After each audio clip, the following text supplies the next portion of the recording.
Let me see how my computer's handling this. Seems to be handling it pretty well. All things considered, you know. God damn it. Closed the one fucking one that I was trying not to.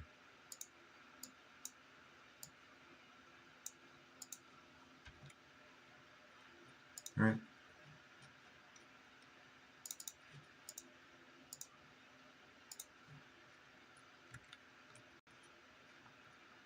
Oh, yep, there you go. Hold on, let me actually... Well... Let's go back to watching that. Okay.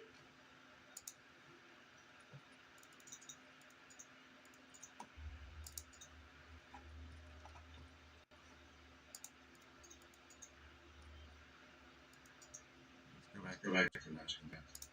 Alright, that's doing good.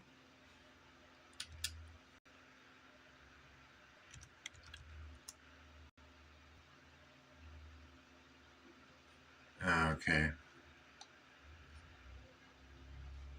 So it appears like the Streambot doesn't work for that. Also,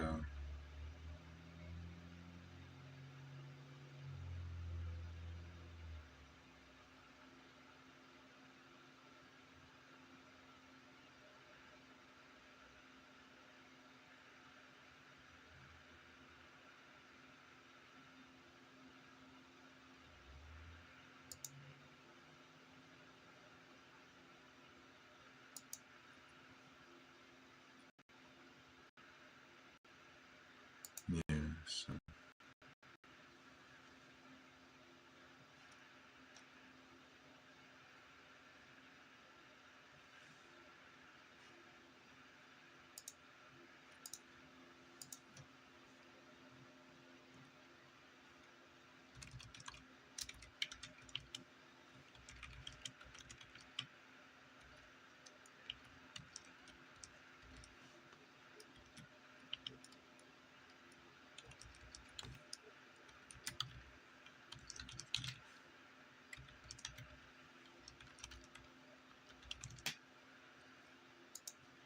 Right. Pin this message.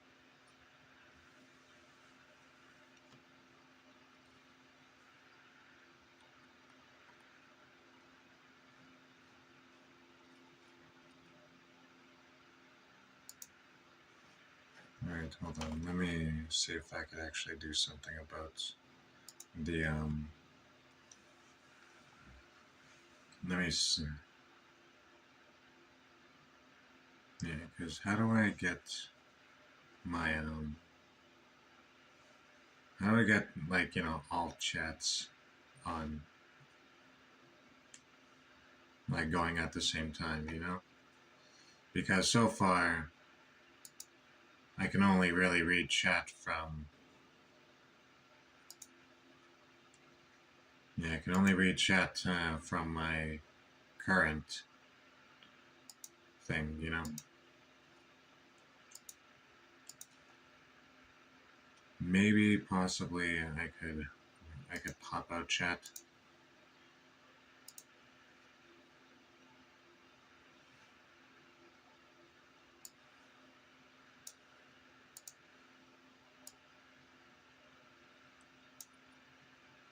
Yeah, I guess I'll just have to pop out chat for YouTube.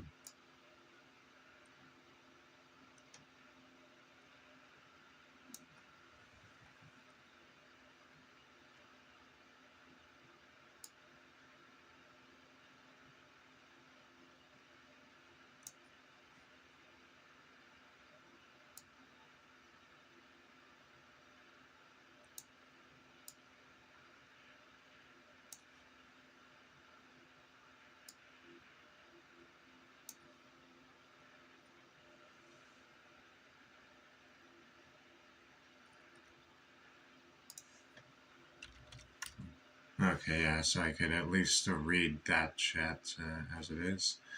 That chat just won't show up on stream is all.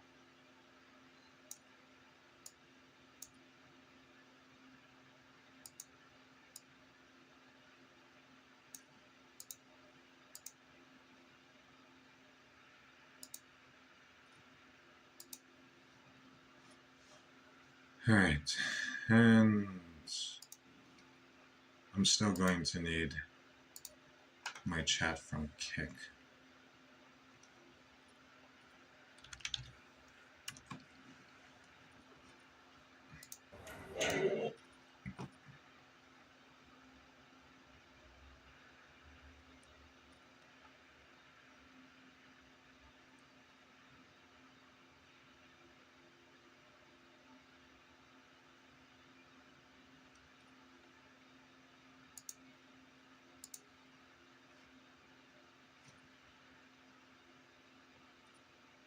Is there no pop-out chat option?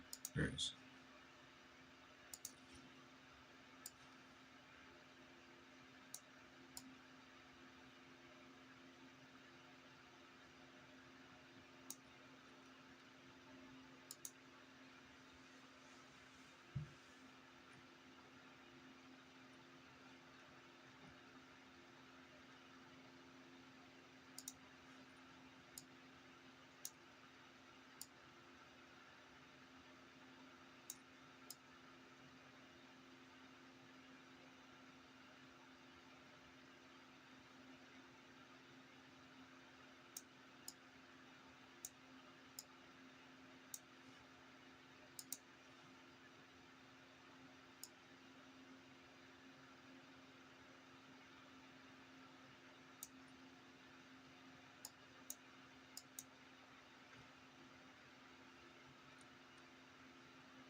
To realize maybe I needed Lego to take that next big step into a new medium, really push the boundaries of what Lego could be. And I think I now know what I wanted.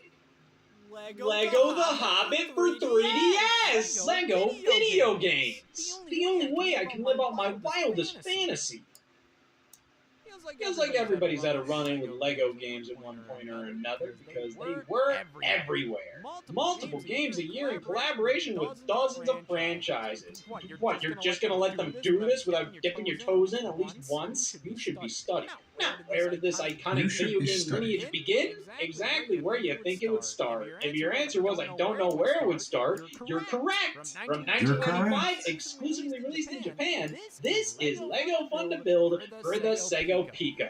What the f just came out of my mouth? No, seriously. The Sega Pico was a seriously. game console combining video games with storybooks. For what it is, I mean, it is pretty crazy how this is a legitimate Sega video game console that's illegitimate to many just because it cares about my brain. There's a letter H! So of course, when this is the console the first Lego video game calls home, my lust to see the origins of Lego Fortnite is dashed. But let's give it a fair chance. I was being fair. The Sega Pico is so close to being kinda cool. I mean, look at this. To insert the book, the screen will change depending on the page you turn to. You can hover a cursor around with the stylus. For an educational game console aimed at toddlers in the mid-90s, this works damn well. Much like my new soundboard. Who gives a fuck? But no, man, like in this day and like in this era of video games and like education, like edutainment, like holy shit, like people just went absolutely nuts, you know?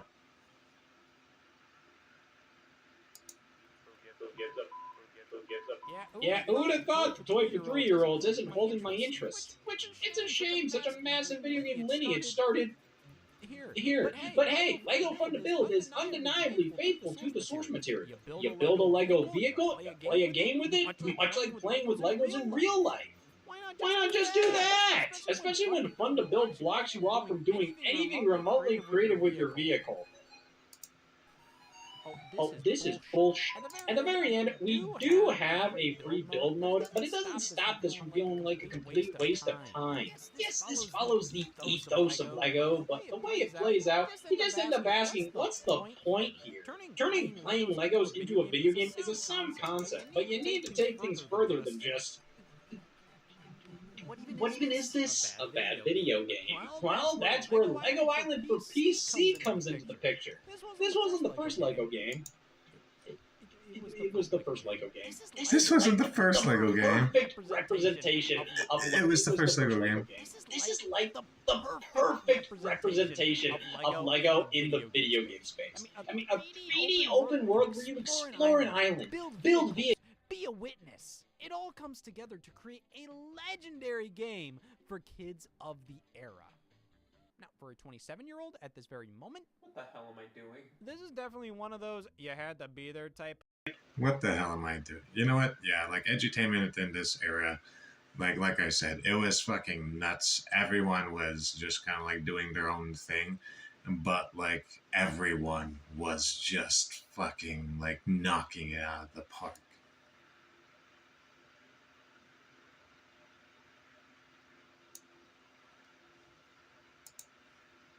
But game. Not sure how much anybody can really dispute that. You're telling me you hand this to somebody who never played it as a kid and they'll go, oh yeah, sure, let me just gorge myself on that. You can tell while playing how magical this was for kids. I mean, just click on any Lego figure walking around. It'll change their appearance. You can build a helicopter and fly around the whole island. You can deliver pizza. You can witness an exorcism. You can jet ski. This is exactly what playing with Lego, toys in general, is like. Look at just roam around, make your own adventure. Here's a few directed activities to partake in, but for the most part, the fun of Lego Island comes from making it yourself. Explore the world, make voices for all the characters, and through the eyes of childlike wonder and whimsy, use your imagination to craft limitless possibilities in this perfect virtual playground. How many games until Lego Star Wars? Jesus. The early PC era of Lego video games is all over the place. Like, what is this? Hello, welcome to Lego Friends. Lego chess? At the time, Lego was attempting an invasion on the video game industry. Multiple Lego-themed games in a variety of genres, all by different developers. I mean, video game software was hitting it big, especially with kids. There was some fear that traditional toys were old news. So, if you can't beat them, join them.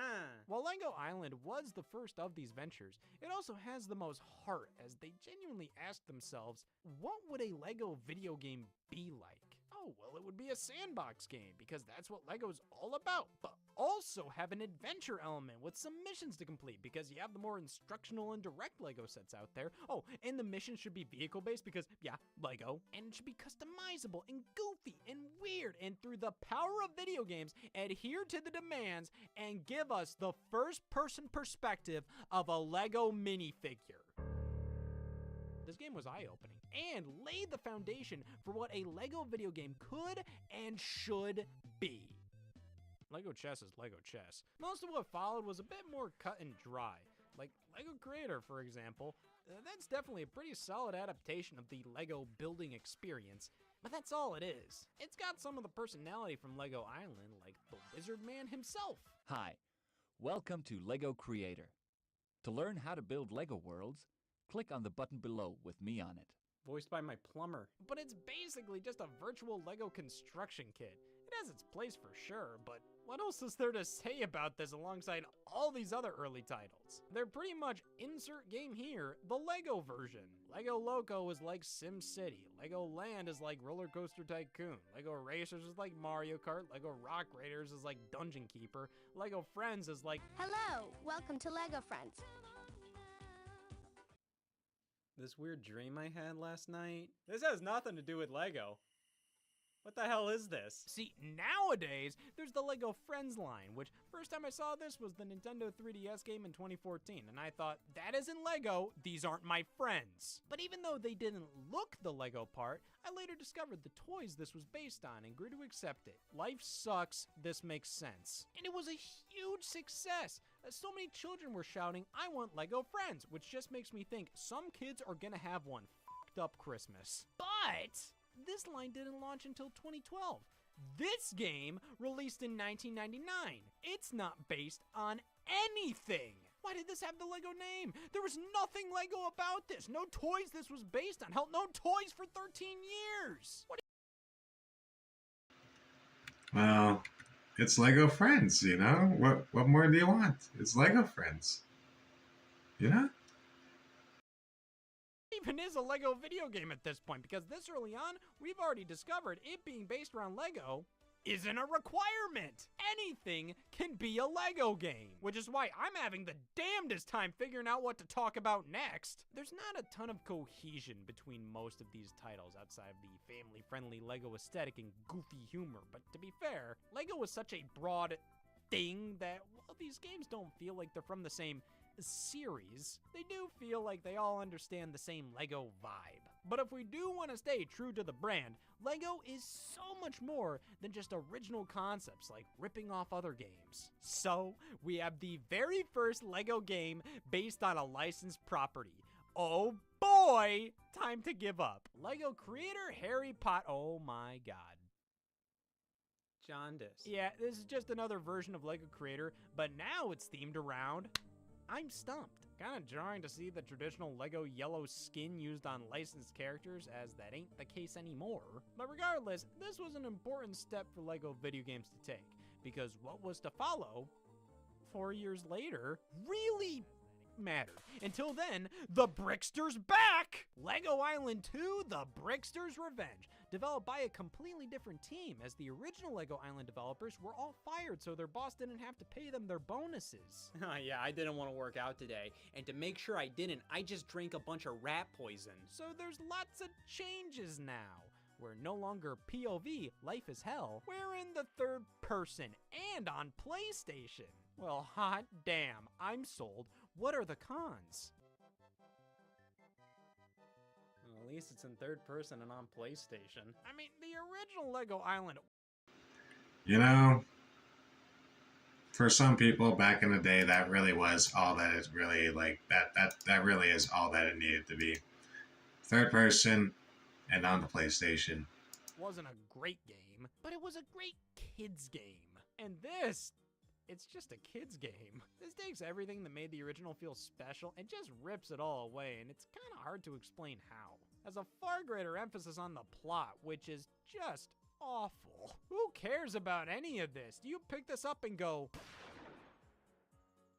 how? Game is constantly interrupted by boring missions, bad voice acting, long load times. Like, come on, I just want to dick around on LEGO Island. But even when I do that, it's just not as fun here. This game just doesn't feel natural as a sandbox game. I don't know, the switch to third person kind of makes the world feel smaller. Controls can be rough at... Sorry, I just realized you couldn't hear me. I guess when it comes down to that, the fucking stream elements doesn't work for Kick. It's kind of weird, not gonna lie. Anyways. Times you don't build any vehicles. Also, it's 2001 now. The PlayStation 2 is out. Grand Theft Auto 3 launched. Looking back at this in retrospect, doesn't feel as groundbreaking as the original did, being a 3D open-world sandbox game from 1997. That alone makes the first game more enjoyable than this. Now, does that make LEGO Island 2 a bad game? I don't care. LEGO themselves published most of these games, but it was around this time they were suffering from financial problems. And I don't think any of their mid-2000s video game releases helped them one bit. Electronic Arts stepped in to help publish LEGO games at the time, and what we got here mostly consisted of sequels and shame. The third LEGO Island game, Island Extreme Stunts. Where the hell did they get rid of the LEGO name? A couple of the titles they released around this time did that. Was the LEGO name really that embarrassing? Like, oh, people won't buy this if it's LEGO. Who's picking this up going, what is this, Shrinky Dinks? This is fine. Like, I prefer playing this to Lego Island 2, but it feels more like a spin-off, a weird side thing, laser focused on filming badass stunts. Maybe that's why they didn't want the Lego name on this. Hey, what's up, Internet? I'm about to pull a stunt in honor of my mentor, Lego Island Extreme Stunts. I'm gonna go bathe. At least everything looks and feels a hell of a lot better now, mostly thanks to the upgraded horsepower on the PlayStation 2. So what does that mean for LEGO Racers 2? Nothing! Ah, you know, a lot of early PS2 games just feel like smoother PS1 games. I feel like I'm in the Twilight Zone when I'm playing this. Like, where am I? Just one of the many reasons I think LEGO Racers 1 is the more rock-solid experience. I mean, it's just a basic kart racer with customizable LEGO elements, but that's all it really needed to be at the time. In comparison, LEGO Racers 2 tries to innovate. Oh boy, let the future know it all started here. You son of a bitch. This game is so damn boring. It all comes down to the tracks. You have these big open areas to explore in the adventure mode, and the courses, they're just sectioned off versions of the open world. These are too big and broad to really feel like meticulously designed racetracks. The vehicle builder is genuinely pretty in-depth for 2001. Like, you don't follow specific guidelines, you can literally do anything here. Thank God. I still find the original to be better. But what does that mean for LEGO Racers 3? I'm illiterate. Drome Racers! Yeah, this was a line of badass racing toys by LEGO, and thus, this is considered LEGO Racers 3. And I'm considered a fan of Drome Racers. We also have Soccer Main... Oh, Jesus Christ. Yeah, they were desperately running away from the LEGO branding in this era. Can't even name a game LEGO Soccer anymore. What has our country become? LEGO was not only suffering financially, they were genuinely thinking that the only way forward was to ditch the bricks and be cool. Case in point, Galador, also known as What's Galador? An attempt by LEGO to get as close to bankruptcy as possible. Whenever something is envisioned and planned out as this uber popular media franchise with TV shows and toys and video games all launching together, when does that ever go well? Well, surely this time. Galador's hook was how this character could glinch. Basically, could transform their body parts to other things, so that was the idea behind the toy line. You mix and match them to create, oh my god. So naturally, LEGO poured millions into this project assuming it was going to save their company. Judging by the video game, I wonder what happened. This game is awful! Some of the worst controls I've ever experienced in a side-scroller. The jump is so stiff, yet movement is so slippery. It feels like they're going in and out of slow motion half the time. This frame rate is terrible. The concept of switching between different abilities, glinching, makes for some decent level design ideas. Like you have to use your frog legs to swim, then glinch over to your robot arm to punch a wall and time it well. It's like, I can see where this could have been a serviceable kids game. But that doesn't go with the Galador theming. There was a Galador console game in development, but that was shelved once it was apparent that it's Galador. But hey, at the very least, during these uncertain times, LEGO launched Bionicle, which seemed to pick up a lot of Galador slack, being badass toys with lore. These, I feel like, were a far more natural extension of LEGO's brand. I mean, I never even heard of Galador until, case in point, Galador. I mean, this other trash doesn't even feel like LEGO. Bionicle felt like big boy LEGO. I mean, Duplo Box got a Bionicle video game, developed by the studio behind Star Fox on SNES. Wow, what a legendary team. I mean, who better to make your game than the makers of Star Fox, Croc, Buck Bumble, Ren and Stimpy Fire Dogs, Carve, Catwoman. Yeah, who better? This feels like a decently ambitious kids game. This game with nothing. Who better, you know? No one better. To show for it. Like, you had some halfway decent concepts here. Multiple playable characters, soaking up energy from enemies. It's like they wanted to do something cool. But when you actually sit down and play it, you get a game that just feels generic and frankly unfinished. Gotta be honest, playing through most LEGO video games released up to this point, I feel like a jackass. I'm not getting anything out of this. Most of these have nothing to them, even the beloved ones. I'm sorry, but if you didn't grow up with them, give me one good reason to play Lego Island. Okay, well, don't write it like that. Many of these LEGO games aren't horrible, but it's clear while LEGO was leaving a mark on the video game industry with the abundance of titles, they weren't leaving much of an impression. Lego Island was the biggest success, and rightfully so.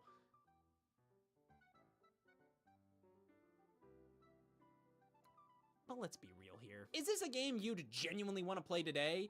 Or a game you'd just want to play again because of nostalgia? And if you're holding firm you'd genuinely want to play today, how about now? I wouldn't say any of these games age particularly well. I can respect them, but I can only enjoy a game so much from the perspective of, well, if I were a kid in 2001 playing this, I may have liked it. And that's the best I can really say about these things. So when I say the era following the initial games was dog shit,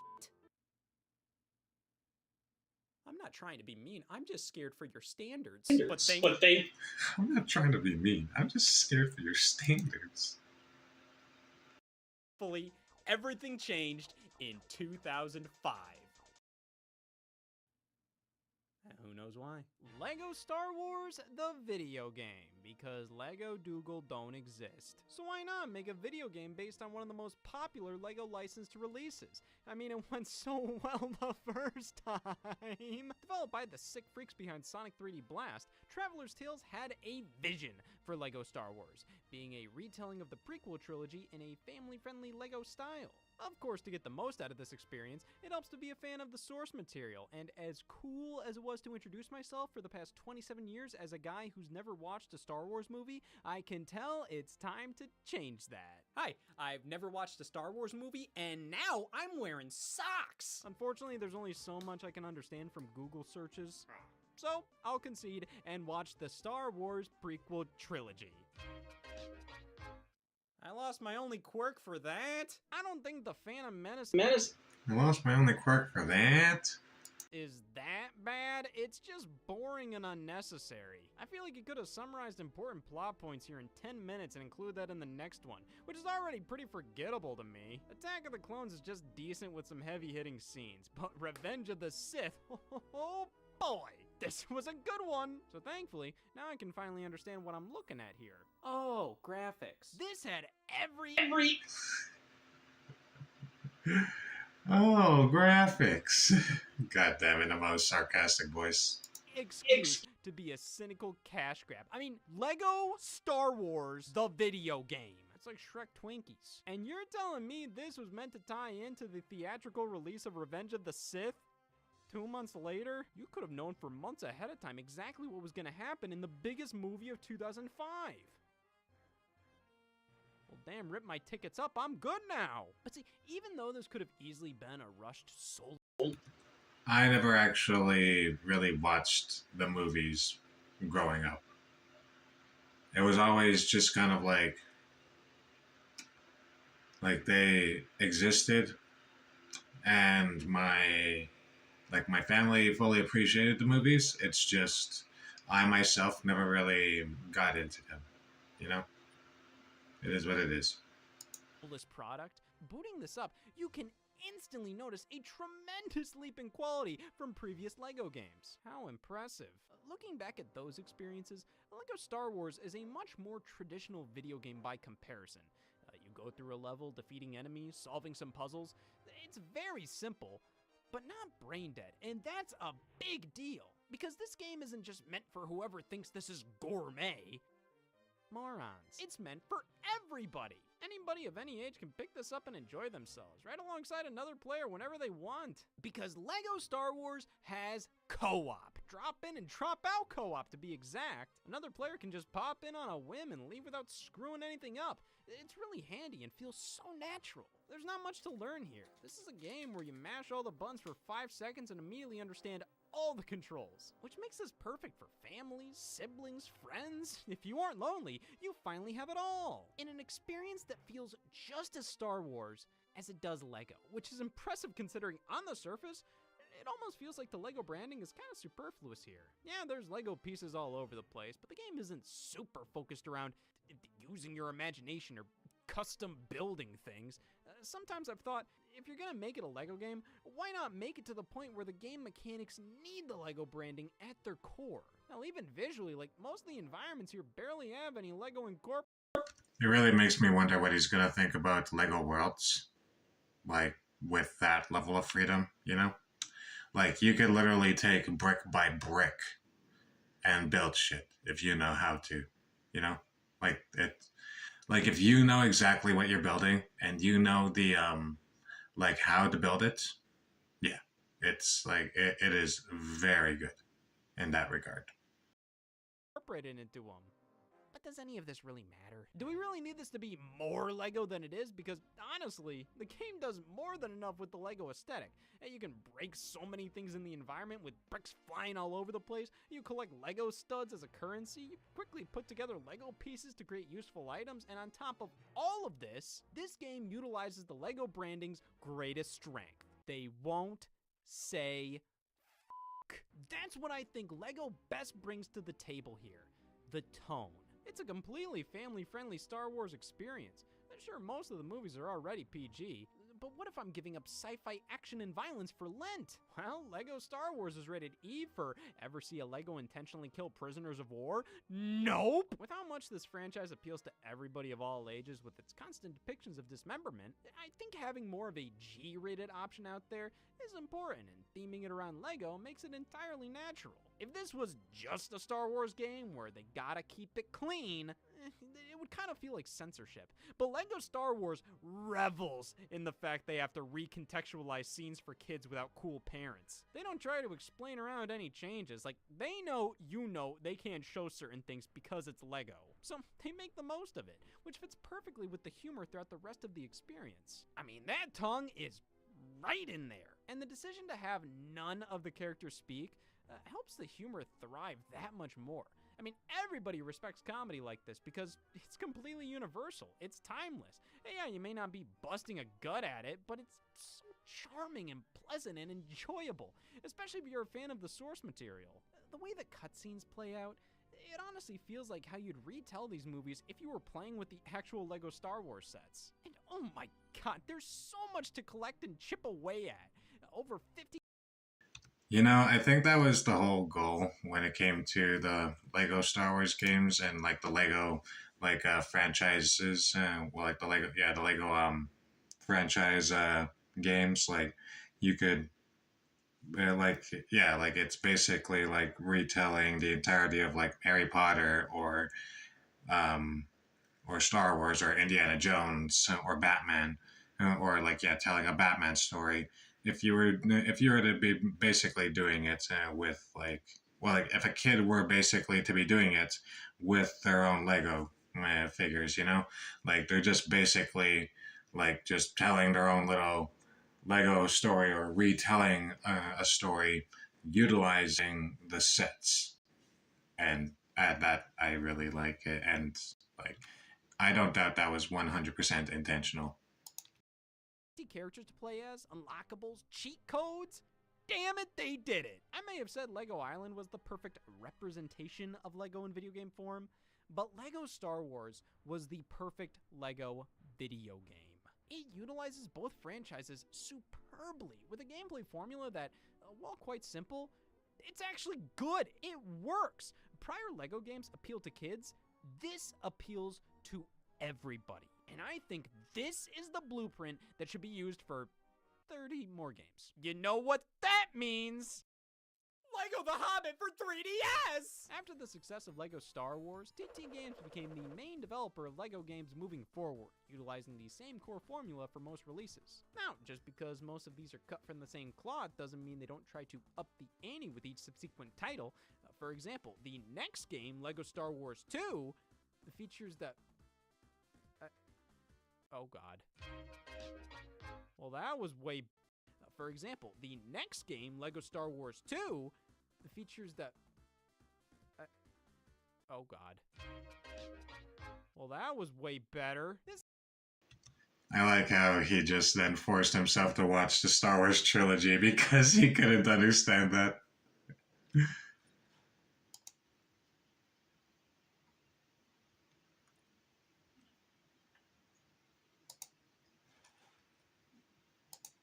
This game covers the first 3 Star Wars movies. The last 3. The best way to describe Lego Star Wars 2 is better Lego Star Wars. The quality's been bumped up a notch with bigger levels, better cutscenes, more humor. The gameplay variety is far greater. Numerous tweaks and improvements that we can customize our own.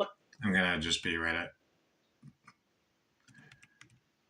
I just don't want Twitch and Kick possibly to be like, so like, yeah. Whenever I have this in hand, I am gonna always do my best to keep it out of view. But God, that's fucking hilarious. I wonder if anyone is going to call that out at some point. Lego character? Finally, it's Star Wars my way. I'd say if you have any preference between these two, it mostly comes down to which movies you like more. Because objectively, Lego Star Wars 2 is pretty much just more Lego Star Wars, but better. Well then what the hell does that make this? Lego Star Wars The Complete Saga from 2007 expanded upon and combined the first two games to create the ultimate Lego Star Wars and Lego Star Wars video game. They did a great job with this, as it doesn't feel like two games in one. It genuinely feels like one massive experience, which is why this is often considered the best Lego game. I mean, yeah, kind of a boring pick for best Lego game, don't you think? Two already beloved games brought together for a big-ass mega game? Like, of course that's gonna be the best one. Do you think Laval's Journey stands a chance after this? But I can't keep acting like the Complete Saga isn't the best of the best. Hell, just the fact it's on the HD consoles is reason enough to pick it up. Even though Lego Star Wars 2 was already on Xbox 360 a year prior. Hey, if you only played the first two games on, say, GameCube or PlayStation 2, the Complete Saga was only available on the new 7th generation consoles at the time. So, all's good. You get the two games, upgraded on newer hardware. But for the sad sack who bought Lego Star Wars 2 on 360 just to get this game a year later on the same system, name something sadder. Damn.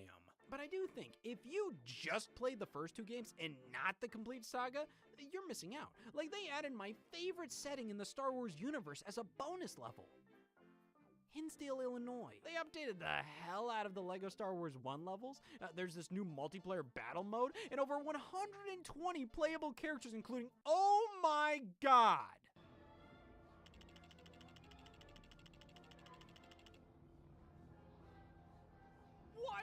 Hey, I can see what they're teasing here. Lego Indiana Jones, the video game. What? Hey, I can see what they're teasing here. Lego Indiana Jones, the video game. My descent into madness. It's not happening, is it? Lego Indiana Jones, The Original Adventures, launched in June of 2008 in a pretty obviously similar move to what was done with the original Lego Star Wars. 3 movies from Lucasfilm, retold as Lego to coincide with the latest film, though while Lego Star Wars adapted Revenge of the Sith 2 months before its release, Lego Indiana Jones doesn't do anything with Kingdom of the Crystal Skull, and it came out after that movie's release too. I guess they just really didn't want to do a Lego version of Kingdom of the Crystal Skull. Doesn't mean they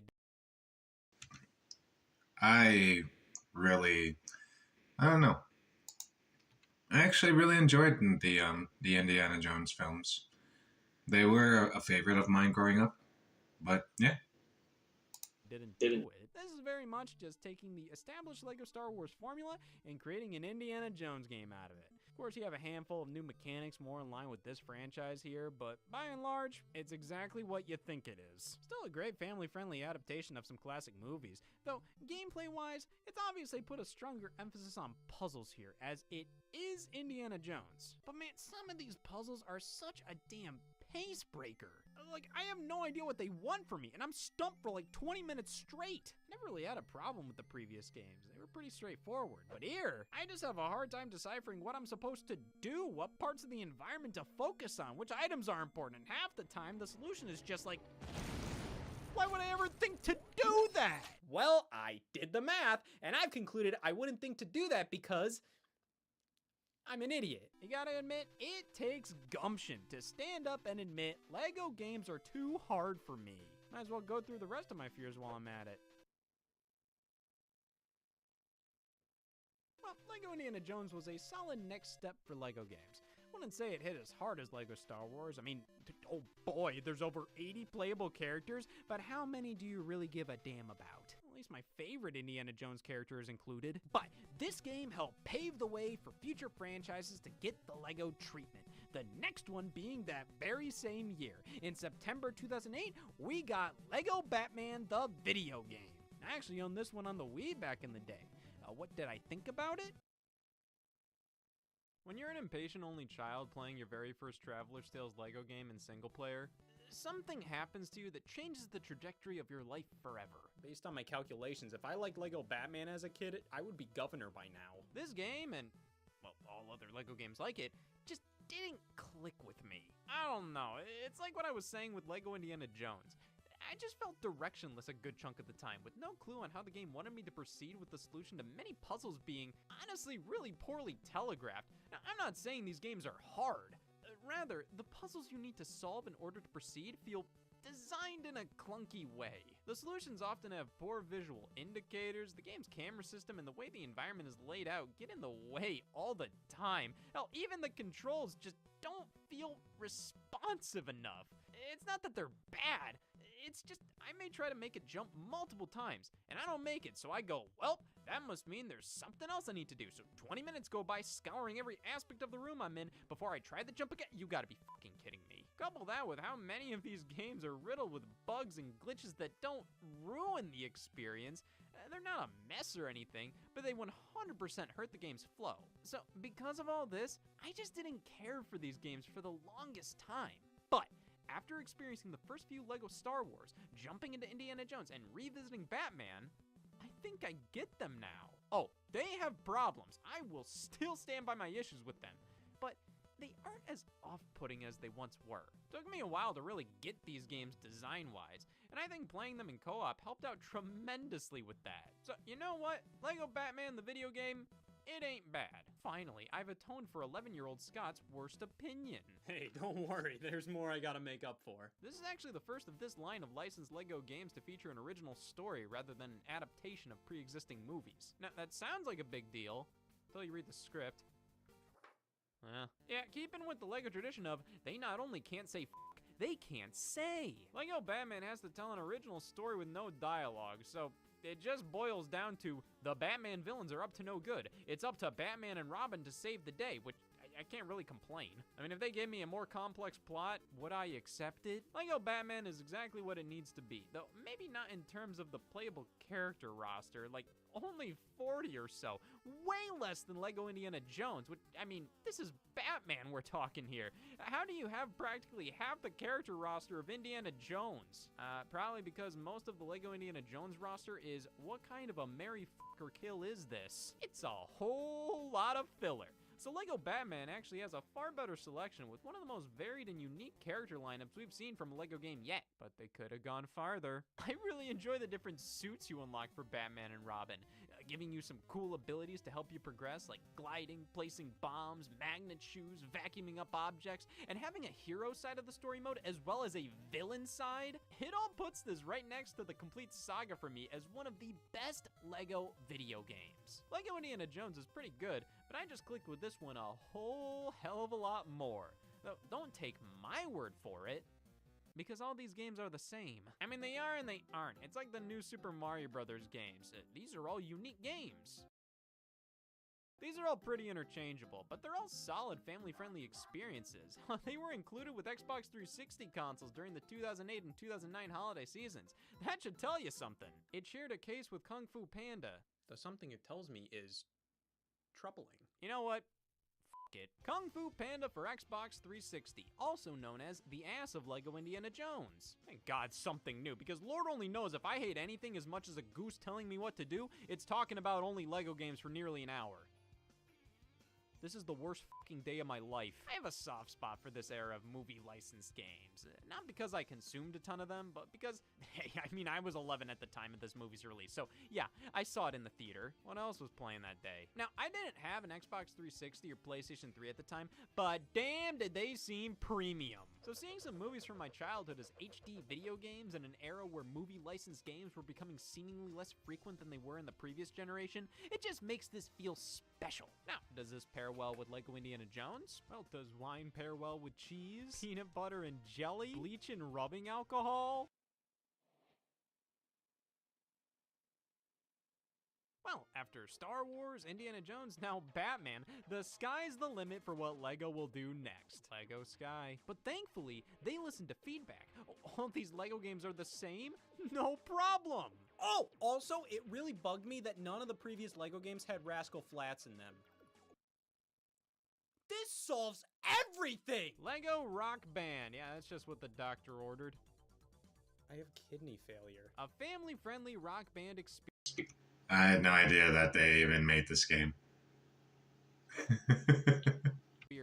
Released during the height of the rhythm game craze in 2009 alongside Rock Band Unplugged, The Beatles Rock Band for iPhone, Guitar Hero 5, Guitar Hero Metallica, Guitar Hero Van Halen, Guitar Hero Smash Hits, Guitar Hero On Tour Modern Hits, DJ Hero, and Band Hero. So, as we can clearly see, there was a need for this. Band Hero was this game's direct competitor. I mean, not only are they both more family-friendly E10 plus rated spin-offs, they both released the same day. From this point forward, November 3rd will be known as Bob Feller's birthday. These aren't worth a national holiday. Well, hey, with how popular this genre is, I think it's a great thing we have a game everybody can enjoy with only lyrics and mild suggestive themes, compared to the sinfully T-rated Guitar Hero 5 that has mild lyrics and mild suggestive themes. Oh, that's right, they dropped a an itsy bitsy spider. I think LEGO Rock Band was the better move. I mean, I didn't understand the point of Band Hero for the longest time. That's right, they dropped the fucking itsy bitsy spider. I was like, Guitar Hero already has a band. Now I can see these are both for practicing abstinence, but LEGO Rock Band gets that across far better. It's a LEGO-themed rock band. Rock band for kids, fundamentally. Traveler's Tales did work on this one. Not sure why. You really needed their expertise for this? This is just Rock Band with Legos dancing in the background. Well, to be fair, TT Fusion actually developed this. They're sort of the Traveler's Tales B team. So what was the A team working on? Why? LEGO Indiana Jones 2. What the hell is there left to cover? Well, we're doing a standalone game to cover Kingdom of the Crystal Skull? A year-old movie audiences thought was lame as dirt? Not only are you learning my opinions on LEGO games, but dirt too. Oh, no, actually, LEGO Indiana Jones 2 features all Indiana Jones movies reinterpreted in new ways. It's new. Well, the bulk of the package is an adaptation of Kingdom of the Crystal Skull. You do get new levels based on the first 3 movies, which, I mean, cool, but this was obviously done because they knew this movie alone wasn't enough to warrant a new game. So it just ends up feeling like a sloppy excuse to make another LEGO Indiana Jones game when the concept of LEGO Indiana Jones 2 a year after the original was completely unwarranted. You did a damn good job covering 3 classic movies in one package, and just a year later, you want to cover the 4th mediocre one with some bits from the first 3 thrown in as a bonus? It's like, yeah, they pulled it off, it's a complete video game, but which one feels more justified here? The segments from the first 3 movies represented in this game are basically the scraps of what wasn't covered in the original, so they make no sense out of context. They're just random Indiana Jones scenes that don't flow into each other at all. But hey, at least the core gameplay has seen a ton of changes. They're changes. Okay, so props to them for trying to do something new here. I mean, they must have known this was gonna be a tough sell if they didn't change a damn thing. So levels are bigger now. Camera pulls back way farther, there's more of an emphasis on exploration. You know, I think this is a pretty reasonable evolution of the LEGO formula. As long as there's still 2-player co-op, I'm freaking out here! What the hell did they do to you? Because levels are larger, they couldn't have had the 2 players share the same screen anymore. They had to implement split screen, or whatever the f this is. It's making me dizzy! I understand the purpose and value of this dynamic split screen in concept. It changes based on where each player is in the level and goes away when they both get close enough to each other. With bigger levels, split screen is a necessity. But this makes me appreciate the compact, tighter level design of the previous game so much more. Like, this is perfect for cooperative play. You don't have to think about anything, just it's the same game with another guy now. Here, it's disorienting. I would much rather have it split down the middle equally than changing sides and spinning around constantly, and you can't turn it off. Well, that's the trade-off for bigger levels, but I don't even think I want that in the first place. Just kind of exasperates the issues I already had with LEGO games. Oh, I have problems understanding what they want me to do? Well, let's pull the camera back farther. Let's make things more complicated. Here's a bunch of giant-ass hub worlds you have to solve puzzles in to progress. And the quality of levels here just aren't all too great. These vehicle ones can take a hike. There are a bunch of tedious-ass stages where you just have to beat up an onslaught of enemies for like 10 minutes, and man, there are some areas that just don't work great without a second player. This boss fight where I have to line these dishes up to reflect the light back on him, I mean, with 2 players, it's instantaneous. You both just move them for like 5 seconds, and bam, you're golden. With 1, not only do I constantly have to go back and forth inching these things to and fro, but the damn CPU keeps distracting the boss from doing what I need him to do. So then I have to go back to the right dish to reflect off of first, then go to the other to move that where I need to be. God damn it! At least there's a level creator now. That's something. You can't use online. Yeah, 2009 on the Xbox 360. Can't share. That seems fucking tedious as all shit. God damn it! That's funny. Your creations, they are for you. And you only. Thank God, I don't want to explain why I'm censoring this. LEGO Indiana Jones 2 isn't horrible or anything, but it is most definitely the weakest Traveler's Tales LEGO game thus far. I can tell they tried to make the most out of a pretty lackluster concept, but does that make this good? Barely. Still better than a lot of other games. I mean, what? Would I rather be underwhelmed and sometimes frustrated with LEGO Indiana Jones 2, but overall have a reasonable time? Or play LEGO Harry Potter Years 1 through 4? Alright, so in 2010, we got this guy right here. I'd say this was the first LEGO Harry Potter video game, but I don't want to go to hell for lying, Because I'm already going for treason. when it comes to franchises that deserve the LEGO video game treatment, I think Harry Potter made a ton of sense. I mean, you have so many stories to tell, locations to explore, characters to play as, and splitting it up into 2 parts right off the get-go ensured the developers could give the most attention possible to every fan favorite moment. Here I'll be playing the remaster they put out for PlayStation 4 back in 2016. Why is my controller constantly moaning? What, am I hearing things? Yep, and the game just does this. In many ways, LEGO Harry Potter is the best LEGO game yet, but man, as much as these games improve, they don't in the most important ways sometimes. Like, okay, I have to put these LEGO bricks together in this specific pattern. Nothing's happening. Let's try again. Oh, see, now it works. It's a good thing I did things differently this time. Does this pillar have to be right here? Like, honestly. Oh, damn it, I looked away for a second. Now I don't know where the game wants me to go. Of course, directly off screen. What the hell do I do here? What the hell do I do here? What the hell do I do here?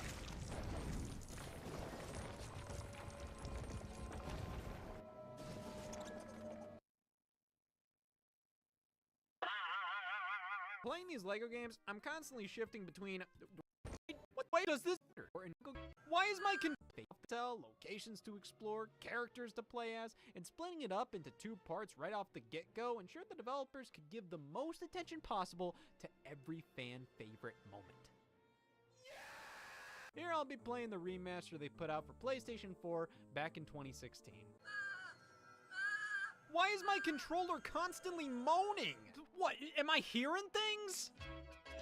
Yep, and the game just does this. In many ways, LEGO Harry Potter is the best LEGO game yet, but man, as much as these games improve, they don't in the most important ways sometimes. Like, okay, I have to put these LEGO bricks together in this specific pattern. Nothing's happening. Let's try again. Oh, see, now it works. Nothing's happening. Bricks together in this specific pattern.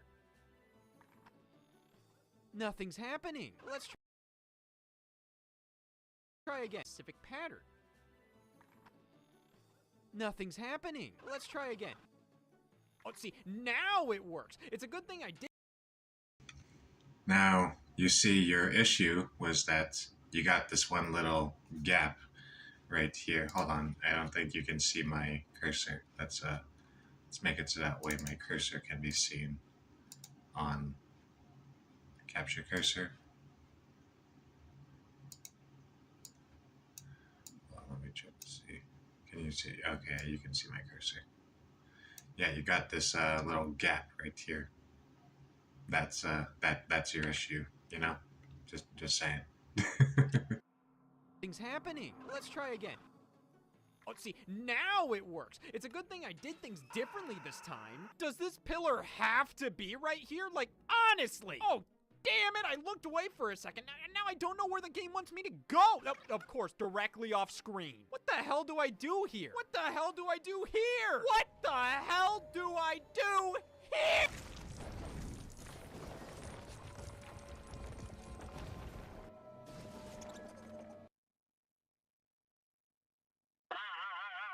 Playing these LEGO games, I'm constantly shifting between, wow, I must be so stupid, and no, this game is f***ing with me. That's not to say this is a bad game. Like I said, in many ways, this is the best LEGO game yet, and I think a big part of that is the world design here.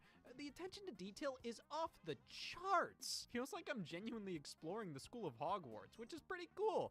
Look, they got the iconic giant colored LEGO Duplo blocks from the movies. Come on, if you don't remember this scene, Don't question where I got this. Like, to the viewer, I just whipped it out my ass, okay? you must have memory loss. Yep, and it's not in the movies. Yeah, these basic Lego bricks are scattered throughout for you to solve puzzles and create platforms with your Wingardium Leviosa spell. Holy sh**, it's like I'm really a toy wizard. That's right, they got spells in this game. This ain't just another Lego game, this is Lego Harry Potter to its core. Look, Wingardium Leviosa! I can lift things just like I'm using the Force in Lego Star Wars. God damn it.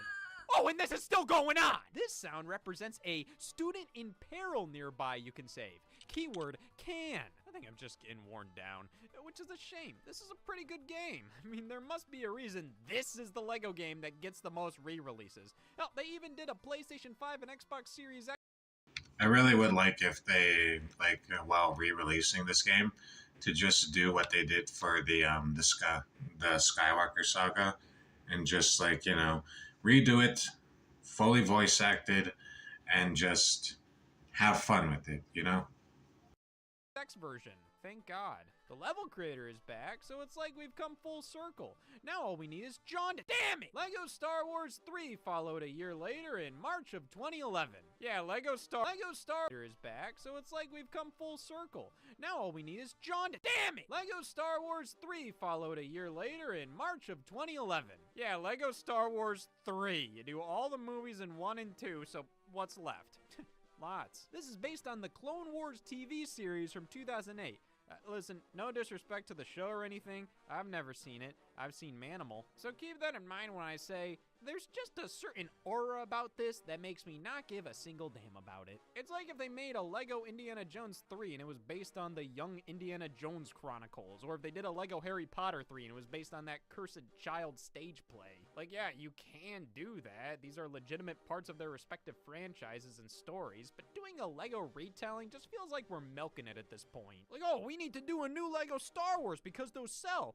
Well, we could do the first 2 seasons of the Clone Wars. It's like it's not even the full series. Feels like an excuse to make a new Lego Star Wars, not a reason. I definitely need to see the show to get the full enjoyment out of this, because while I'm currently playing it, yeah, it's fine, but I am on total autopilot at this point. When I look up any particular Lego game online to just see what the general consensus is, pretty much there will be a huge crowd of folks saying each one in particular is the best Lego game of all time. Listen, I understand, I'm gonna come across different opinions everywhere I go. I mean, I've been to your family's Thanksgiving dinner.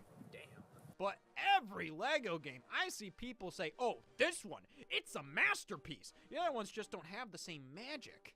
The magic being this one released in 2008, and this one released when you had to start paying taxes. I genuinely feel like most of it has to do with nostalgia and your attachment to the source material. Like, there's literally nothing Lego Harry Potter could do to make you like it more than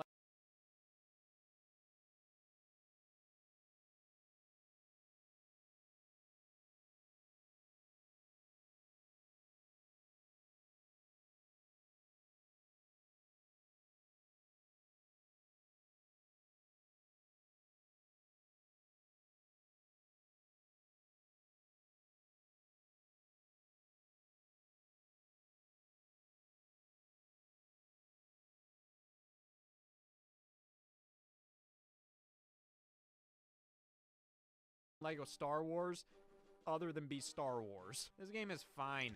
They added an option for normal split screen. They no longer have the level creator. But like the option. It felt so perfect for these Lego games to include level editors.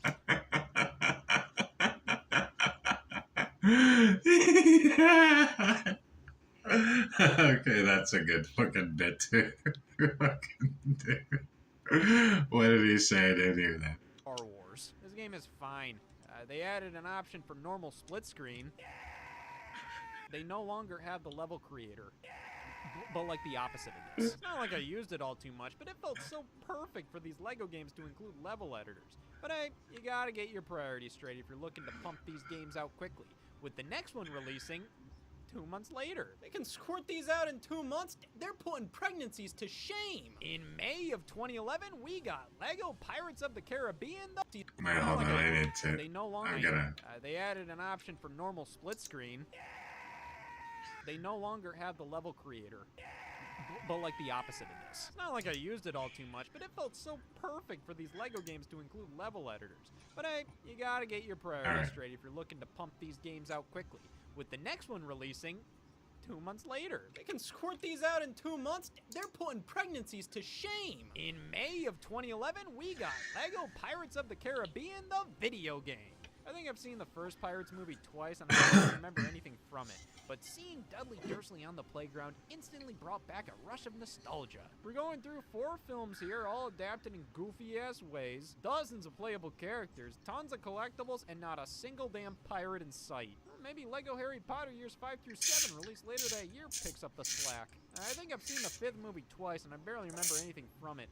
But damn, what happened to Dudley Dursley? Both of these games were released in conjunction with big new movies, and when you take a look at how the traditional tie-ins were doing, these were for the best. Damn, Harry Potter and the Deathly Hallows Part 1 is a 2 out of 10 video game? Good thing that's the cutoff for my standards. It was around this time that you could tell movie license games were really starting to fizzle out. But LEGO games, boy, they were just getting started. So it honestly made more sense to go with this route instead of cobbling together God knows what. LEGO games were the safer bet. You know at the very least you're gonna get a competent experience, and the LEGO game framework was pretty set in stone at this point. You knew exactly what you were gonna get with one of these, which is also the biggest issue with them. God damn, am I sick of these games. There's no way they were expecting anybody to play each and every one of them. I mean, this is 3 in 2011 alone. I do appreciate a new franchise with Pirates of the Caribbean, but what do you even say about it? Look up any review of any LEGO game on any gaming website. They always go like this. The tried and true LEGO formula strikes back, and the force is strong with this one. LEGO Pirates of the Caribbean will make any fan's heart throb for busting up bricks. Because busting makes us feel good. And while nothing's been fixed, and this is the 4th they've released this week, the charming humor and hundreds of collectibles kept me coming back for more well past my bedtime. LEGO Harry Potter years 4 through 9 gets a 9 out of 10. And the next LEGO game will get a 6. Utilizing Hellcat in the background is fucking nuts. Because I'll be sick of the LEGO formula by then. Until the next game, which will get a 9. Also, I forgot to play this game. So unless there's something more to say about LEGO Pirates of the Caribbean than just LEGO Pirates of the Caribbean, I'm done talking about this. And you, LEGO Harry Potter years 5 through 7. Yeah, that's what it is. Like what, are you disappointed they didn't cover racing stripes in this one? Kinda stinks that the LEGO Harry Potter collection is literally just the 2 games on one disc and nothing more, especially comparing it to LEGO Star Wars The Complete Saga. Though it's more than likely because these 2 games are a bit too complicated and distinct to easily combine them into one seamless experience. But hey, sometimes you just can't get what you want. Oh God! LEGO Batman 2 DC Superheroes is next up, releasing in the summer of 2012. Okay, you know what? LEGO Batman was definitely the most worthy of a sequel. Having an original storyline opens up for possibilities far beyond what any other LEGO game has done. I mean, at this point in 2012, what would a LEGO Star Wars 4 look like? Oh, so many things left to cover. Well, with LEGO Batman 2 bringing other DC characters into the mix, the potential is through the roof. Fans of billionaire industrialists are in for a treat tonight. What the f? My cat is.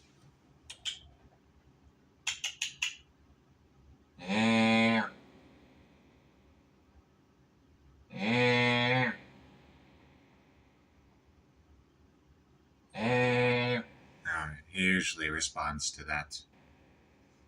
Was that? What, they could talk this whole time? I thought they were mute, or French at least. Lego Batman 2 features full-blown Or voices. French at This definitely least. helps the original plot be far more plot-like than ever before. The voice acting ain't bad at all, but as much as we're gaining something here, I can't help but feel we're losing far more. Yes, it's easier to tell an actual story now, but why does that matter? It's Lego Batman 2. Oh gosh, what about Lego Riddler's Ark? Previous Lego games had a carefree attitude. They would goof around in every single scene. Dobby dies and it's a fucking party. Now, it's like they're trying to make this an actual thing. Seconds go by without jokes. Seconds! To be fair, we're trading sock puppets, grunting, for actual written gags and a legitimate story. So, obviously, the quality has gotten better, but it just feels like the spirit's missing now. I wasn't going to Lego games for some of the greatest comedy known to man. Or maybe I was, you don't know me. But the charm left a far bigger impression on me than the new setup does. Don't get me wrong, this isn't bad, but it isn't the same, and I prefer how things worked prior. Though I completely understand why they made the jump with this game. I mean, one of the biggest sore spots of the original Lego Batman was how it told its own story. It didn't. So for this particular game, it's not that I dislike the voice acting here. Rather, I dislike the precedent that it set for future Lego titles. Because it's not like Lego games have never had voice acting, but moving forward, that's all they had. My god, if I wanted to hear a Lego figure talk this much, I'd stop taking my pills. But hey, they were obviously proud of how things evolved here. It's a bullet point on the back of the box, and they sold... Yeah. Yeah. My cat's coming. Yeah. My cat's the same. Yeah.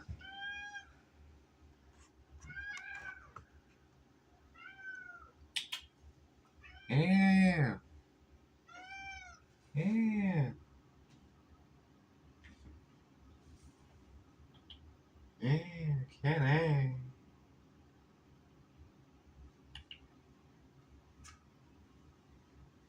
My cat.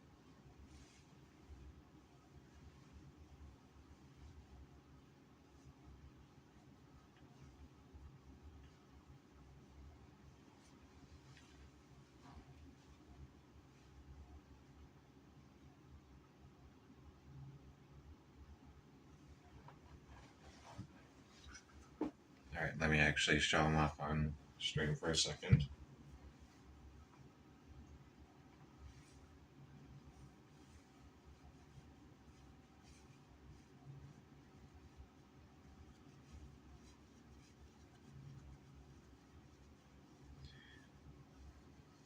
It is a cat.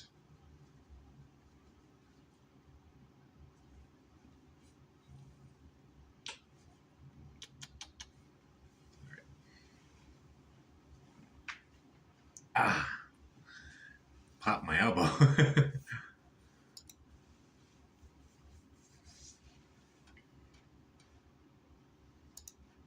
the DVD movie of the game's cutscenes. Yeah, this is basically an enhanced compilation of Lego Batman 2's cutscenes, also known as cinema. They wanted to go bigger with this one here.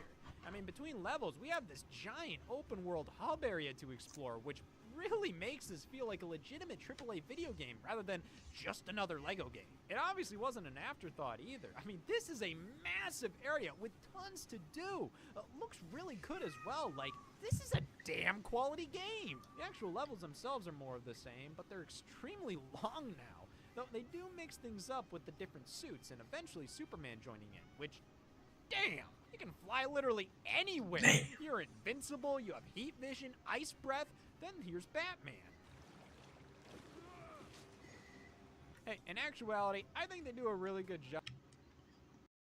Just that'd be interesting if, like, you know, there was still someone who had like kryptonite or that used magic and in the Lego Batman games, and you could still get damaged by them as Superman. That'd be cool. I don't know. I haven't played the Lego Batman games. I've owned them. My girlfriend at the time, like my ex now, like she very well much really loved the Lego Batman games, but I myself never really got into them. job balancing the characters out without it feeling stupid that, oh wow, Superman can't just do all this himself. He's incredibly powerful, but he doesn't break the game or invalidate the other characters, which I feel was a massive accomplishment considering this is the most powerful fictional creature. Why is he teaming up with this? But I will say, for a game subtitled DC Superheroes, you're mostly just playing as Batman, Robin, and Superman. Others are here and you can unlock them later on, but throughout the story, it's pretty much just these three. So it does feel a little lacking there, especially with the title being what it is. Sure, the other superheroes are involved, but in terms of what the game is truly all about, it's Lego Batman with some Superman and no galactic bomb. But this is hardly much of an issue. Especially when all this crap is. The camera is so far up my ass while driving in the open world. Flying is just kind of awkward. And don't even think about playing this game in co-op. Man, there's something about the static split screen option that just feels claustrophobic. Like, aren't we normally moving from side to side in these LEGO games? Why isn't the split screen between the top and the bottom instead? So, sure, I'll try the dynamic option. Maybe it's better now. And guess what? I also just got the response back from the job I applied to. Dynamic split screen quality guesser. Aw, man. This is absolutely horrible! I thought it was bad back in LEGO Indiana Jones 2, but I'd take that any day compared to this. Just look at it. We're literally right next to each other. Why is the screen splitting? Why does it whip around here? It restricts the hell out of the camera too. Like, all I need to do is aim at this ledge and it won't let me. Oh great, yeah, thanks. The UI is directly in the way of everything here. How the f am I supposed to play this? LEGO Batman 2 is probably the best LEGO game yet. I can't wait to see what the developers do next. No way! LEGO The Lord of the Rings. Every day we stray further from God. Yep, we're following the same format as LEGO Batman 2. Big open world leading us to each of the main levels alongside cutscenes with full voice acting, which is ripped straight from the movies. Yeah, gonna be honest, what the hell are we doing here? Feels like they thought, well, we made the jump to voice acting with LEGO Batman 2. We can't possibly do without it in this game. Oh, but the typewriter in my voice actor Rolodex is all the way over there. It honestly feels a little lazy, or rushed at least. Makes for a less humorous game too. Yeah, it's still goofy, but I'd say most scenes are just direct LEGO remakes of the movies with nothing else added. They did a great job animating the dialogue from the film, and it does help to suck you into the world, but it's definitely less LEGO than any of the games before it. There's so many characters to swap between throughout the levels, which is really cool as it incorporates the full Lord of the Rings cast of characters in meaningful ways, but I do find it a little tedious to have to hold Y, select the right character, do one thing, then immediately swap to another character to do one thing. Oh, and you have an inventory wheel now too? Like, when I pick up bundles of wood, I have to find a slot for it. Like, why can't I just pick it up and that's that? Just feels a little clunkier than something like LEGO Batman, where you're mostly swapping between 2 to 3 characters with no need for a trowel in sight. To be fair, as you progress through the game, you can purchase tools from the blacksmith to allow other characters to have certain abilities so you don't have to— Where's the blacksmith? Plus, it isn't like any of these are actual issues. They're just kind of small annoyances that I'm bringing up for the sake of bringing something up because there's really not much else to say here. Some may prefer the tone of this game as it feels so damn epic and encapsulates the franchise incredibly well with humor that isn't nearly as in your face as other LEGO titles. And some may prefer to play this game on Wii, and some may prefer death. LEGO Lord of the Rings isn't a bad game at all. Just for me, I wouldn't call it the best LEGO game. It's just another one. Like, this was the last LEGO game released for the Nintendo Wii. Oh, no kidding. And that's because there were greener pastures ahead. The Wii U. Ah, what's this thing? Eh? Some kind Greener of pastures ahead. real shitty hat? Oh, wait, no, it's a game console. I like it better as the hat. Well, what better spot than a shitty-ass hat for one of the first major LEGO games not based on a licensed property in ages to call home? When do you want me to start? Well, like it or not, this is LEGO City Undercover for the Wii U and only the Wii U. An exclusive LEGO game? Another one for the Legacy. Actually, Nintendo themselves worked directly with TT Games on this one.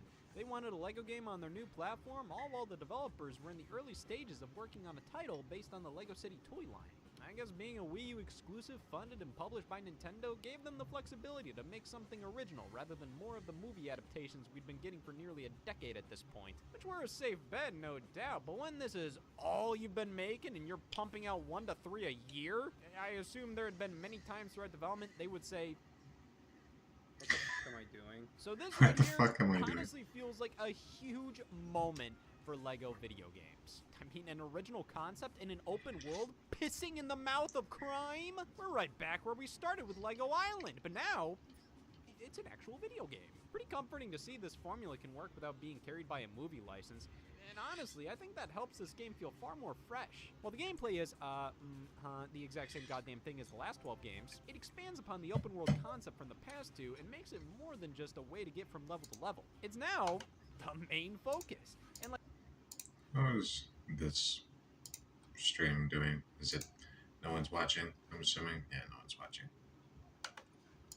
it's still a TT Games LEGO title. It's still basically more of the same, but not as much as previous games. That, alongside the original storyline, puts this in a different league of LEGO game. One you don't necessarily feel bad for playing after binging 12 others. That doesn't make this better than them.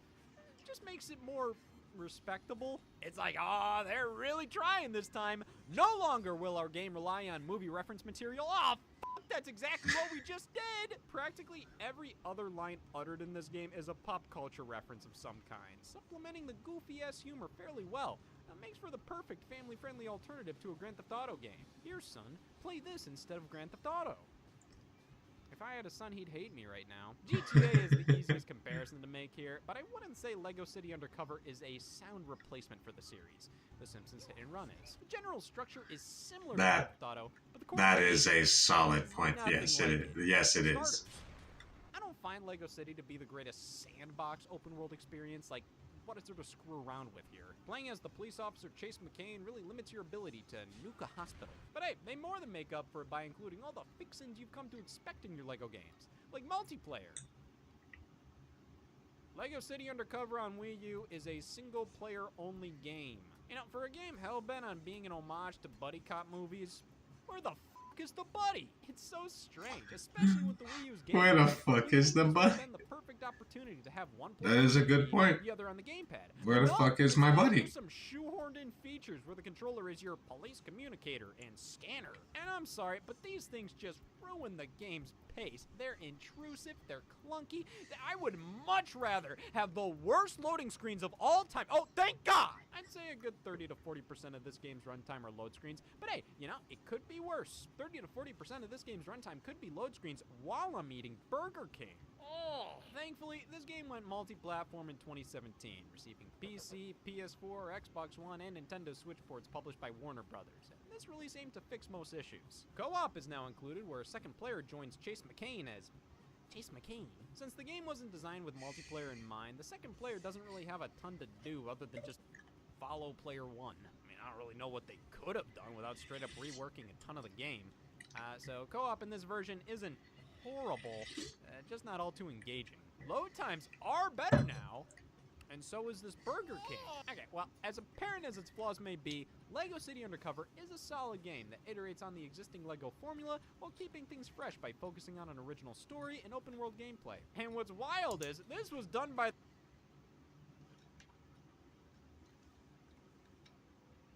We'll get to actually playing a game here in a bit. Unfortunately, I won't be playing World at War, but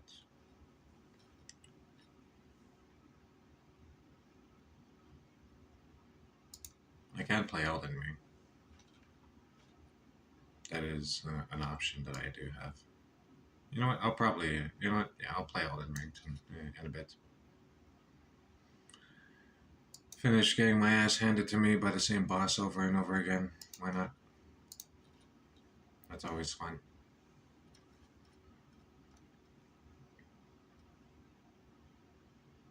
I'm also waiting to get into 2v2t, which, you know what, I'm going to add that into my tags.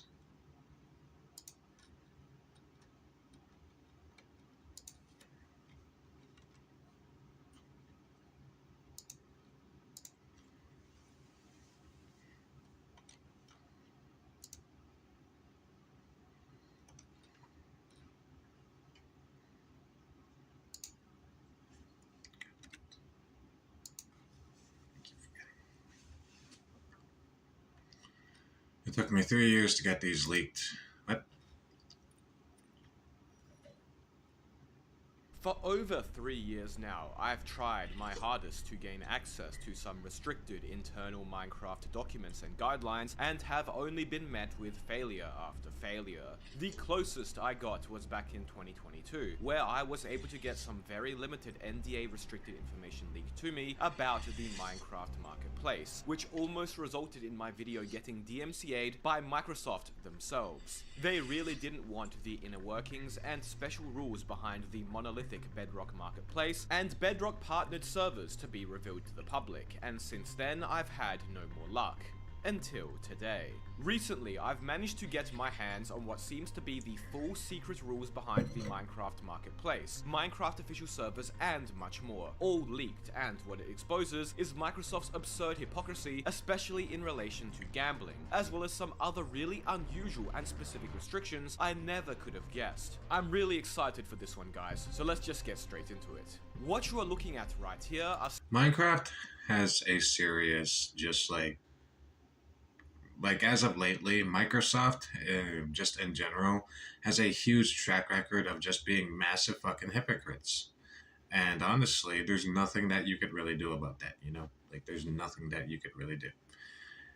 Ultimately, it's gonna have to come down to, yeah, like videos like this, and just people, like there has to be a class action lawsuit against the marketplace in general, because going after individual sellers won't do anything, because the person who did Faithful, like, I believe you can still get the Faithful texture pack on the marketplace, because it's like a fucking Hydra, you know? You cut off one head, two more are just going to come up. So yeah, like there definitely needs to be like a class action lawsuit against Microsoft, so that way, like, you know, the fucking marketplace can have some chance to fucking change, you know? Screenshots of all the Minecraft guidelines, rules, and restrictions surrounding what you can and can't do on the official Minecraft marketplace, as well as official partnered Bedrock servers. Information which very few people have access to, and those who do are all behind NDAs with Microsoft, preventing them from sharing this information publicly. However, not too long ago now, this entire internal documentation was leaked to Kian Bros, who you may recall is running the Minecraft class action lawsuit. While he also couldn't tell me who leaked this documentation to him, he's confident that I can finally share it with you all without a threat of being DMCA'd by Microsoft this time. Well, hopefully,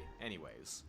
To be crystal clear, these rules and guidelines control the content on both the Bedrock Marketplace and Bedrock official partnered servers. We'll start with the general brand requirements. As is the case on Java, no illegal or 18+ content is allowed in Marketplace content or on Bedrock partnered servers. However, unlike on Java, where the guidelines for servers do not expand upon the gambling restriction, on Bedrock they finally do. You see, a big point of contention surrounding Minecraft servers on Java is the fact that despite gambling supposedly not being allowed, almost all Java servers contain crates, loot boxes, and other similar RNG mechanics which can be purchased with real money. How does that make sense, you might ask? Well, if you run a server, you might have been fortunate enough to gain access to the secret guidelines on gambling and crates, which for some reason are not publicly accessible, that state that crates are allowed, but gambling mechanics that are present in real-life casinos are not. So, for example, a Minecraft roulette table or in-game slot machine is not allowed since it is a form of gambling present in real-life casinos. But loot boxes and crates are allowed since they aren't in casinos. There's even specific rules surrounding how you have to implement crates that you only receive if you happen to be contacted by Mojang enforcement. Now, I've criticized this questionable gambling definition since crates and loot boxes are essentially the same thing as other banned in-game gambling mechanics, just reskinned, and it seems Microsoft might actually agree. On Bedrock servers, gambling not only includes real-life gambling mechanics like on Java, but also includes loot boxes, other games of chance like coin flipping, dice rolls, and anything else. On Bedrock servers, gambling correctly defined includes and thus disallows crates and other similar mechanics that for some reason are defined differently. Hold on, I'm trying to find my painkillers so that way I can actually handle fucking sitting in this fuck-ass chair for long periods of time.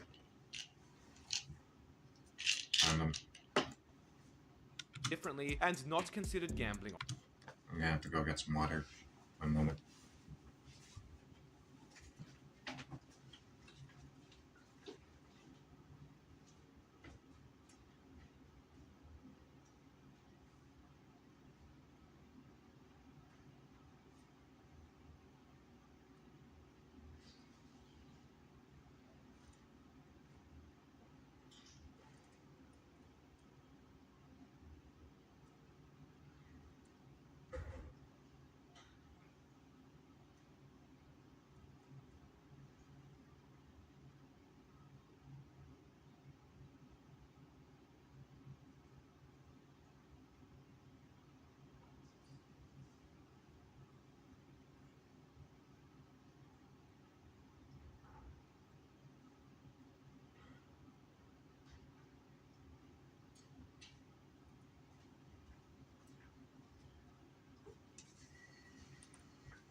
Java. Why is gambling defined differently on Java and Bedrock at all? Rather hypocritical if you ask me. If Mojang is going to allow specific kinds... Because Java and Bedrock are completely different ecosystems. One is running off of JavaScript, and the other one, like, I'm not sure what the backbone is, but like, I wouldn't be surprised if it's like C# or something, you know?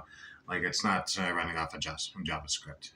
And like, the two can kind of communicate, but they can't, you know, like, they can kind of communicate, kind of like, you know, do stuff together, but like, you know, they're not in the same ecosystem. Like, they're still in their own separate bubbles, even though, like, you know, you can still access them with the Minecraft launcher, but like, you can still access lots of things with like, even modern launchers, even legacy games, if you still own the game. Of gambling on one version of the game and not on the other, they could at least clearly list this in their Java guidelines, as well as the secret crate rules only server owners get when they don't comply.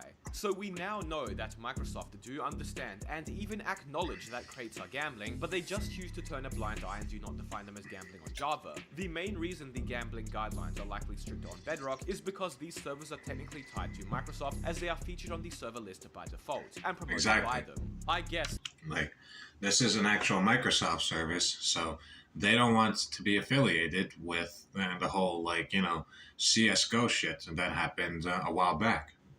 If you don't remember that, that was a huge fucking dilemma. A lot of fucking people got in trouble for the whole gambling on Twitch. Like, so, like, it's a huge fucking deal. In Microsoft's view, these servers represent their brand more, despite Java's public servers combined being overall more known and popular. Let's continue on now and look at some other odd rules because they get rather interesting. Ensure that content doesn't pose a geopolitical risk. Flags are an automatic fail, as they are a minefield of potential problems. Flags are not allowed on Bedrock featured servers and in marketplace content, clearly. Subscribe to the Mr. Epic. He's getting close to 900 subs, no pressure. Now that is something I can agree with you on, Microsoft. Make sure to follow that guideline especially, guys. No pressure. You cannot make content that is designed to look like a Mojang product, nor can you use the Steve or Alex skins or any Mojang assets and features. You can't even use the Minecraft font if it's 3D, and can't use specific features of the font like the Creeper A. Herobrine can't be used, neither can Notch, and you can't expand upon Minecraft lore or Minecraft's official story, so no Origin of the Ender Dragon content, for example. They are really strict on their branding stuff by the looks of it. You can't even use text colors that are found in the logos of official Minecraft games, including Legends and Dungeons, nor can you copy. So I guess MatPat broke the fucking rules of Minecraft. Yeah, he didn't do it on the game, but like, you know, had he fucking done something on the fucking game, like, guy would have totally have been breaking the fucking rules of Minecraft. Nuts. Fucking wild. Any of its specific features like the pyramid format where text is arranged like a pyramid. You can't even mimic Minecraft splash text at the corner of logos either. And this one is interesting. You cannot emulate to be released Minecraft content. So any content showcased in Minecraft Live, for example, marketplace creators and server owners cannot create in-game before it is released. The same goes for Mojang's other games to be released content too. No violence is allowed, which Mojang defines as depictions of blood and guts, with even redstone as a replacement for blood not being okay. But I guess for some reason, bones and fossils are. Any implied violence in any content at all in the marketplace, as well as mature themes, even including guillotines, are not on. Also, no colonization through force. Oddly specific. Unsurprisingly, no nude. I'm just gonna say, like, I am that type of person. It's that thinks it's kind of annoying when people just don't say guillotine. Yeah, I know how it's spelt, but just... I'm sorry, but, like, you're not French. Like, you know, like, more than likely, just say guillotine. Nudity is allowed, or even questionable clothing. Looks like I'll need to change my Bedrock skin. But interestingly, Microsoft actually have very specific rules on this, specifically related to skin packs on the marketplace, as well as I assume the skins of NPCs on servers. Roughly 2/3 or more of a torso must be covered, as well as roughly 1/3 or more of legs. They didn't specify what parts need to be covered though, just the quantity. There we go, much better. Clothing or hair that makes a character look unclothed is not allowed, as well as risque clothing like fishnets and transparent items. The top of the legs must be covered on the lower skin layers, looks like the goods are gonna have to be hidden, and worst of all, no nipples. However, beings that aren't normally expected to wear clothes, like robots, tree folk, genies, animals, and more, are exempt from these rules. Well, in that case, thanks Microsoft. No depictions or emulations of real-world handheld guns. This includes weaponry such as rifles, pistols, gun-like toys, carried rockets, grenade launchers, and anything that mimics the construction of a gun. So essentially, you can't have realistic-looking guns in Minecraft, with Microsoft advising you to replace them with fantasy, sci-fi, or other projectile-type weapons instead. The supposed gun ban Mojang tried to enforce over Java servers back in 2023 makes much more sense now. For those of you unaware, in 2023, a bunch of long-standing gun servers randomly out of the blue were told by Mojang enforcement that due to a recent directive, they could no longer have guns on their servers despite running fine without issue for 10 years in some cases. This is what initially sparked the entire Minecraft lawsuit in the first place, mind you, and caused a lot of panic within the community at the time. Mojang would eventually vaguely walk back this change a few months later, but it still left server owners and players very worried about Mojang making sporadic changes to their server guidelines in the future and rendering their servers unplayable. It seems the directive to ban guns ultimately came from the fact that they were banned on both Bedrock servers and the marketplace. Now, military content is very restricted on Bedrock, and there is an entire multi-page dedicated document talking about what you can and can't do, which I'll briefly summarize. Combat-ready uniforms like tactical gear, ammo belts, bulletproof vests, helmets, and other military combat attire is not allowed, nor are any military attire that aligns with real-world military gear. Sci-fi or fantasy-type military attire is also seemingly not allowed. This seems vague though. You are not allowed to glorify the modern military or create any skin packs depicting soldiers, and by the way, Microsoft defines modern military as any warfare that has occurred since the advent of gunpowder, so from the 1400s onwards roughly. You aren't allowed to use military ranks or terminology like sergeant, nor are you allowed to create content. So I'm not allowed to have my fucking 1400s accurate fucking Chinese soldier because, you know. Of military adjacent groups like SWAT teams or even military looking paintball skins, whatever that means. You can't have a server spawn that is a military location or active war zone or war base. Military vehicles are not allowed, nor is camouflage. Vehicles can't have real weaponry or military-like designs either, so no designs that look like tanks for example, and no markings that look like military markings. You can't have military game mechanics either, and they even restrict the use of Minecraft mechanics that mimic acts of war, so it looks like TNT cannons might not be allowed either. And finally, no military propaganda is allowed, so you aren't allowed to have any narrative, stories, signage, or just indications that the military are good or the heroes of the story. You can't have any quotes or indications that are pro-war, and can't demonize enemy groups that may have basis in reality. So I assume that would mean your Minecraft server or Bedrock map can't have terrorists be the enemy. Now, there is a bit of flexibility on some of these rules. For example, a military server spawn, which depicts an inactive wartime base or area, may be allowed if it's part of an official Minecraft education lesson plan, but in general they are very strict on anything military related. There are very strict rules on language too. No extreme language, which is just harmless swear words, is allowed, as well as other harmful slurs and similar. You aren't even allowed to use sexualized language like hot skins, because that's some seriously harmful stuff obviously, and you cannot glamorize criminal behavior. In practice, this means servers need very strong chat filters, which a Bedrock server owner also mentioned to me, and basically you have to make sure your server and marketplace content is as G-rated as possible. Do not include references to or depictions of real persons without their consent. Essentially, you aren't allowed to feature controversial people or really any public figures by the looks of it, with the exception of deceased figures of historical or educational significance, as long as they are rooted in Hell yeah, so I could still rock my Caesar skin if I wanted to. But is it... like, does it step it over if I have my buddy just as Julius and just kind of fucking give it to me with a sword? Another funny example to explain that, where it's okay to be knighted by Queen Elizabeth, but not okay to get Robot Julius Caesar to fight Robot Tutankhamun. I wonder what intern came up with that. Microsoft are essentially the fun police here. I assume they do this for living public figures to make sure they aren't liable for any questionable content that might be made about them, but I don't really understand why they don't let people have a bit of fun with figures who died hundreds or even thousands of years ago. That being said, who gets to be protected by these rules and who doesn't? Dream is a public figure, and his likeness has been plastered all over the marketplace in low-quality skin packs and content for years, and he seemingly never gave permission for this. Seems like a very inconsistent rule to me. No religious content is allowed. allowed. You can't even have religious music or any mentions of the afterlife in religious contexts. And here's an interesting one: diversity. Essentially, Microsoft has rules that force marketplace content creators specifically to make sure that their content has diversity. So, for example, a job skin pack can't have all the professional jobs be one gender and all the service workers as another, or can't have one gender being present as essentially lower than the other. In a similar regard, they strongly encourage marketplace partners to feature diversity in skin packs or content. So, for example, while it might be okay to That's just the way that the modern world is nowadays, unfortunately. Get woke or get broke.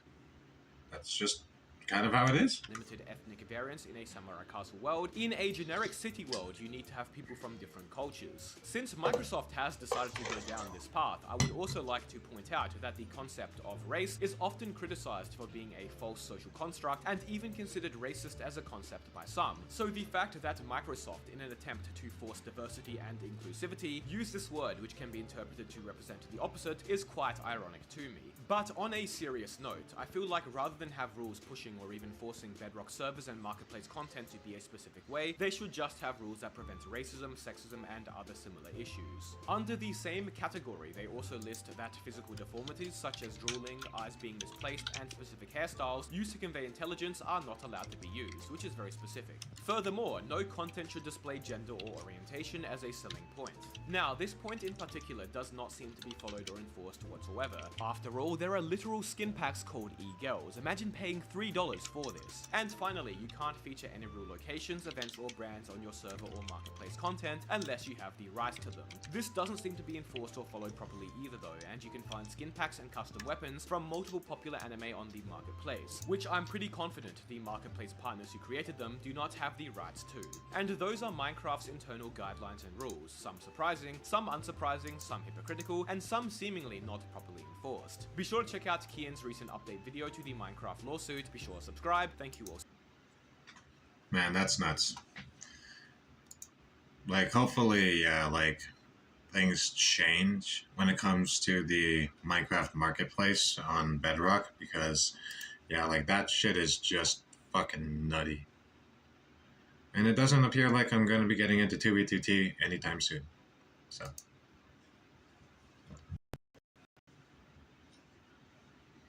Maybe, possibly, by time, like, I can possibly see us getting into 2B at, like, maybe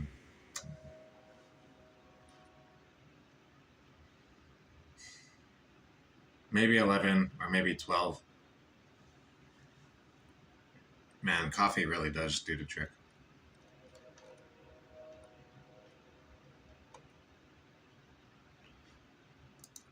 All right, so.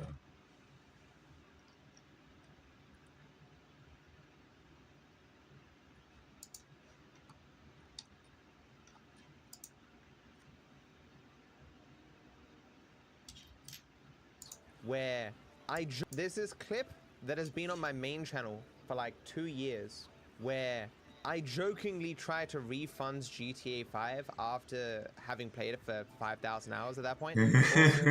Game is buggy. Seems made by 12-year-olds. Please refund. Very dissatisfied. You think that let's accept this request, guys? And it has my other email address in it, but it's recently hit the Clips channel, and so I've got like dozens of emails from people going, "Ah, you're so dumb! You leaked your email address!" And I'm like, this is a very old clip, my dude, from my main channel. This email address has been leaked for over 2 years.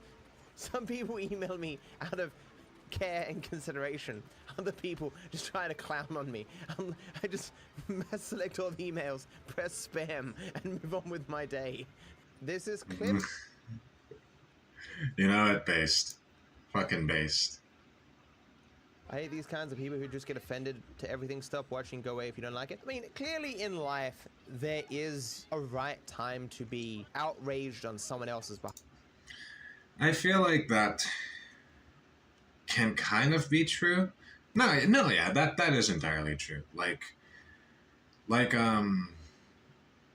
if your sister was raped and you wanted to, like, you know, like if you were upset for, like, you know, on her behalf, that is entirely fucking valid, you know? Like if you if your mom passes away, or like, you know, then like it's entirely okay to be upset on their behalf. Like, you know, it's entirely okay to be upset on someone's behalf in some regards, but like I feel like it's more to the case of like how much does it hit, you know?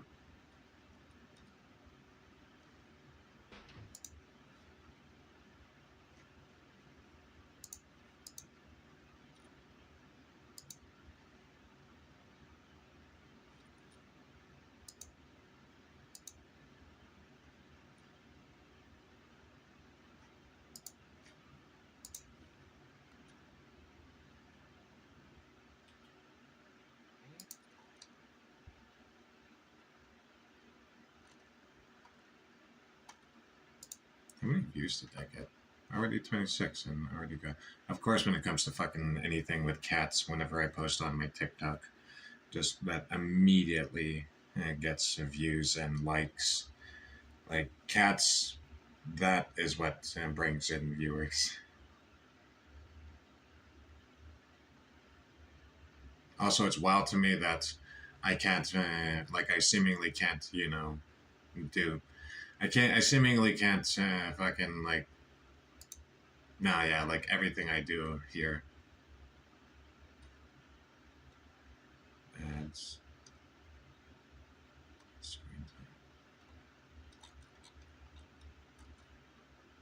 Manage account. Privacy. Push notifications. Business account.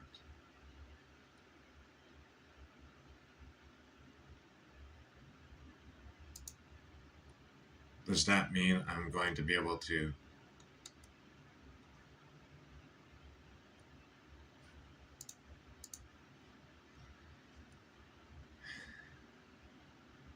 you know what? I don't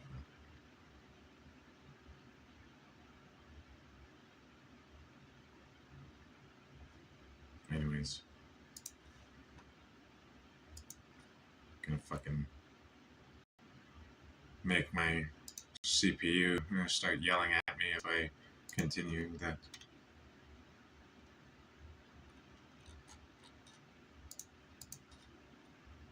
She'll start cooking. She'll start cooking. Behalf, especially if you have the power to influence things and the person who is potentially being negatively impacted doesn't have the power to impact things, attempting to use your influence to... Yeah, like my example of, like, if your sister was raped or something, you know, like, you have the power to influence things afterwards, especially if it, like, since, as we know, like 9 times out of 10 it happens with someone that they know. It's not typically like a random stranger, so and at that point you do have the power to do something about it. Well, I would advise against it, especially if like people can be fucking crazy. You never know if they're gonna fucking shoot you or something, so I always highly advise against doing that shit. But yes, you can influence like, you know, how things how things can proceed. To help that person. Being outraged on their behalf can be a sensible thing. You know, think of any civil rights or any attempts to gain rights for a minority in history. That's always needed some...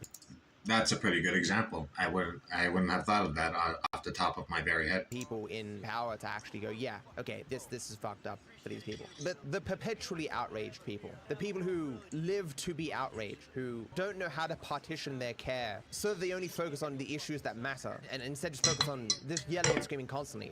It limits their ability to impact anything, because they're just always outraged. Oh, here's that person, always outraged about stuff. You gotta pick your battles. I hate these kinds of people who just get offended to everything. Stop watching, go away if you don't like it. I mean, clearly in life, there is a right time to be outraged. So what'd you think of the open beta? It was awesome. Really? You're not just saying that? Oh yeah, I mean 100%. It is exactly what we have been asking for. Just a bare bones FPS with solid mechanics that gets rid of all the crap that nobody wants. I mean, that is exactly what we were going for. Well, I think you guys might have nailed it, but to be honest, I am still waiting for launch day just because I don't really trust you. Yeah, that is fair. But honestly, I'm excited. Almost as excited as you are for Black Ops 7, right? Oh my god. Oh, not this guy. You saw the trailer, right? With the big knives and the road was twisting. Are you gonna tell him? I think you should tell him. I don't want to tell him. Tell me what? Okay, how do I say this nicely? You suck, and your game looks like garbage. What? I feel like you could have been more gentle. I genuinely don't think I could have. What do you mean? Well, for starters, I can't believe that we're on Black Ops 7 because I didn't even know that 5 or 6 existed. I mean, you guys have turned into the Fast and Furious franchise of the video game world. Well, we just want to bring you a new game every year. We don't want a new game every year, especially if it's an unoriginal, half-baked mess that's only geared towards Warzone. I thought you guys love Warzone. Most people are getting tired of battle royales, especially if it comes at the expense of a good story or multiplayer mode. Hey now, our story mode is gonna be awesome. From what I saw in the trailer, it looks like trash. You are once again leaning into this weird half-futuristic, half-modern-day aesthetic that doesn't capture the appeal of either one. We're just trying to reach a wider audience. No, you're not. You are trying to become the next Fortnite. And in the process of focusing on stupid skins and battle royale, you have let the core of the game fall by the wayside and alienated a lot of your player base, which, and I cannot believe I am about to say this, has made EA look like the good guys. No offense. No offense taken. We deserve that. So what'd you think of the open beta? It was awesome. Really? You're not just saying that? Oh yeah, I mean 100%. It is exactly what we have been asking for. Just a bare bones FPS You know with what? solid Yeah, mechanics like that gets EA rid of all does the crap deserve that nobody that. wants. They have- wants. I mean, that is exactly what we were going for. Like Well, I think the you guys might whole have nailed shit it, with but to be honest, like the whole shit with Battlefront 2, like that was just fucking nuts. So yeah, like it's always good.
All right, one moment.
I am still waiting for launch day just because I don't really trust you. Yeah, that is fair. But honestly, I'm excited. Almost as excited as you are for Black Ops. This man came up with what felt like $1 million idea. Do you remember Cartoon Network Nudes? During World War I, Canadian soldiers tossed a tin can into the German trenches. The moment they saw something flying toward them, the German soldiers panicked.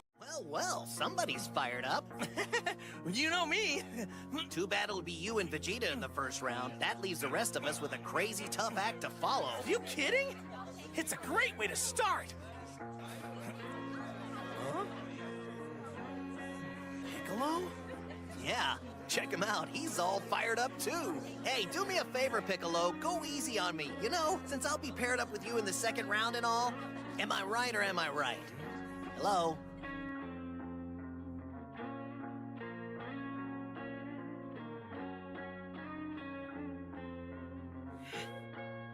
Ma Jr. concedes! Newcomer Shin wins his inaugural battle in the World Martial Arts Tournament by default! What happened out there? Are you having an off day? This is serious. Huh? Yes, he's in a class by himself. You're joking, right? I gotta square off with him in the next round! Well. Hey, Mom, I'm home. How was your day? Pretty good, except that I have to go out on a date tomorrow. You have to go? You know that I'm sending you to school to learn, Gohan. No, I'm serious. I have to go. She's forcing me. Oh, yes, I see. I guess things haven't changed that much since I was a kid after all. I remember the first time I made your father go out on a date with me. You know what? Feels like we're just hanging out. Is there anything special we're supposed to do since we're on a date? Well, silly, that's up to you. You're the boy, and the boy is supposed to think of the most pleasurable thing to do and then try to coax the girl into doing it with him. Oh, I think I get it now. Goku, you're so adorable. Oh! Wow, this dating is fun. Goku, this isn't exactly what I had in mind. Your father was such a rowdy boy. We spent the entire day fighting. What a great first date that was. Wow, gosh.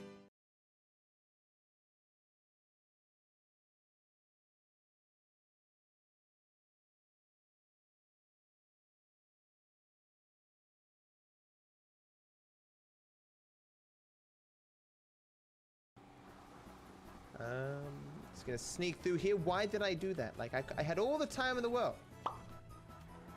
I don't really, chat. This is a speed run. Ah, you son of a bitch!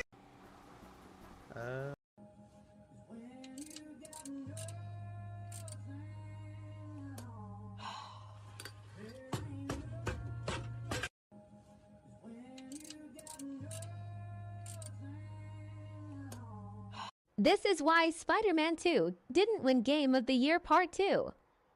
I play video games. I play Call of Duty. One night, I end up playing with this kid from Jacksonville. He don't know I'm Jelly Roll. I don't know who he is. That's what's so cool about games. We're just talking shit all night. It's all in good spirits, you know? And just as a joke, I go, every time the Titans play Jacksonville, we're gonna go together. But we kept that tradition. Every year, one of the two Jacksonville games, I either fly him here or I'll fly there. I'll show up in all blue and he'll be all Duval'd up. We're walking through the stadium looking like a cool little matching pair. You know what I'm saying? That's the love of football and that rivalry in itself. Right. It somehow ended up bringing a really cool friendship.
When did I forget to unmute?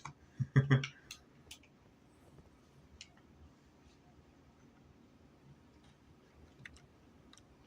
on.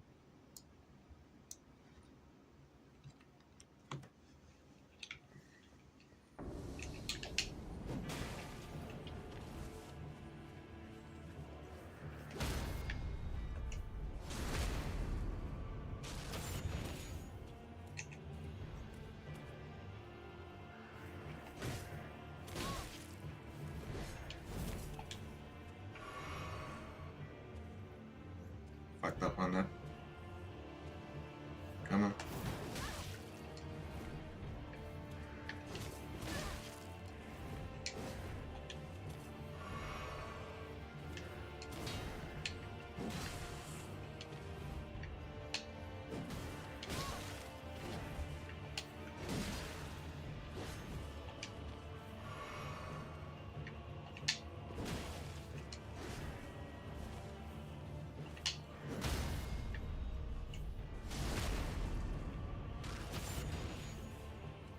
Alright. No time for this bullshit phase.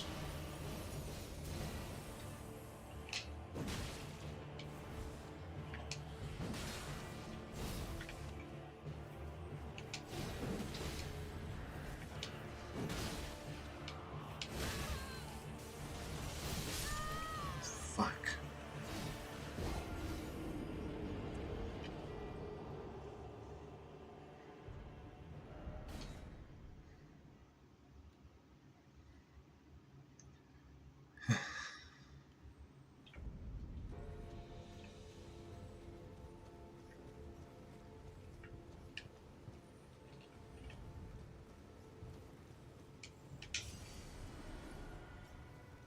What is it, like a fucking domain expansion? Fucking space inside is relative to what's going on outside?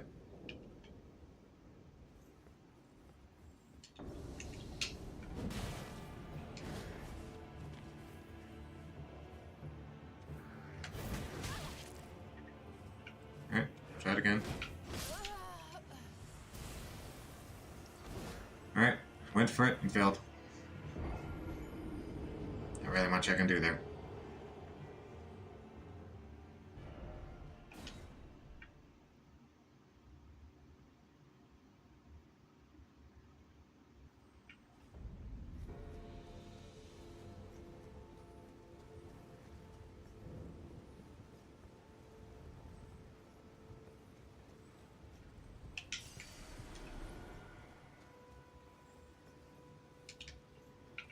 I would at the very least like to take out this guy.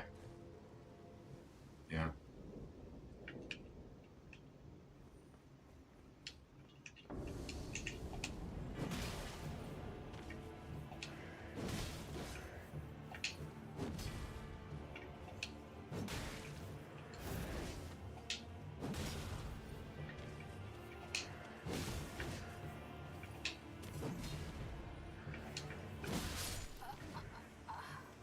I was just going for it. I didn't care if I fucking got killed right there.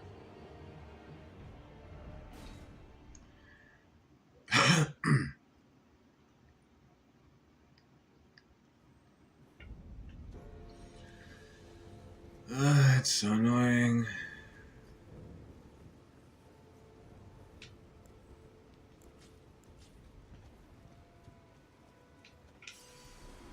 I'll try this whole setup again.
God damn it.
Shit.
Fuck, that was my own fault.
In this situation, it would be helpful if I I had changed all my flasks into Crimson Tears.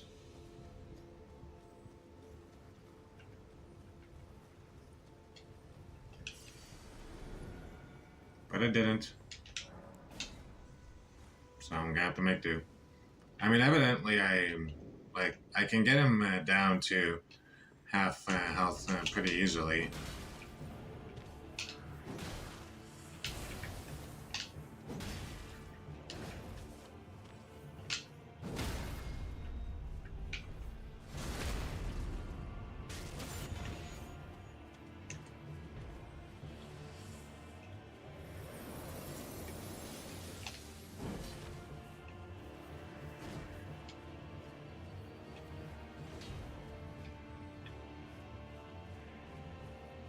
I was hoping that he would have gotten stuck on those trees. I would have ran in and just instantly tried to do something with that.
I had to try and go for that last one to see if I can get the stun on him.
Oh, fuck.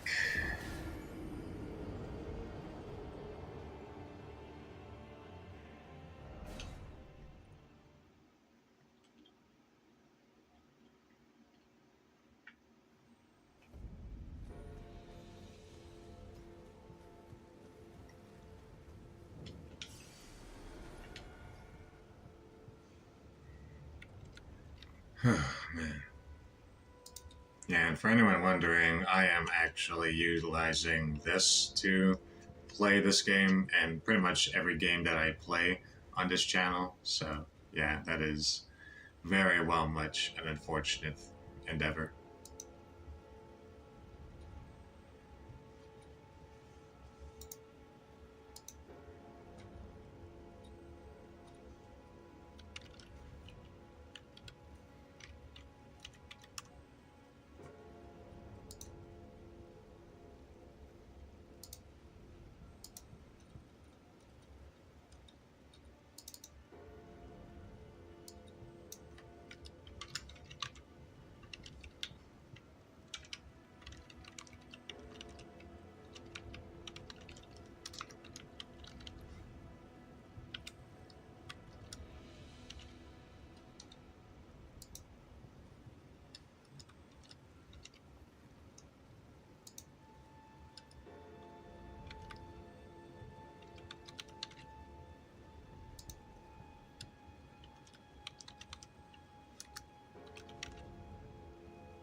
Hold on, I'm just editing something here in the background.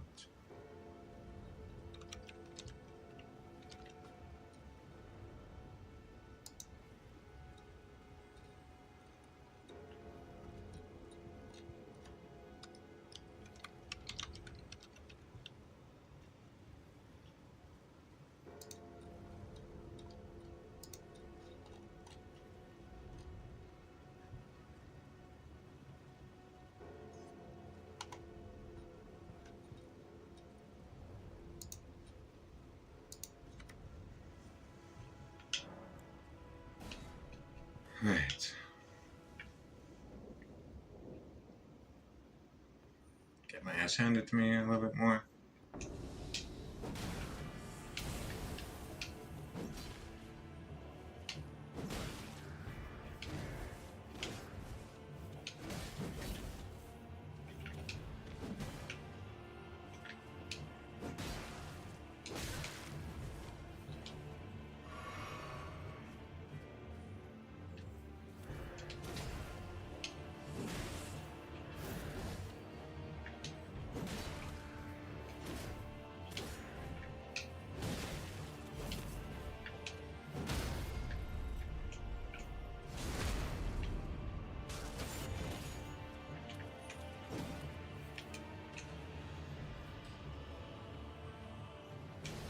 Alright, I got to fucking heal because this guy's fucking attacks in this phase are fucking do something else.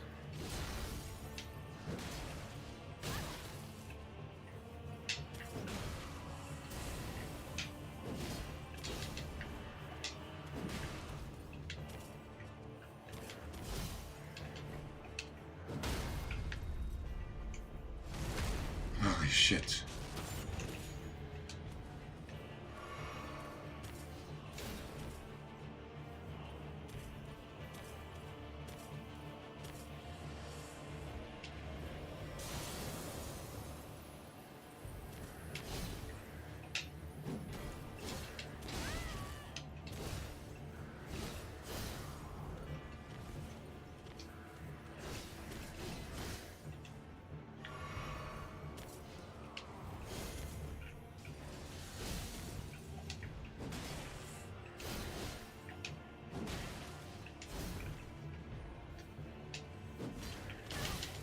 Holy shit.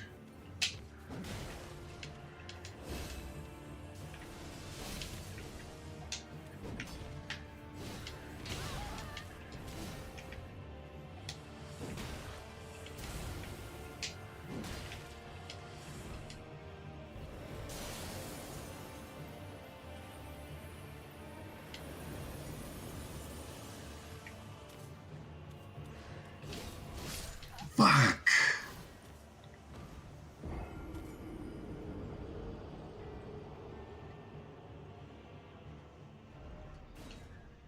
Man.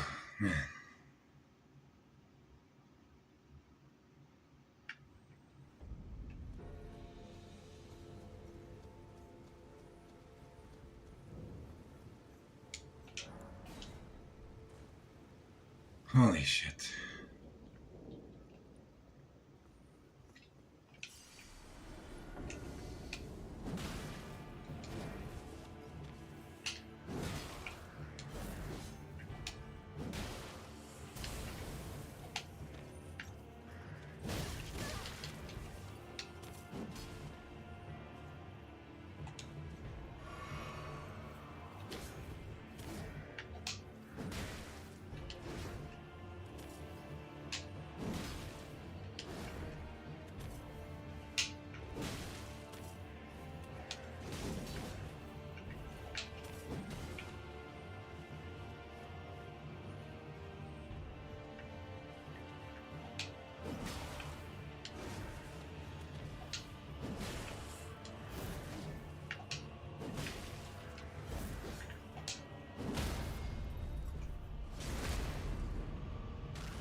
Huge.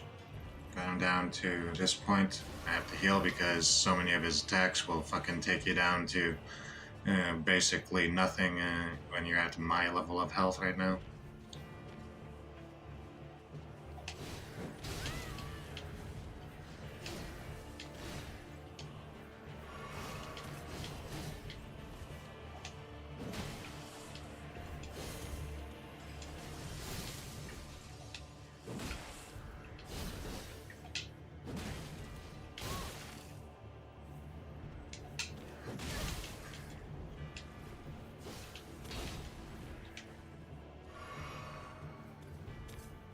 Last one.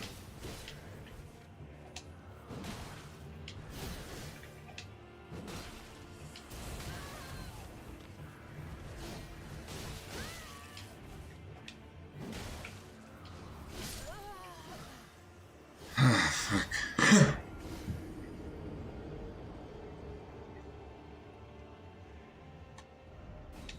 I'm getting used to the timing, obviously. This is what, like my fucking 20th time going in now? 22nd? Some shit around there.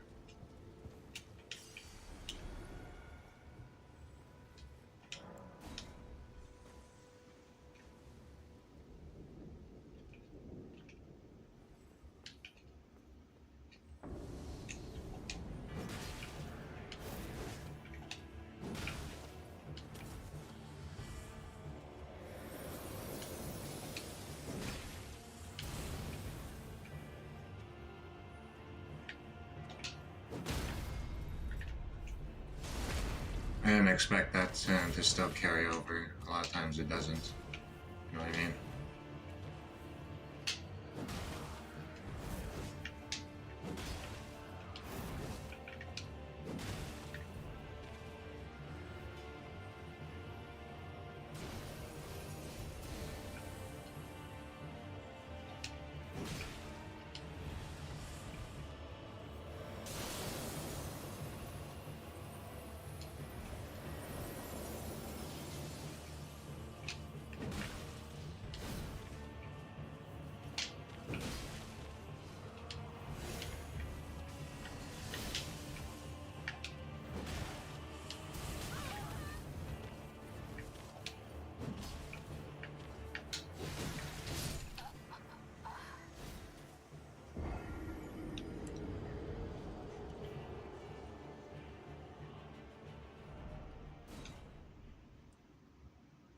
I could try parrying his attacks, but like after he gets into that second phase, his attacks become like he barely utilizes the straight up slashes, and it just becomes very sporadic.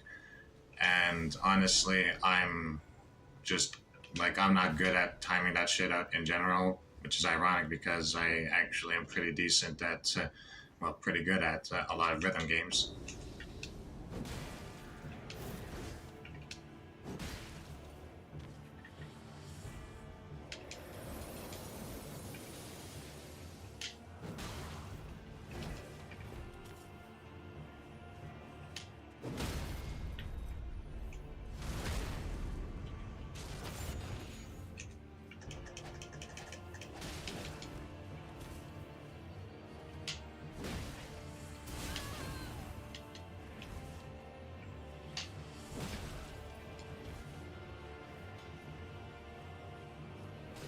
Alright, just gonna heal because...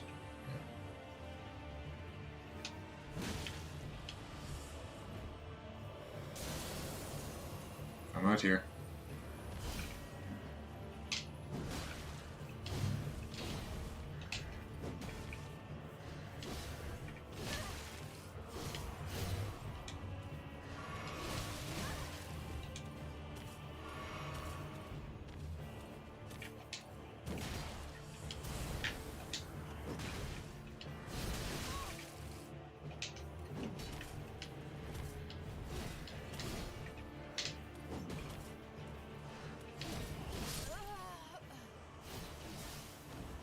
I think when I see him about to do that attack, I should roll towards him, not away. I think that's my call.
It'd be ideal if I can get him down to that health without taking damage.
Fucking hell.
Fucking hell.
I am playing like complete dog shit right now.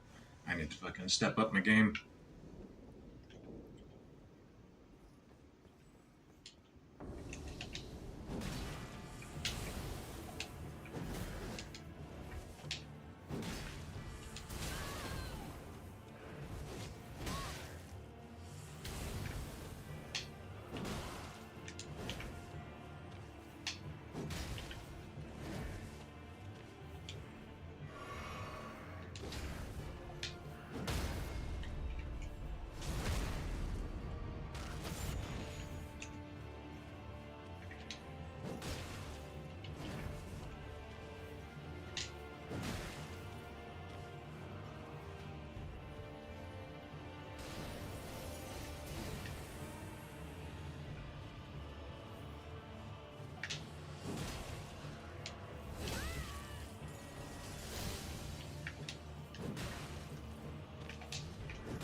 Jesus Christ.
Holy shit.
I hate whenever the fucking A button doesn't activate before I press R, because I'm trying to do a jump attack, not that.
Shit. I have no idea how many attempts this was. It has to be over 30 at this point, like around 35, 36. Probably even closer to 40 attempts.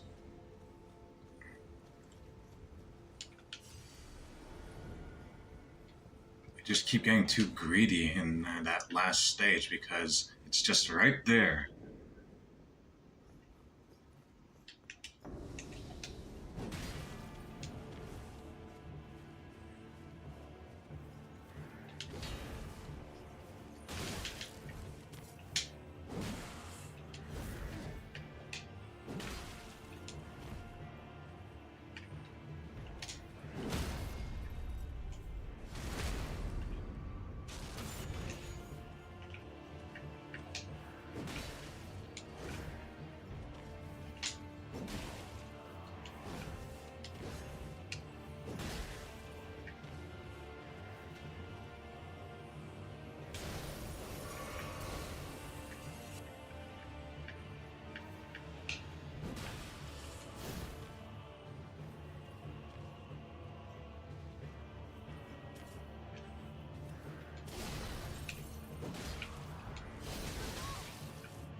I gotta stop getting so greedy and stop trying to just rush right into it. Like, I gotta keep doing what I've been doing, dodging a lot, and waiting for those split-second openings.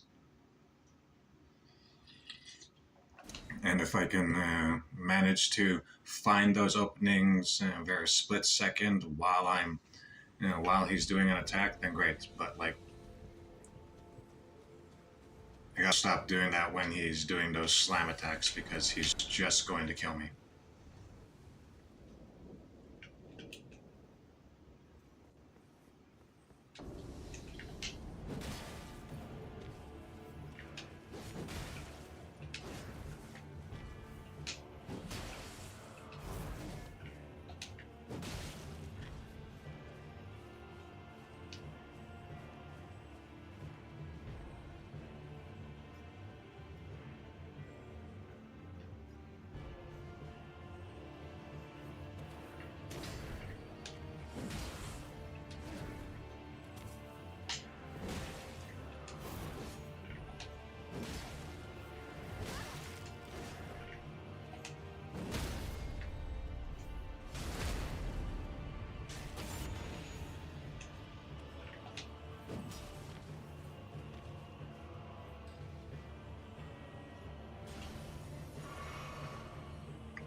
I keep forgetting that that one has a fucking a follow-up.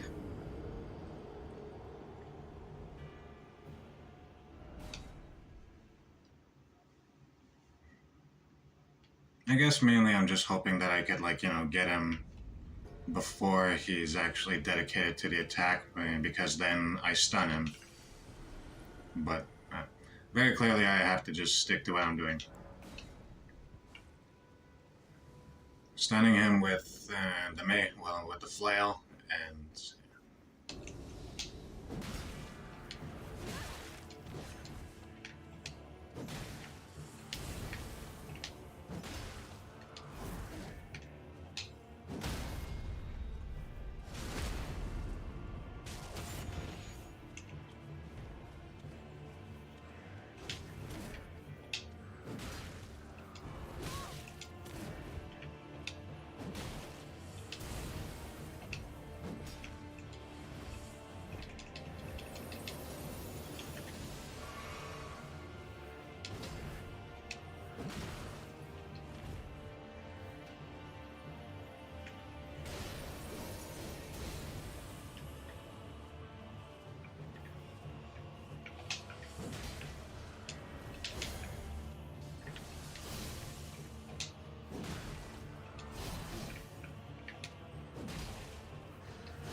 Almost never hits.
I usually have that timing down pretty well, but I'm sucking ass on that timing as of late, in the past few ones.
Son of a bitch. I'm sorry, this guy's fucking spreading my asshole 3 ways to Sunday. He's not fucking letting go. He has those booty cheeks fucking locked fucking down. I'm sorry. So, like, that is why I am barely speaking at the moment. I am fucking just trying to. It's like, as long. Like, it's now at a thing of principle. Like, so long as I can kill this fucker, then I'll be happy.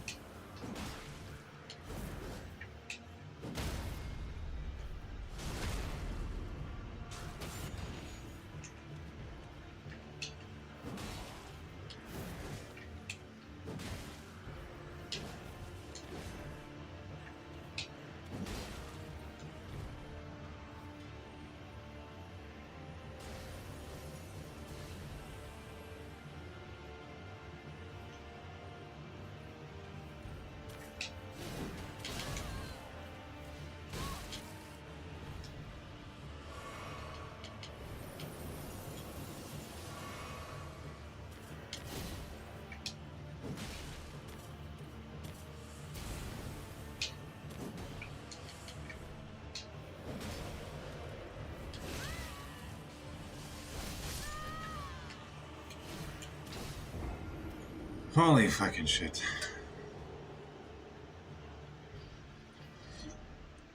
I'm truly contemplating if I should just go and, like, get a different weapon and then come back. Or at least, like up my strength. So I think that's what I'll do. I believe there's a cave around here. I remember that much.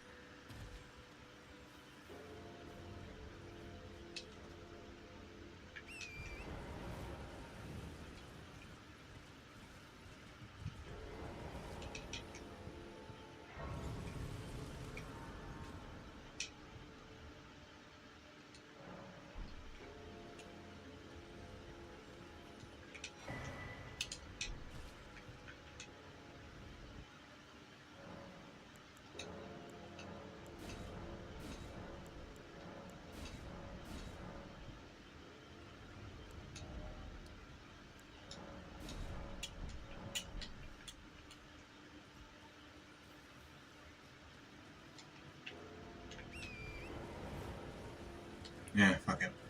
I'll still just go and do that. I think the cave is over here.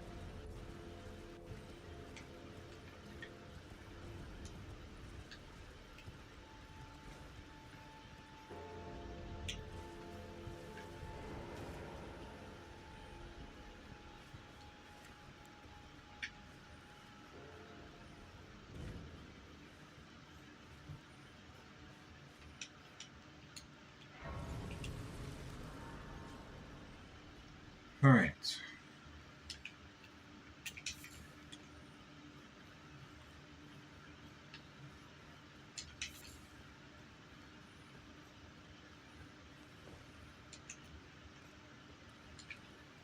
Oh yeah, this place. I now remember.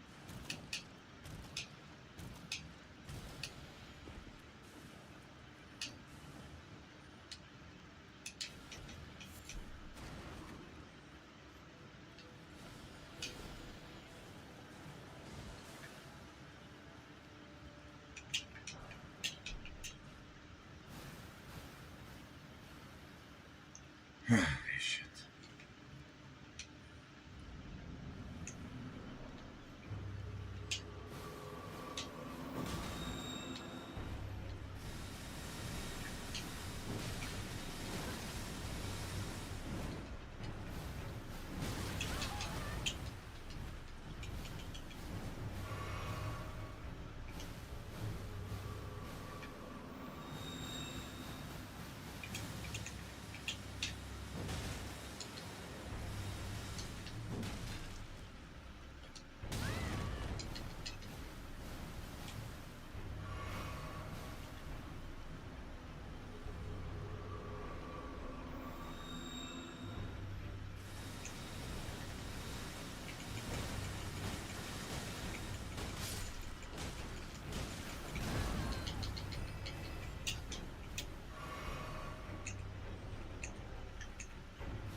Fucking hell.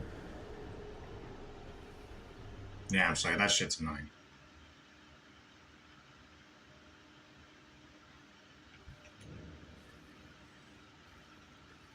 I guess thankfully I remembered what this fucking cave was as soon as I went into it.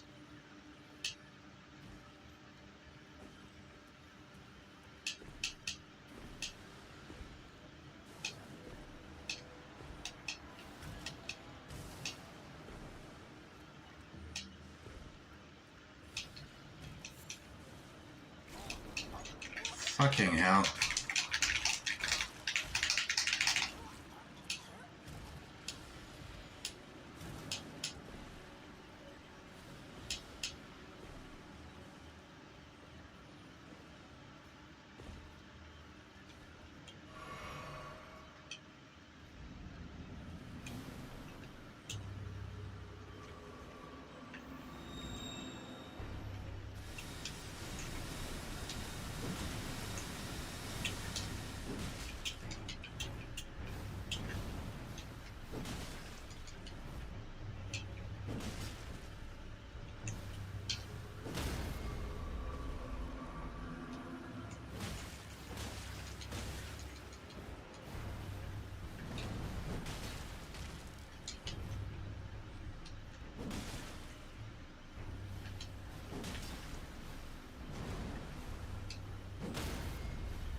Holy shit, that's annoying. Alright, what does that do for me?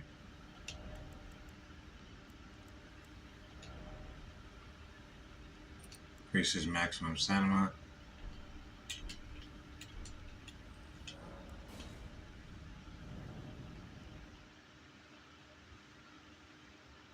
Alright, that'll do.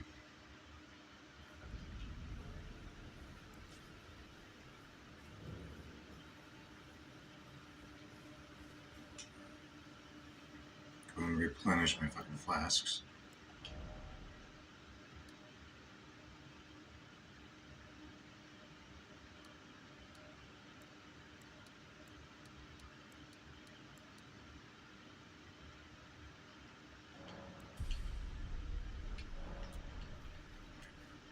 I'll give that a try. Even though I'm literally not that much more stronger. The only thing majorly really different about me right now is that my flasks heal me more. Kason, hey, welcome to the stream.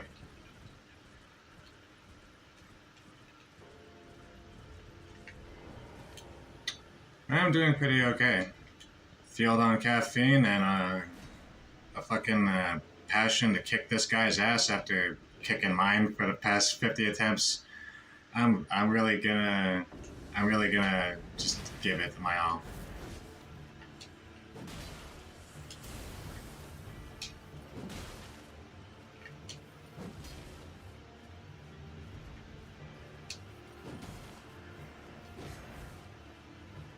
I just realized I'm fat rolling.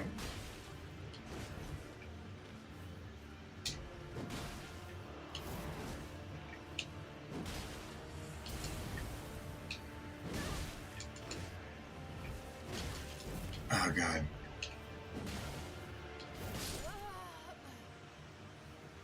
God damn it. Yeah, it is good to know.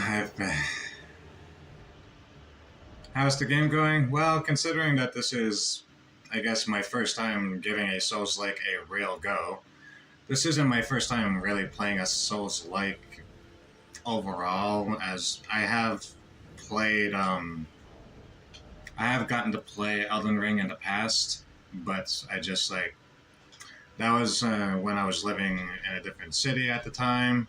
It was on my brother's Xbox. I didn't really get to, you know, experience it a whole lot beyond just, like, watching him play it. And, so yeah, I said, fuck it. I decided to actually, acquire the game, and I like it.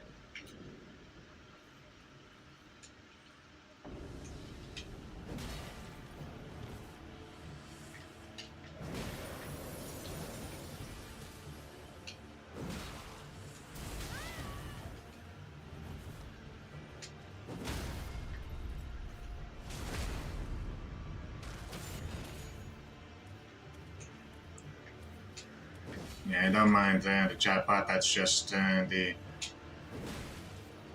that's just the sponsor. Any downloads just supports me as all.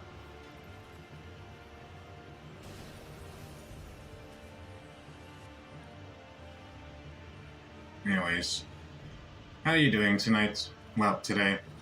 I have to keep in mind that yes, it is indeed morning.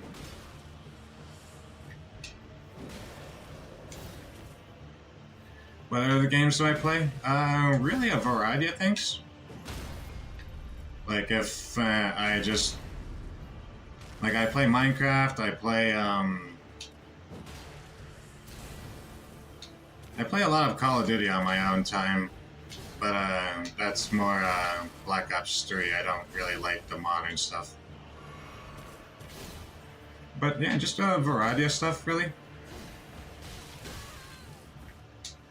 Not opposed to playing stuff with viewers or getting suggestions to play new games.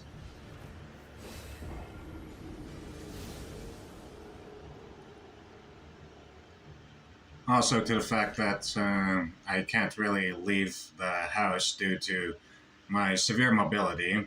The only way that I can example it in any way, shape, or form is the fact that my wrist can go like that, but this one, like it can't go like that, but that's if I force it to and go like that. I have a metal plate right here. You can still see kind of some of the scarring.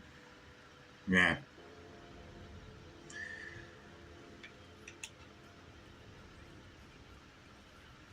I've been getting back into playing a lot of older games though on stream. Like, what are some of the games that I've been playing? I'll just look at my list. I've been playing some Hitman 2. I really like playing Star Wars Battlefront 2, the 2005 version. Sparking Zero, that's a pretty good game. I've been getting into that. Where am I from? I'm from Canada.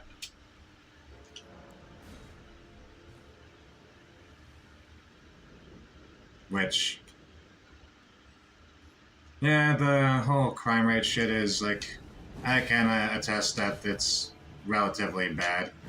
The reason why I'm like, why I have metal plates and broken bones is because of a fucking home invasion. Fuckheads came into my house with a machete. But hey, I'm still kicking. Not gonna let that ruin my spirits.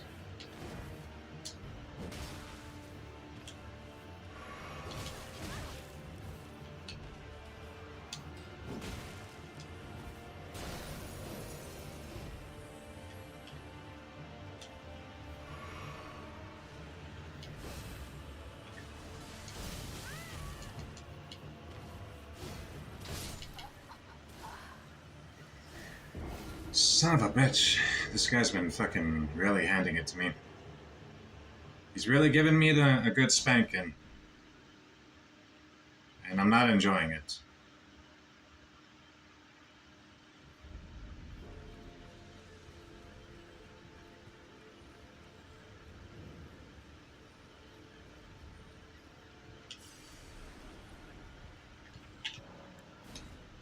But yeah, share the stream if you think that I'm entertaining. I would share my own stream on Twitter, but being to the fact that I have a audience of none,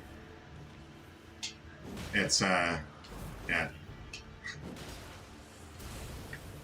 Oh no, yeah, like Canada, aside from like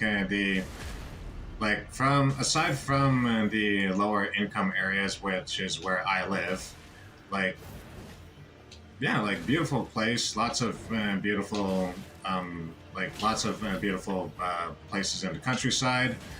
The like the culture is pretty rich and vibrant.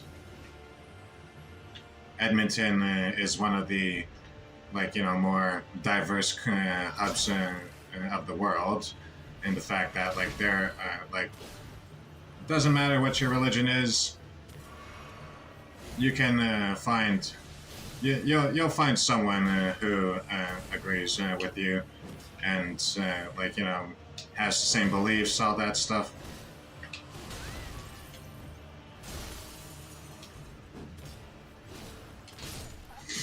Son of a bitch!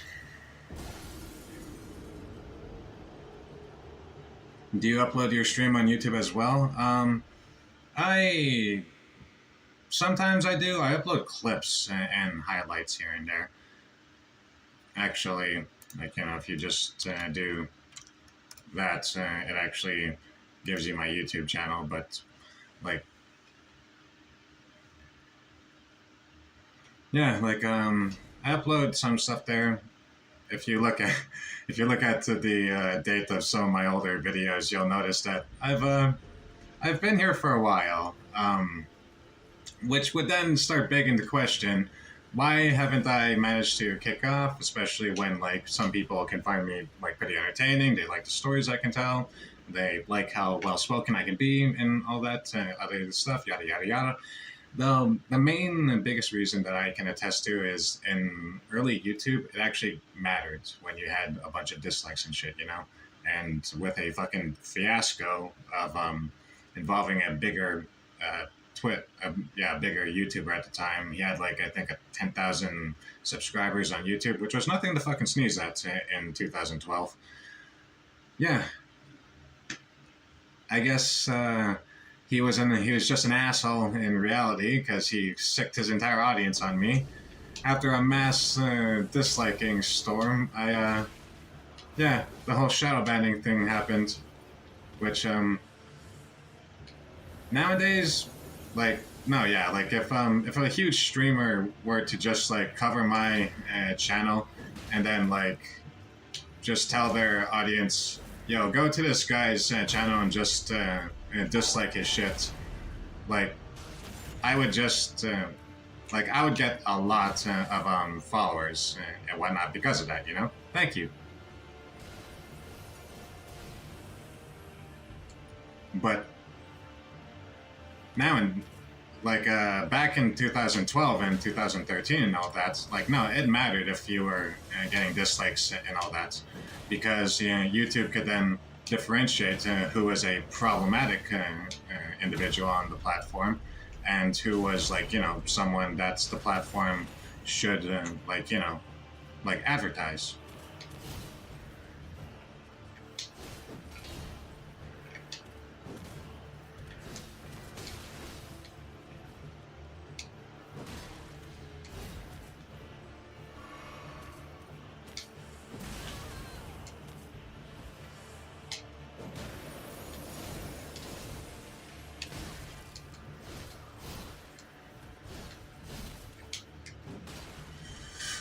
Ooh.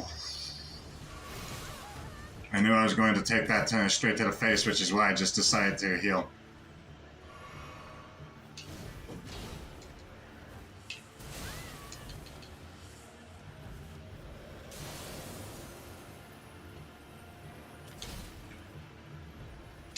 But no, yeah, canceling and cancel culture nowadays, that doesn't exist.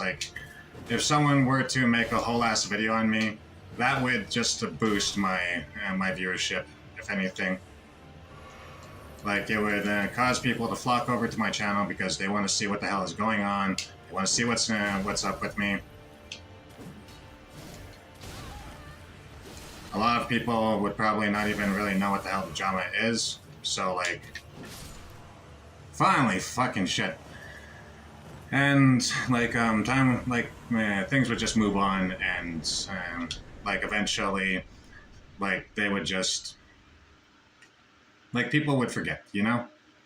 Like take Dr. Disrespect. That whole shit that happened. By all means, most people agree that the guy should not be on the platform anymore.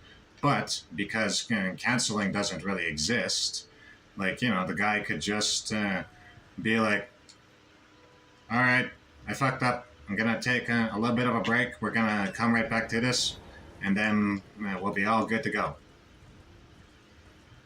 And, yeah, so, like, and yeah, that's exactly what happened. The guy disappeared for a little bit, and bada bing, bada boom. If you go to his Twitch, like whenever he's live, he gets thousands of viewers. Yeah, and you'll still probably get a couple of like people calling him a weirdo and shit like that. But aside from that, no.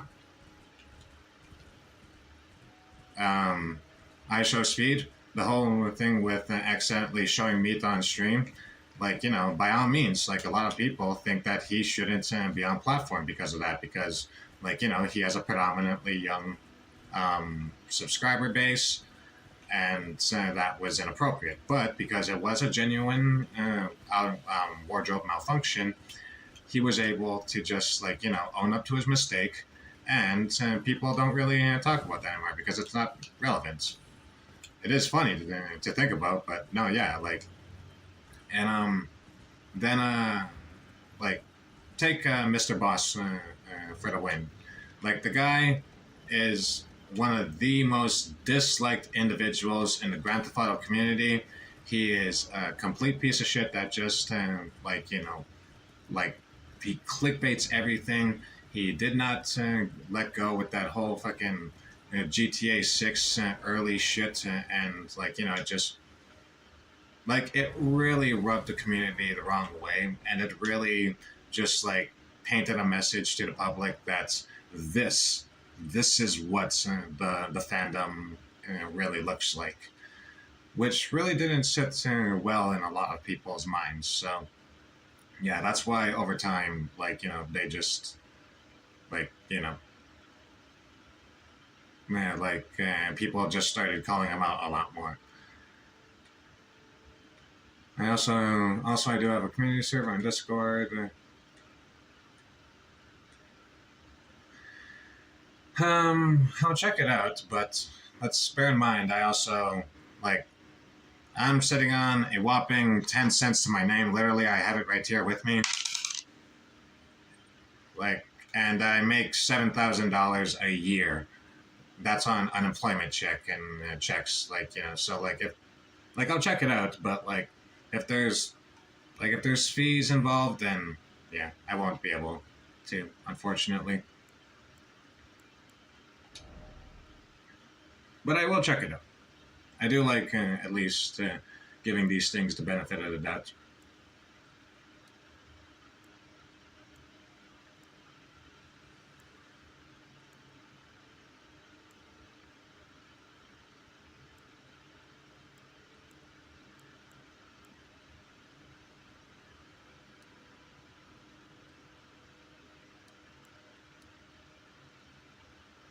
I'm amazing.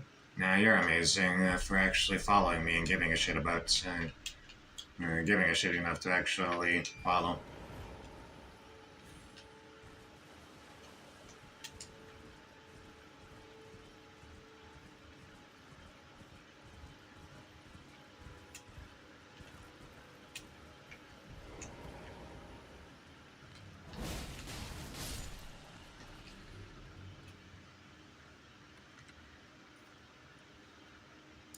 You know what, I typically don't do this stuff, but you know what.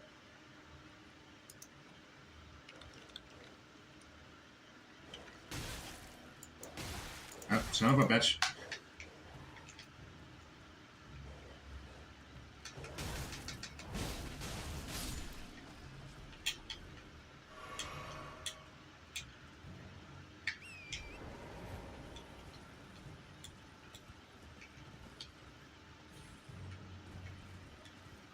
Well, no, yeah, like I would love it if I could actually just have a viewership, mainly because, like, yeah, it would give a financial incentive, but largely because, like, I don't know. In recent times, I've really kind of like, I've really had like kind of like a falling out with my friends, and I haven't been able to really talk to a lot of them. It's really kind of like gotten to a point where, like, I just, like, because I can't leave my house for over a year, I have to just kind of like find ways to entertain myself indoors. And I'll be honest, I've been finding that hard to do.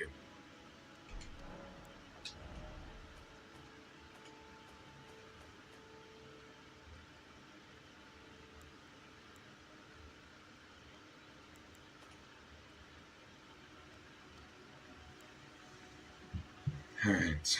Oh, I need 6 24 faith. I keep forgetting to fucking do more of my faith.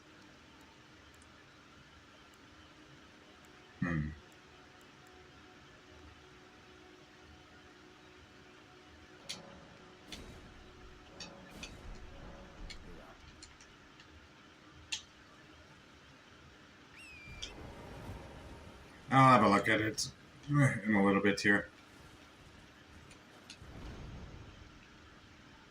I actually would like to get a little bit more into the game, but by all means, stick around. I do actually appreciate having someone to talk to. Well, you know, like, stick around as long as you'd like, you know?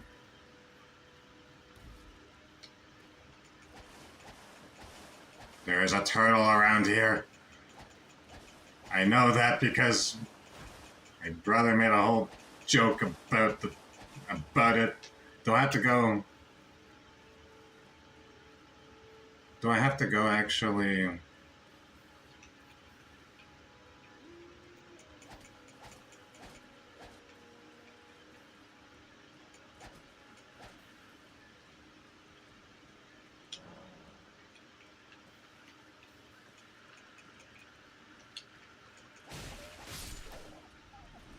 I do.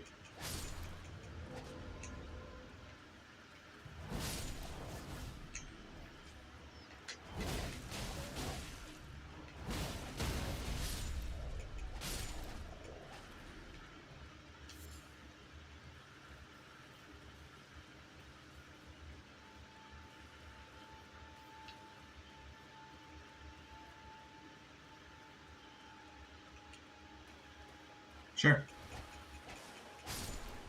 I'm not opposed to taking suggestions, especially if it might help me grow.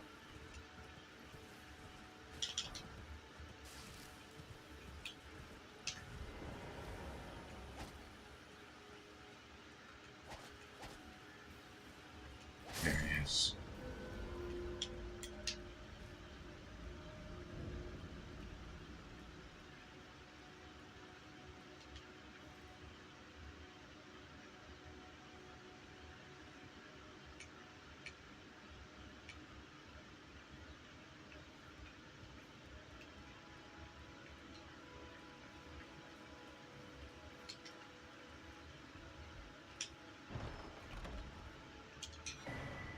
Also, thank you for saying that you think I have good gaming skills. Majority of the time, I don't see it. I am just kind of doing what I do. And if it so happens to work out, then whoopee, that's really great. But yeah, no, like, I'm just a shitter.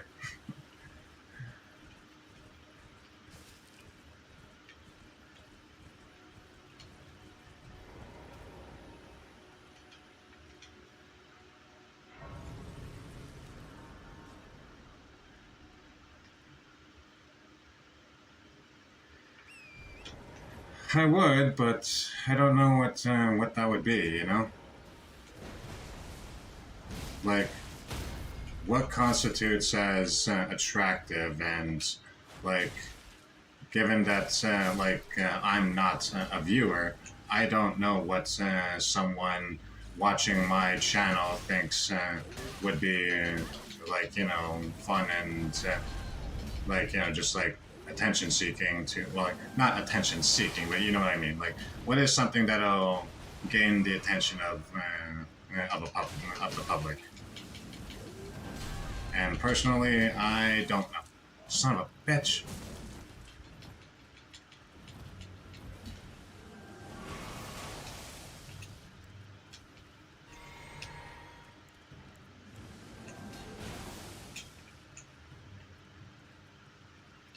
You should go with the eye-catchy logo and banner because it's a basic need. Well, that would be, yes, that is 100% a way to go, but I guess an example I'll draw to is one of my drawings that I've done, which I will show off in a bit here. I just hold on.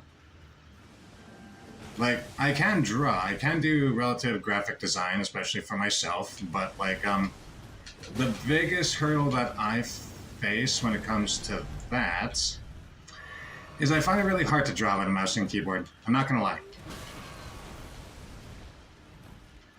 And yes, I know the obvious then answer would then be, all right, well then outsource, like, you know, like pay someone.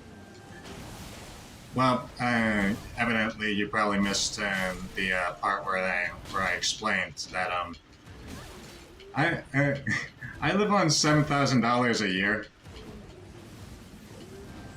Well, live is a generous way to put it.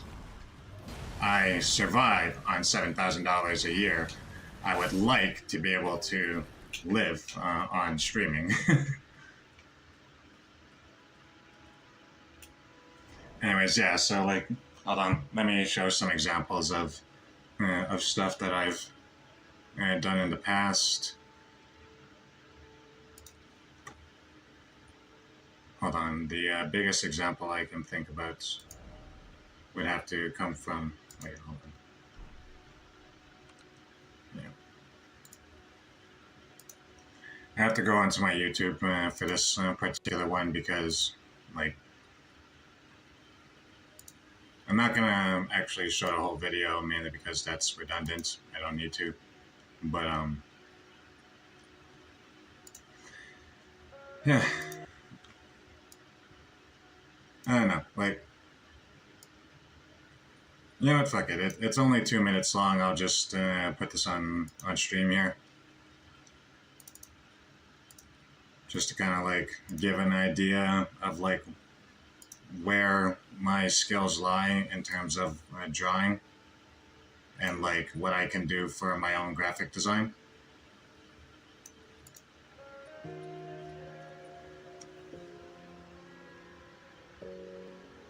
But like, as you can tell, like I'm a little bit more better with working with pen and paper, or at least a pencil. Like it's a lot harder to actually draw with a mouse and keyboard, which I can do. It takes way longer than it needs to be, and ultimately it then starts feeling like, you know, it then ultimately starts feeling like I need to put way more effort into something that will have little to no return.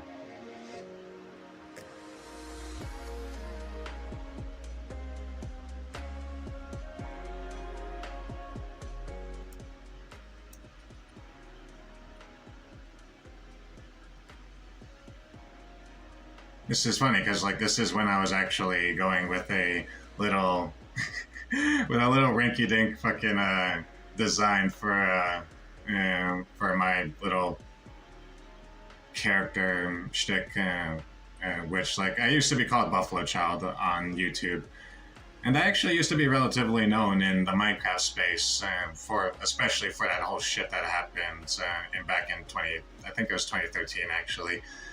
But that whole shit that I just talked about, like that actually, that got me known by some people like Sky for all the wrong reasons.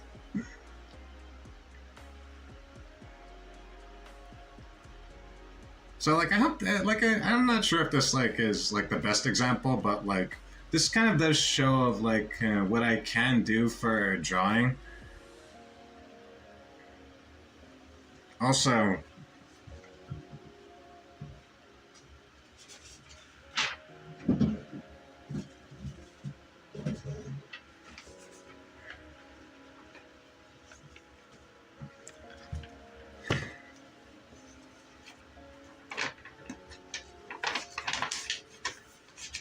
I did this sketch very quickly when I was trying to do like a painting for my son. I just did this shit off memory. It's relatively bad when you really, really like look at it, but like at a glance, it like I don't know, it doesn't look too bad. I think.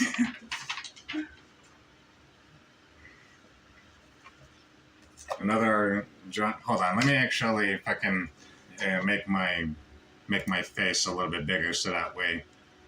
Well, like make this a little bit bigger so we can actually see what the hell I'm showing off here. Like, yeah, like I got this whole shtick right here. Like this is what I can do with like sketching out with a pen. This is actually a design for a creature that for my story that I'm kind of writing.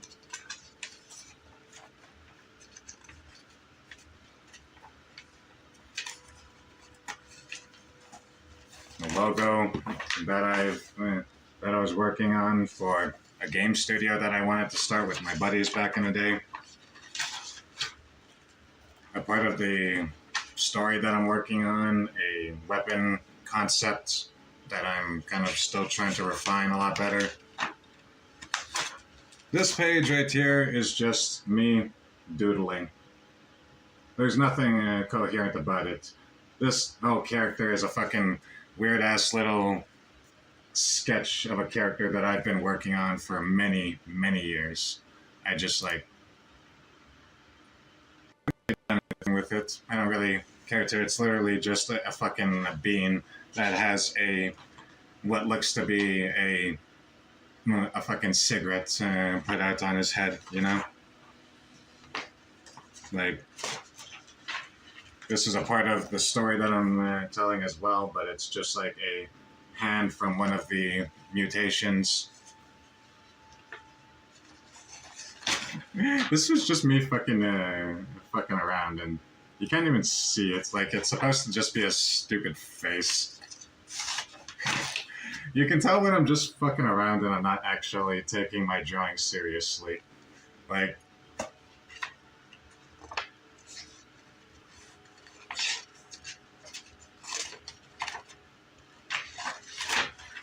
I was just, like, I just drew the Roblox logo and I just decided, fuck it. I don't know. I'm not, like, I can draw, like, and that is a fact, but, ultimately, it also does boil down to to another, factor of, while I can do it, like, you know, like, and I actually can, like, do relatively good stuff, it also then just, like, it would, drawing this stuff would be a lot easier if I had, like, a drawing tablet. Hold on, let me actually have a look at your message. Not bad. Not bad. But what I would, about something that I would expect, to be honest, not in a bad way. So it's all pretty good. I like the Beast Gohan.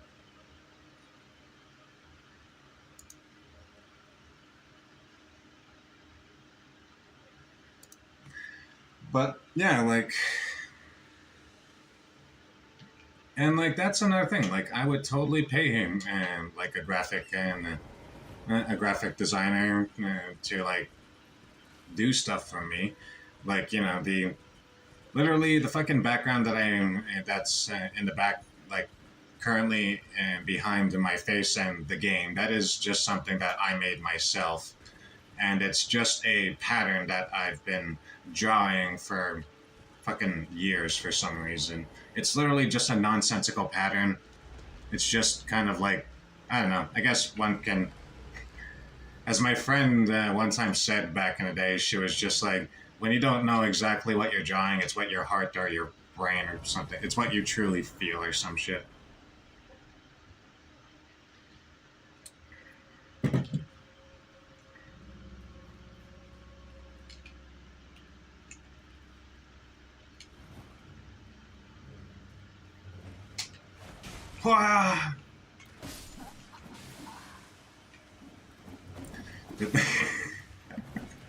I forgot to heal.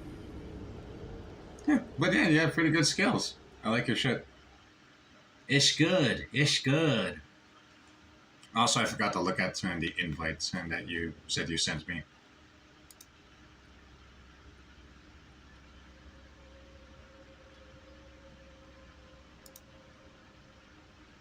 I agree.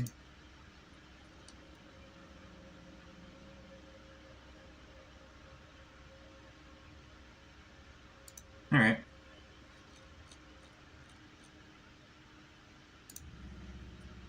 Anyways.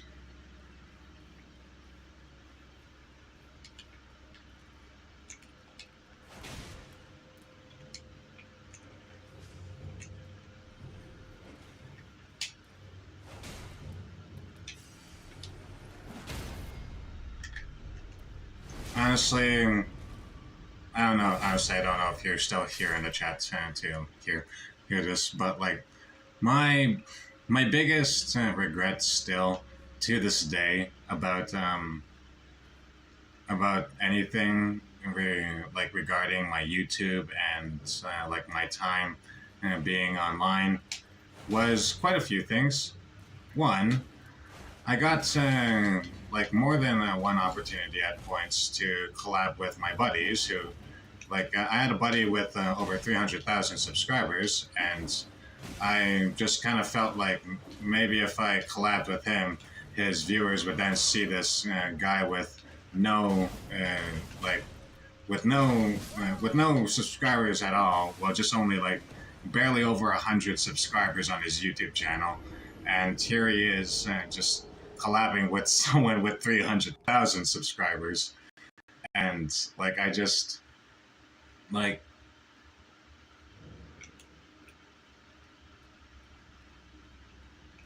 Well, my favorite colors are red and black. Well, my favorite colors are red and blue. Very basic ass answers, I know. Well, crimson, more to be specific, and the relative like navy blue that the suit color of my.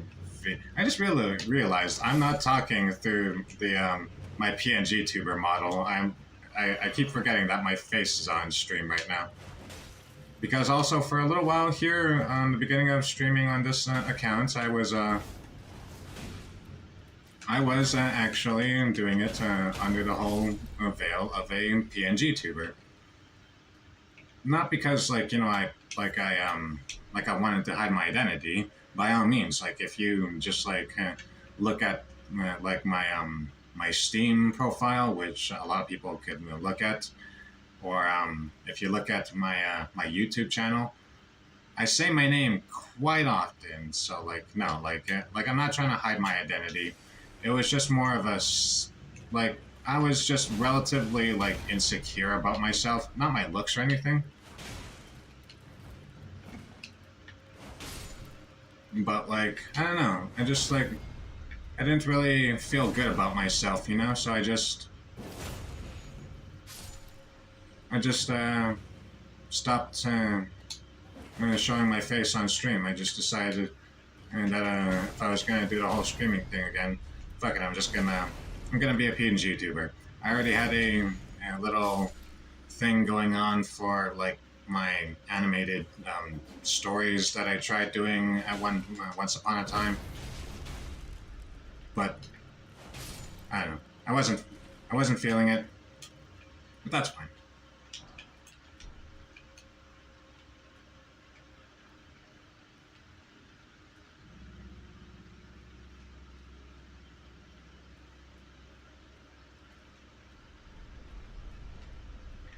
Ah, shit! No, no, no, no, no, no!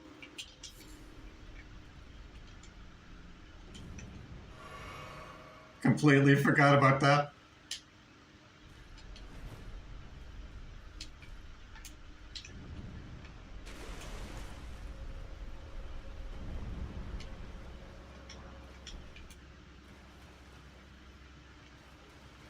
Can chat on Discord for a while, so it's easy for me to note down your theme.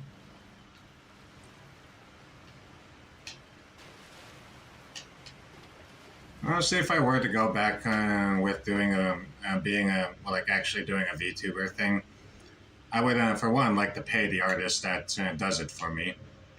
But I guess even like a payment through like exposure type thing. But like, I would rather actually pay someone real money and shit like that. Also,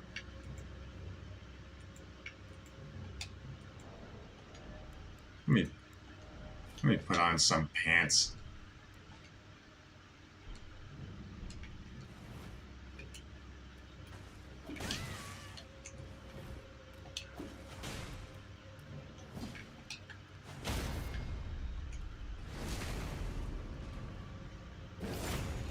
But, like, you know, for the fact that, like I'm already pretty comfortable showing my face, and I'm likely going to just continue doing it. Like, I'll save the whole, like, VTuber model thing for later on. Especially if I start gaining some kind of viewership and like, subscriber base.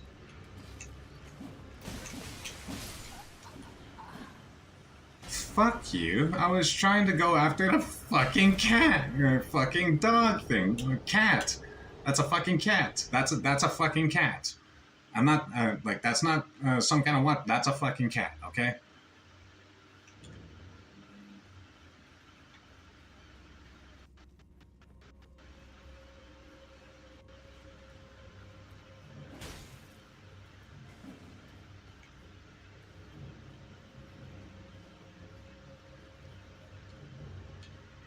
I was gonna say, well, I can probably try and draw things myself from my imagination, but as you can tell from my drawing skills, I do try and lean more into the realm of realism.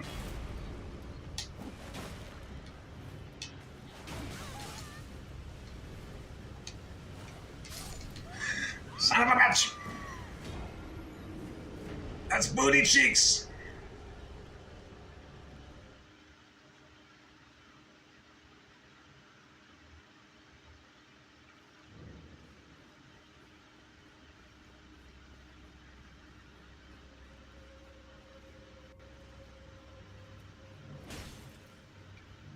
I gotta fucking dodge when that sumbitch throws that dart. I gotta stop just tanking that sumbitch.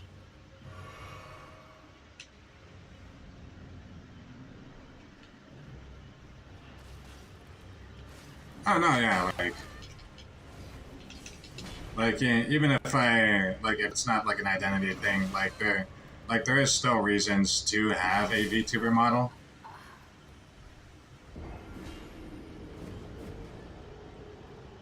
You got some good skills. You say as I'm getting my fucking ass spread right open. You know what? If I'll keep you much more heavily in mind as well, because like, who knows? I might even end up just making you a mod. It depends on how often you are here in the streams, how much you engage in with both me and community.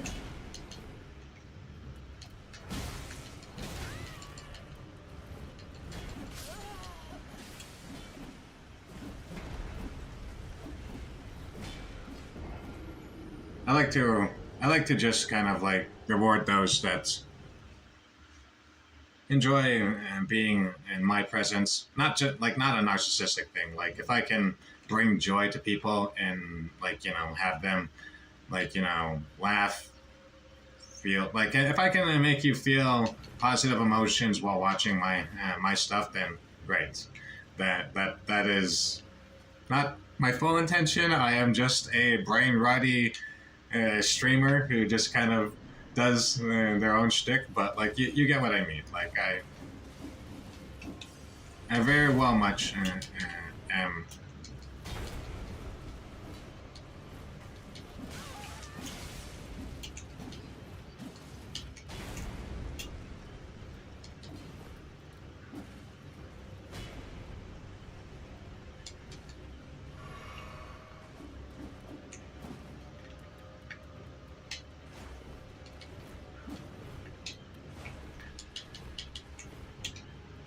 I'm just thinking I gotta keep an eye out for that fucking cat.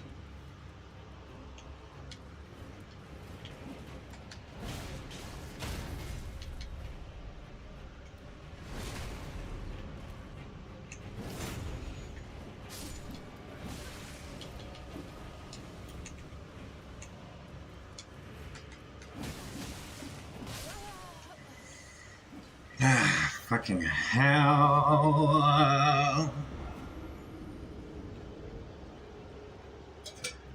Now, if you find me entertaining enough to join every stream and all that, like, because I do intend to try and stream at least every day for, at the very least, 3 to 4, maybe even 6 hours, but like, yeah. This is kind of an exception. I just said fuck it last night and said, you know what I haven't done in forever? A 24-hour stream. Fuck it, I'm gonna do that.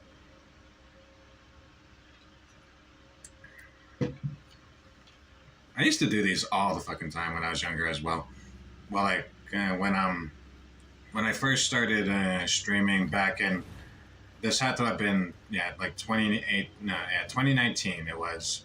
I was streaming quite a bit. I was on 2B2T, but like at that point I was already on the server for a little while as well. But like I haven't really just done anything on the server. I just like my whole shtick on the server was that I was just glad that I made it out of spawn, because that was the whole like, you know, meme. Like, can you survive 2B2T long enough to make it out of spawn?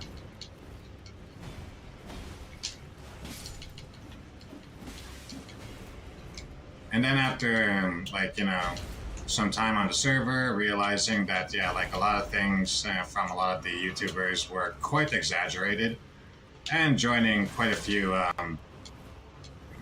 groups, and, well, not joining groups, but I got affiliated with quite a few groups at some point, just because, well, it kind of pays to just kind of listen to people, talk to people. You never know who you can run into, you know?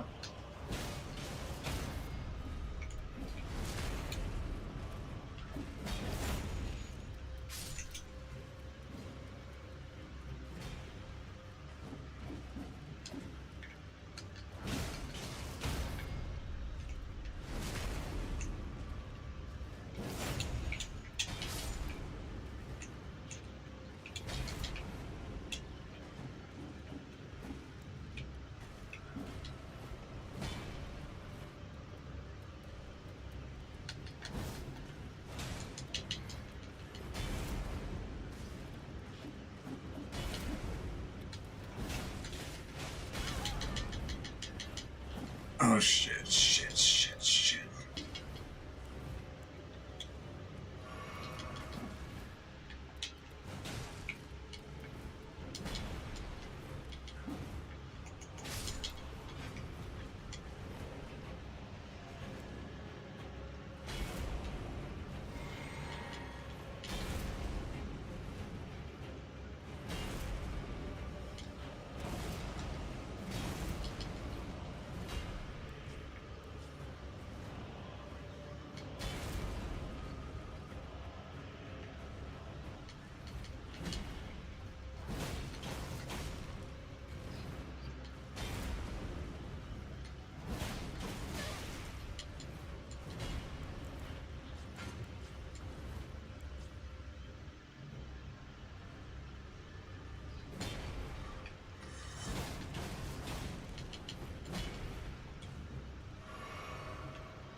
Holy shit.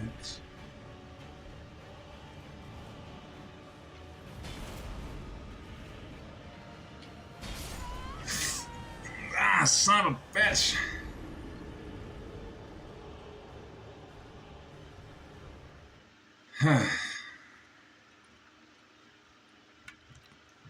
Well,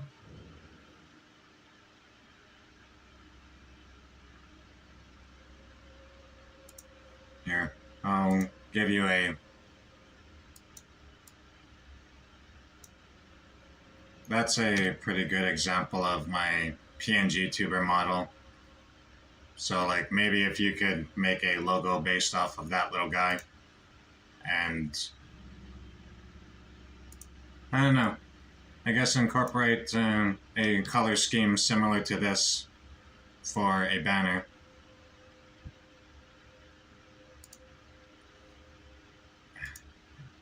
I'm just, it's a little annoying that I have to keep opening up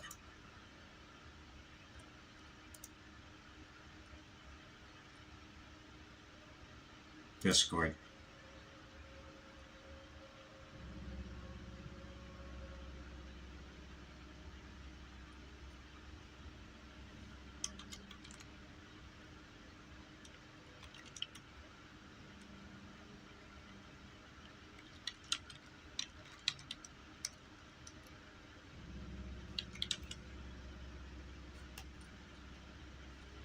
Yeah, no, I see it.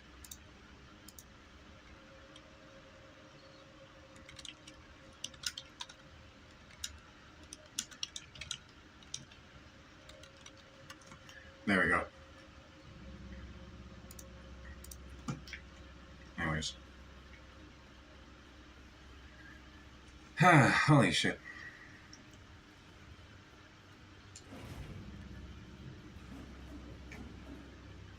It'd be nice if I actually was able to get in an influx of viewers at some point.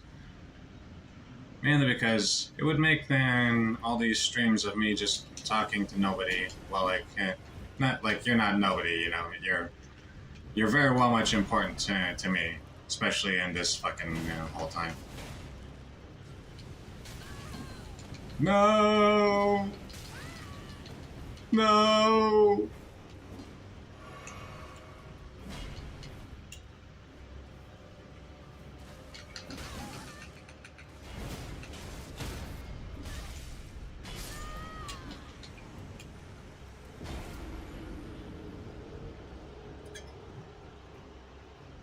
Gotta go now, so I'll be back in a while. Alright. I'll see you in a while.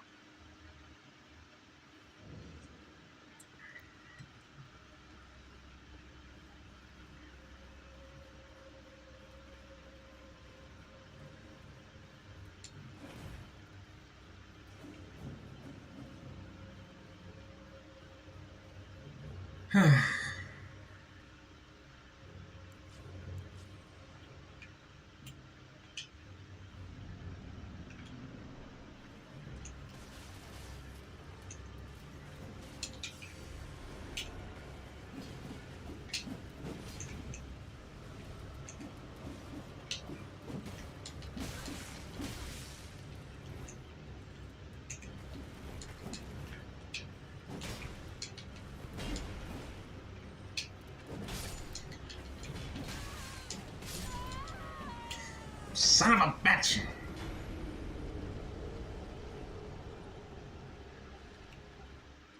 What's my Q position in 2v2T?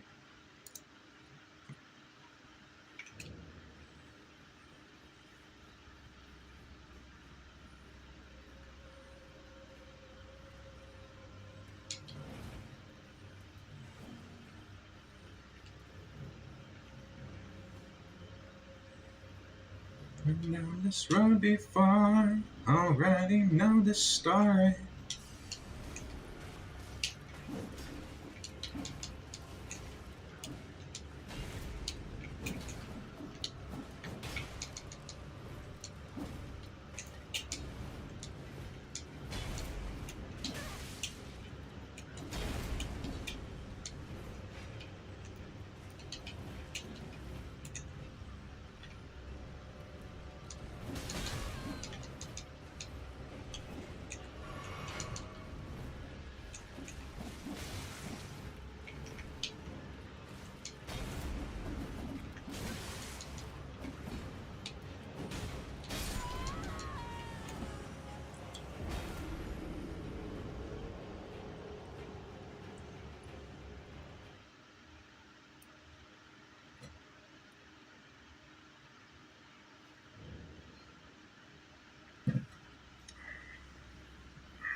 It's time to face your fears. When the time has come and gone, I'll be the one who carries on. And you can throw me to the wolves, 'cause I am undefeatable. I'm hanging on till the other side. I won't give up till the end of me. I want you good when the stars collide. No face it, you're just an enemy. Wow! That was actually just me giving a blow. That wasn't actually me doing the lyric. No, god damn it.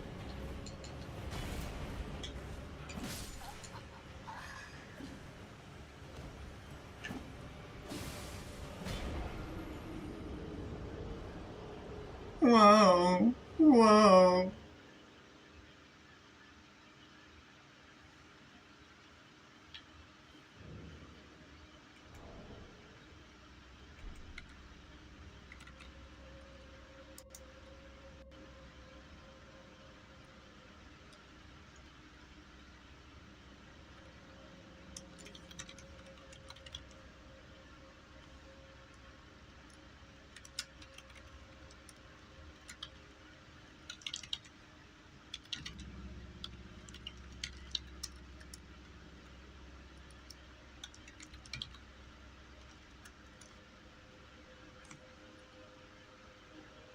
Also, if you're wondering why my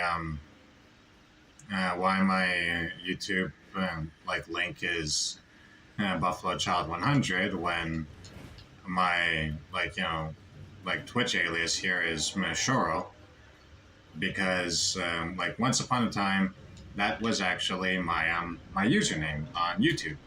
I was Buffalo Child for ever since around like 2012. And like a little bit more beyond as well, but like I just kind of grew to be kind of attached to that username, and also to the fact that it very well much shows it's a segment of my past, you know, and I'm not going to act like that's not a valid part of my past. It very well much is.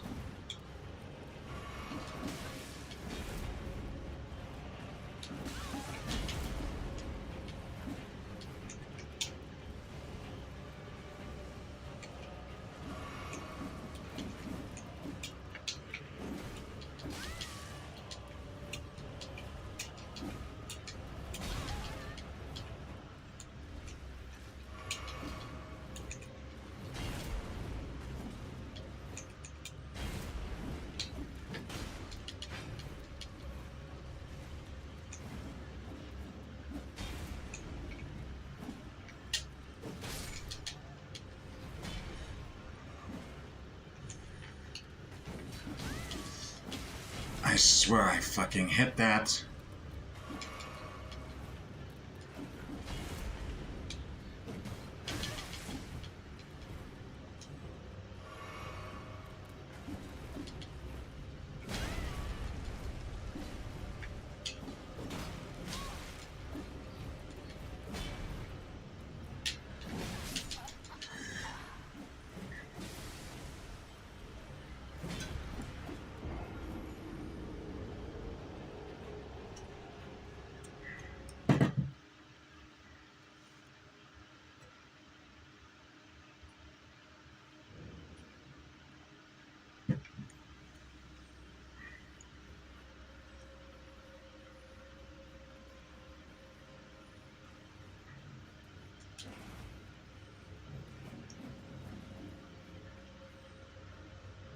Now face it, you're just an enemy. Wow.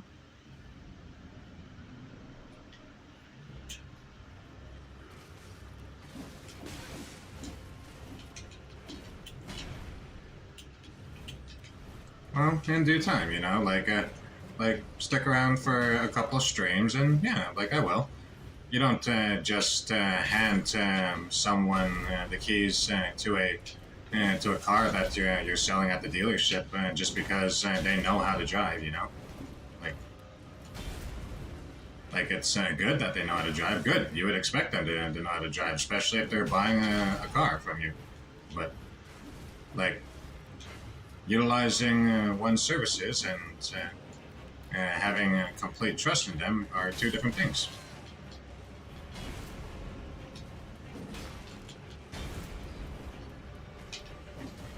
I'm always one to give people the benefit of the doubt as well.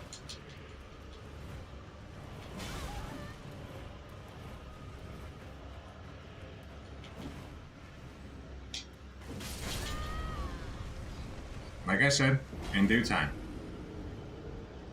It's not going to happen just immediately. Like, you know, you have to prove prove your loyalty.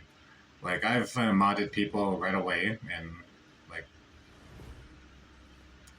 tell you what, at the ending of the stream, because this is a 24-hour stream, if you're still here after a good good few hours, then yeah, totally, I will mod you by the ending, even if you're not here.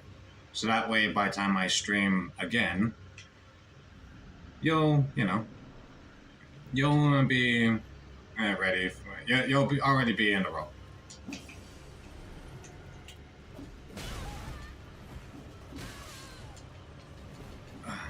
Fucking hell.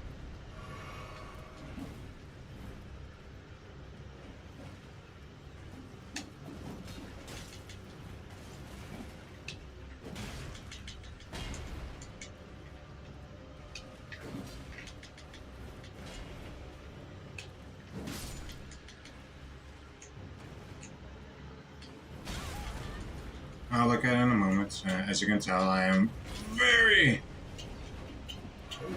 much in the middle of something.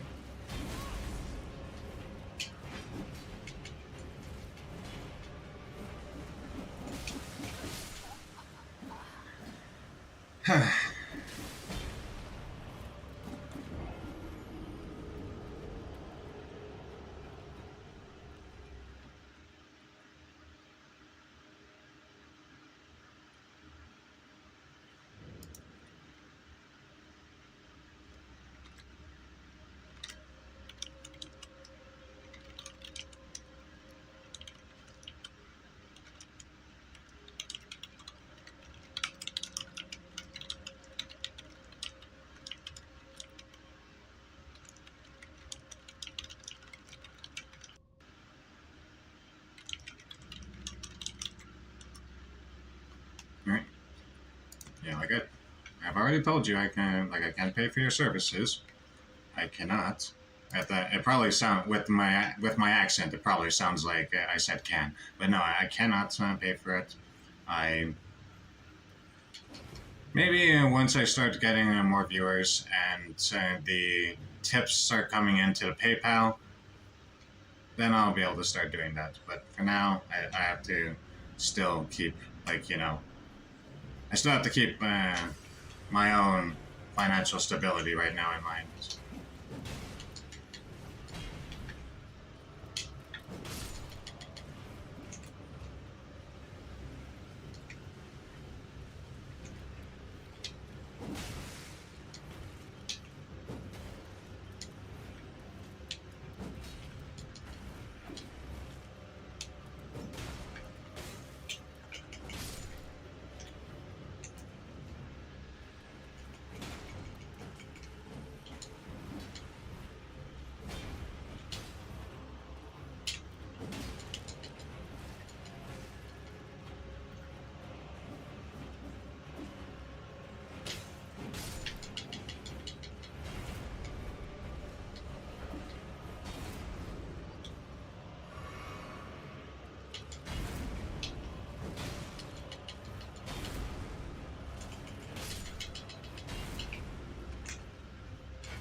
Holy shit.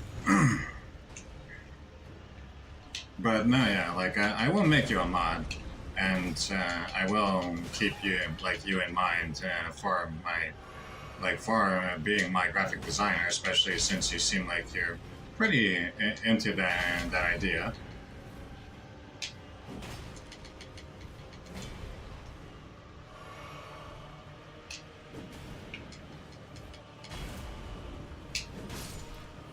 Holy shit.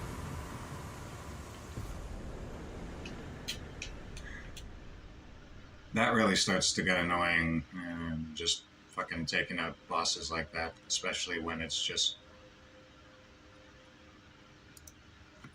Yeah, like that shit gets annoying.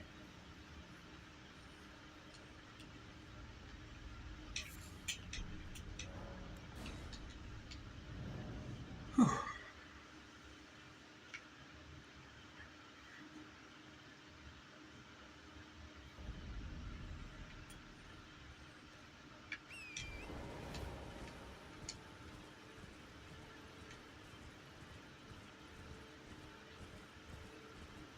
But anyways, I guess the main thing I am now curious about, what do you think I should do, like, to spice up the channel? What do you think would go better?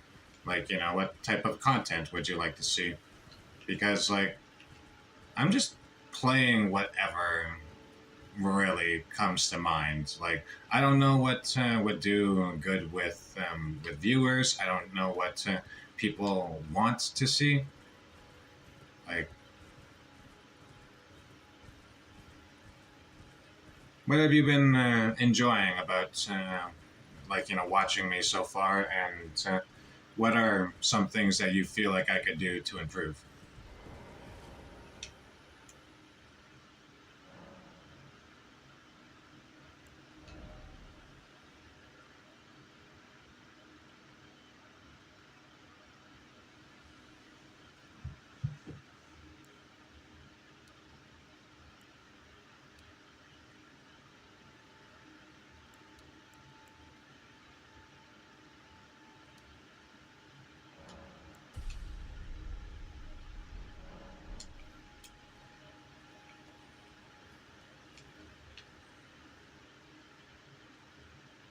Shit.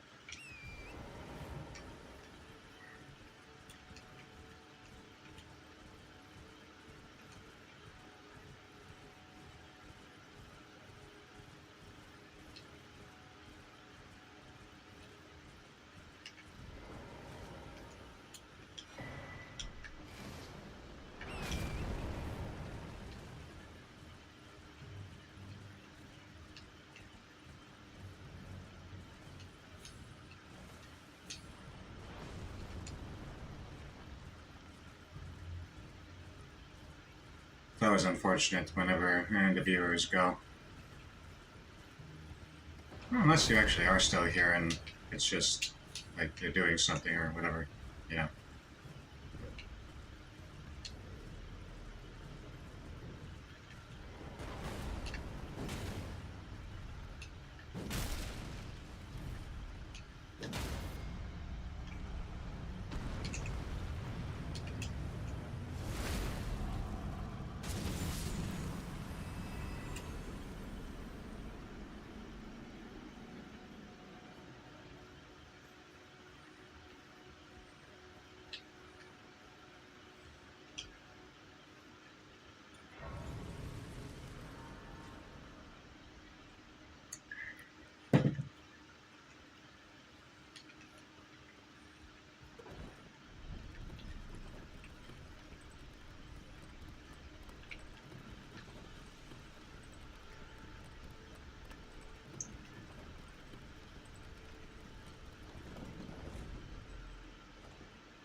Alright, I think I know how I could do this.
These things are fucking annoying to take out when they're all in a crowd.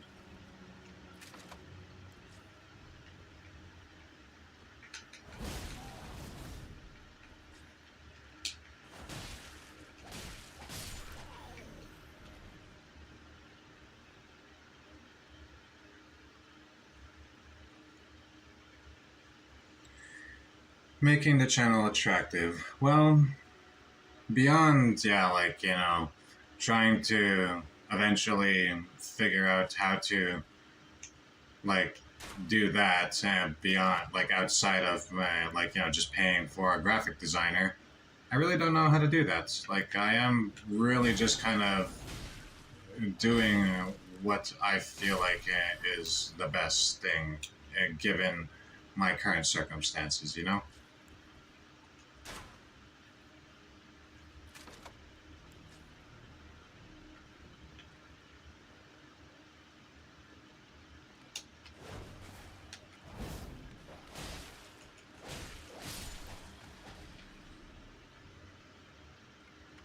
Alright.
Alright, come on. I'm not fucking fighting that big guy with you there. Mainly because the whole pack mentality that these enemies work off of, it's kind of annoying. So I get it, they appear to be a pack-like creature.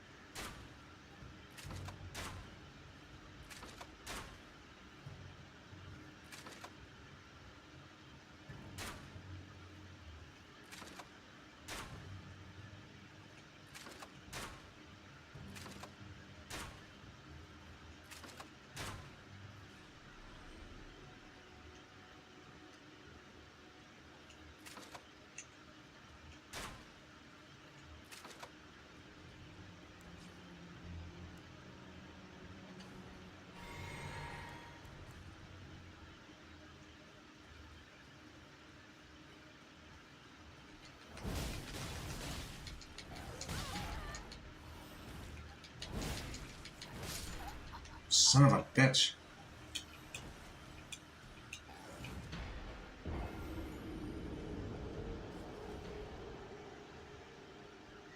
I saw it coming.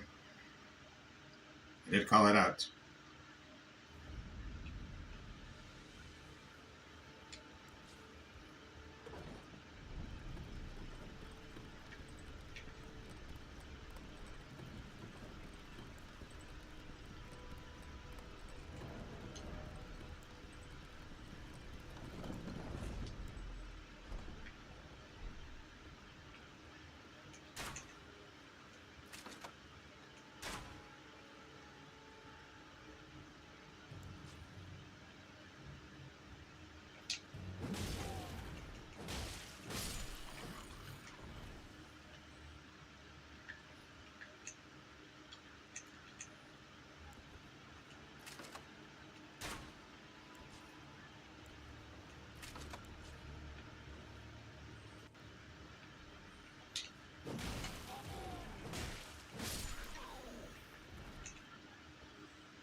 All right.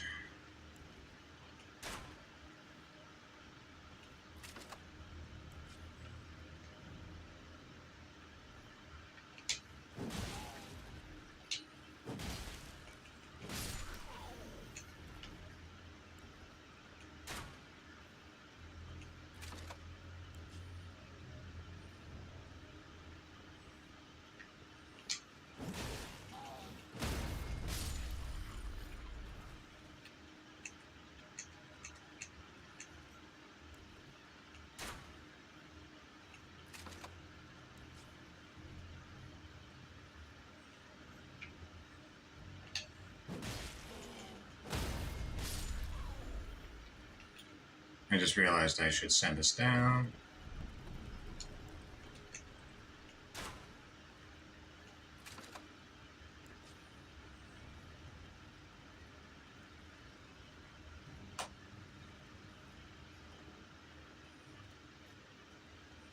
But I also and to also go back to the whole question of what games do I like playing. I also really was enjoying my time playing Battlefield 6. That was I put over 30 hours into the beta. That game is just incredibly fun.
Alright, shit.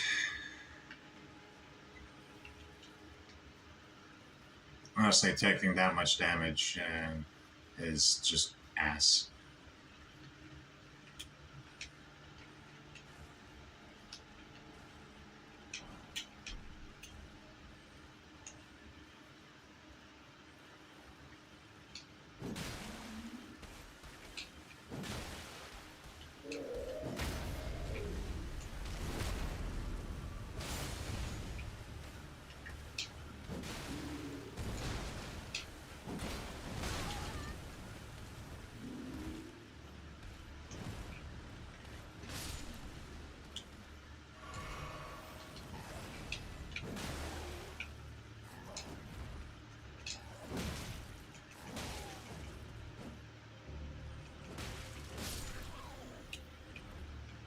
I love in the lore of the Lands Between. Like, all these guys, like, they're not, like, on each other's side. Everything in this world can, and in some cases, does kill each other.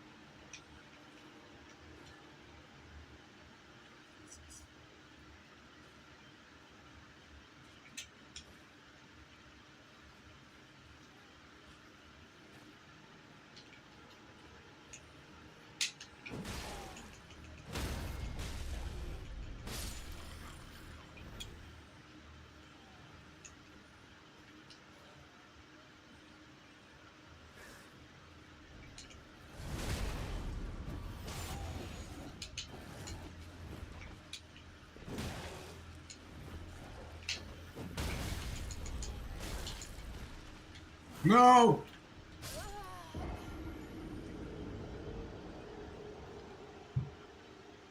That was my own fault.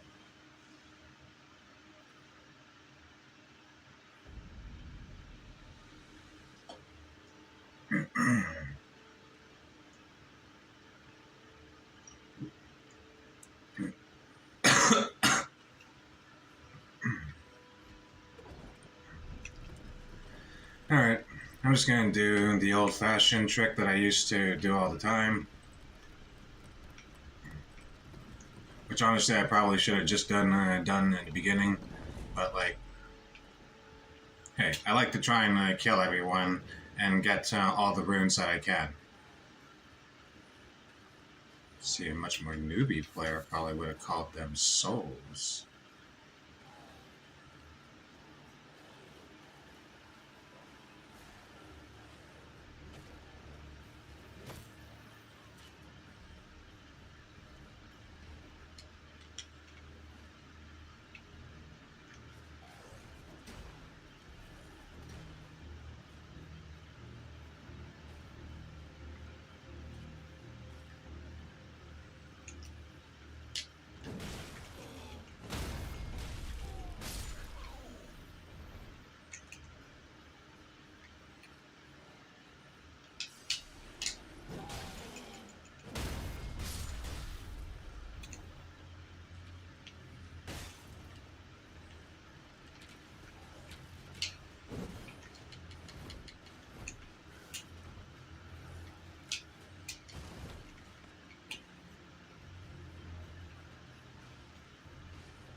Son of a bitch. That was my own fault. I saw an item and like James Woods going for a piece of candy, I just had to fucking take it. Like, there was no way I was going to allow that to just go, you know? Ooh, piece of candy. Ooh, piece of candy. Ooh, piece of candy. Ooh, piece of candy. Ooh, piece of candy. Ooh, piece of candy. Ooh, piece of candy. Ooh, piece of candy. I just realized I can't go to that fucking Grace, well, like to that merchant and buy his shit because I have to fucking do this.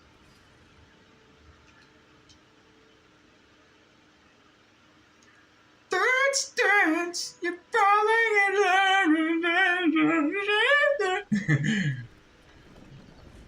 Yeah, as a kid, I used to just be like, what is this guy saying? I think that's Fall Out Boy, right? I could be wrong.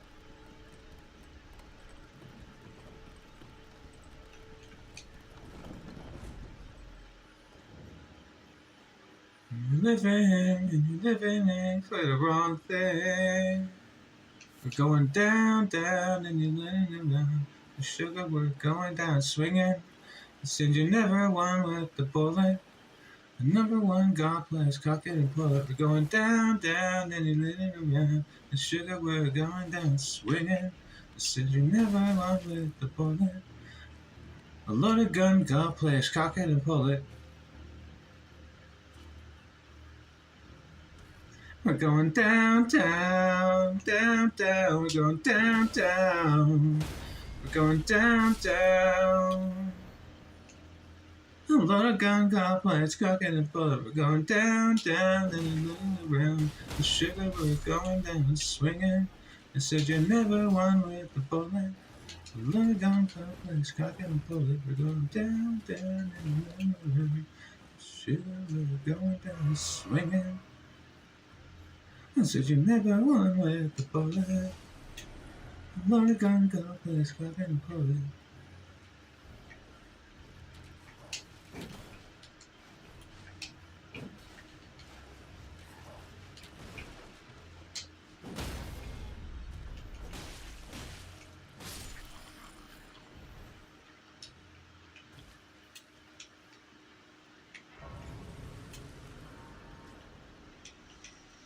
That would have been annoying as shit to fucking do. Right.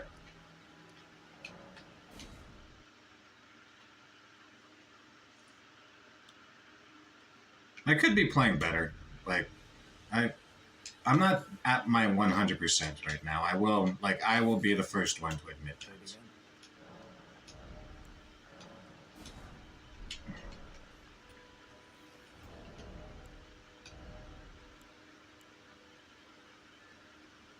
I need 16 strength.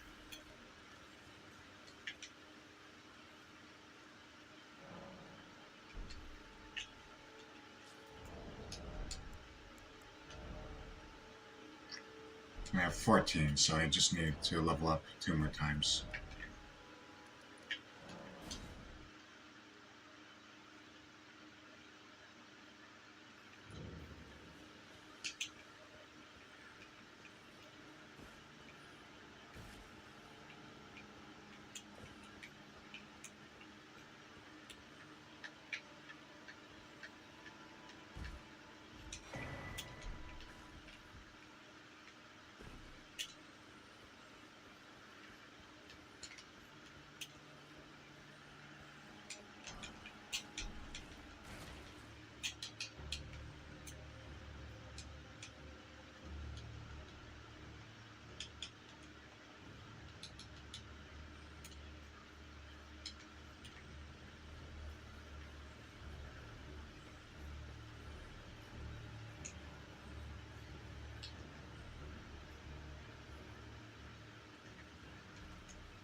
Sorry, I just have to let that out.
Holy shit.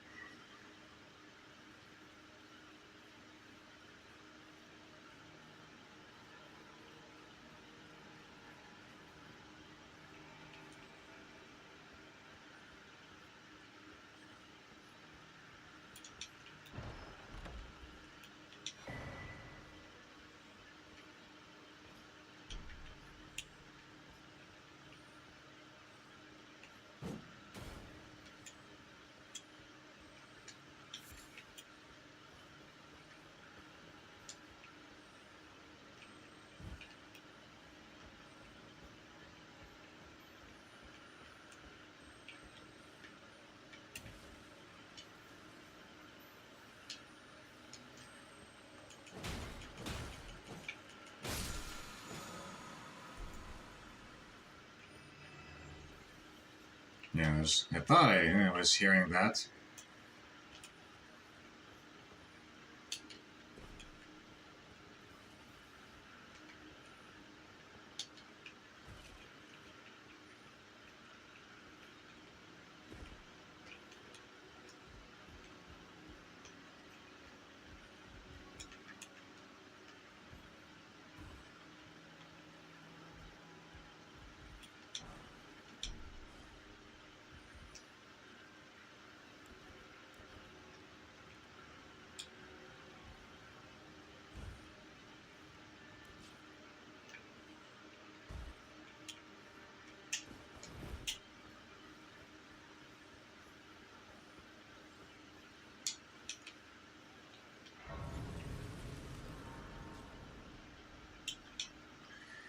Yep, that right there is a trap for new players if you don't know about it.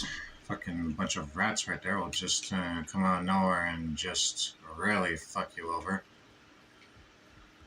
And now, beyond that, that should be everything. Onwards to this boss. Hopefully I don't eat ass as much as I have been in the other boss fights. Hopefully I can actually do something to him.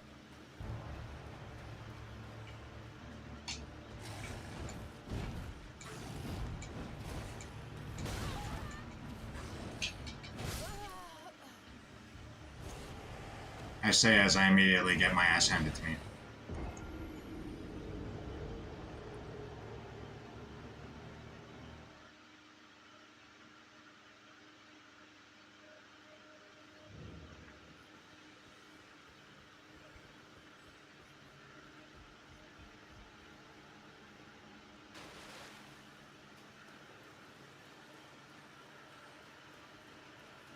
This might be one of those boss fights where if I can't get my runes back, that's fine.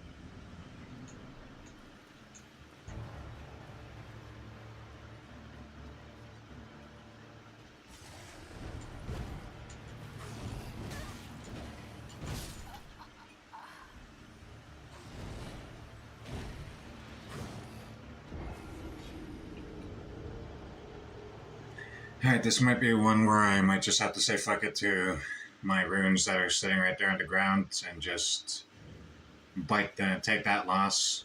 If I pick them up during the fight, then great, but like, yeah, gonna have to just focus on actually killing this thing.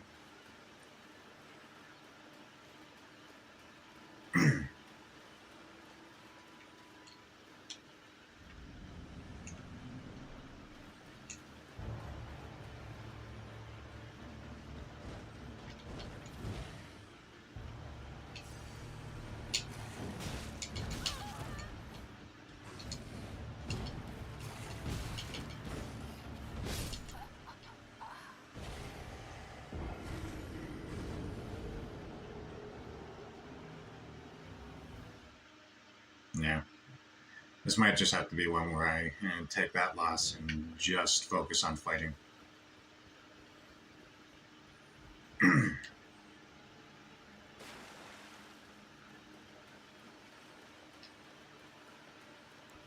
Could this be one that I can learn how to parry him? Probably.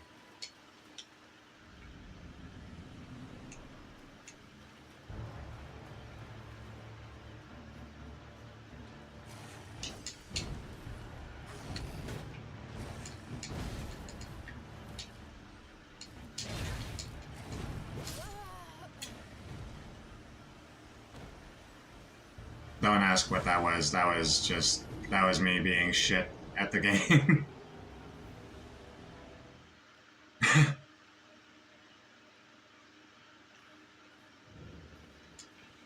You know what? I'll come back and take that guy out later.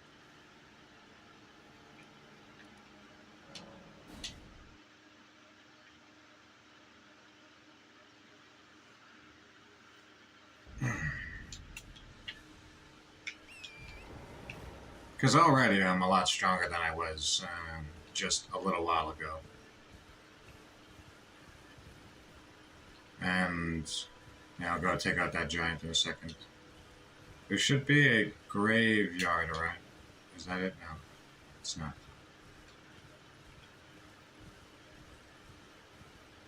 Right here. Graveyards are pretty good because you get all these.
All right, let me take a whack at this.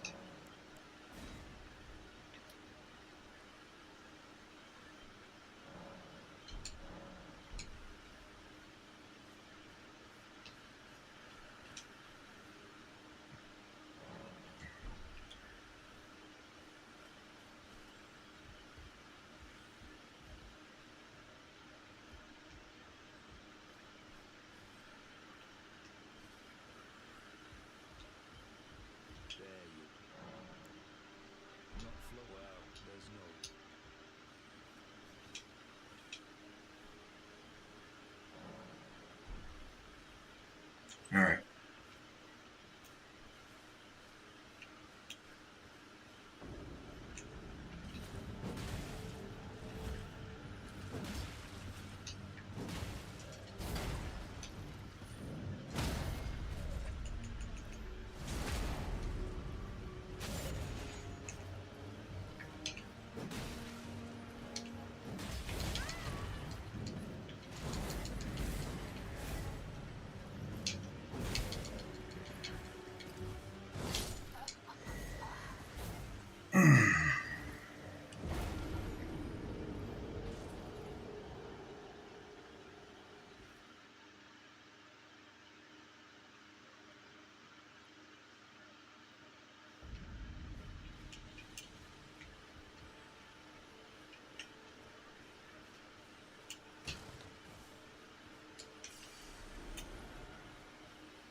All right, that's fine. I'll come back and take him out later.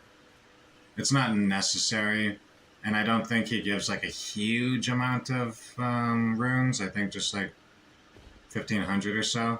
But to the fact that these guys are all over right here, I can farm them for a little bit. So that's what I'm gonna do.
Getting giants to take out each other, that is always fun. But, yeah, holy shit.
Alright. I'm coming to get you.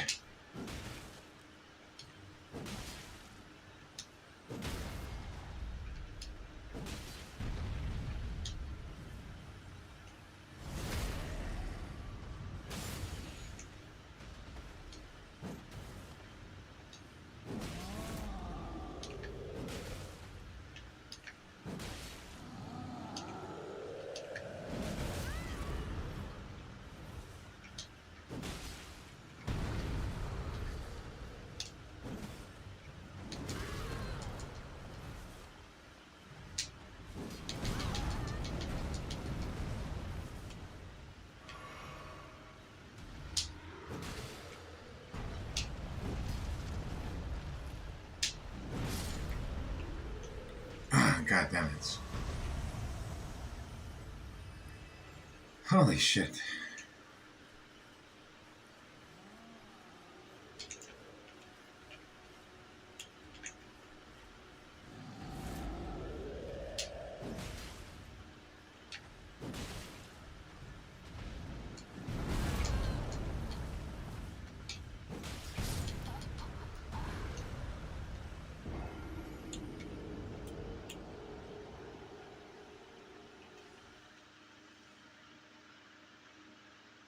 Holy shit. I'm getting my ass fucking handed to me.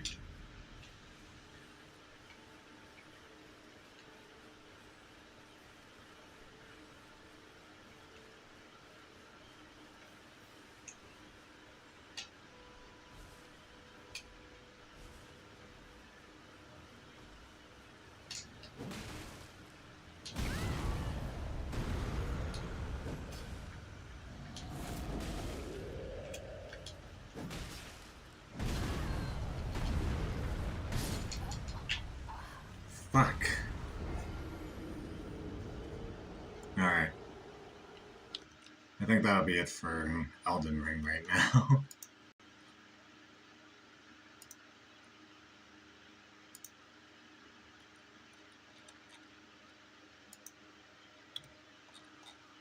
Not feeling the whole getting my ass handed to me every turn type shit going on right there.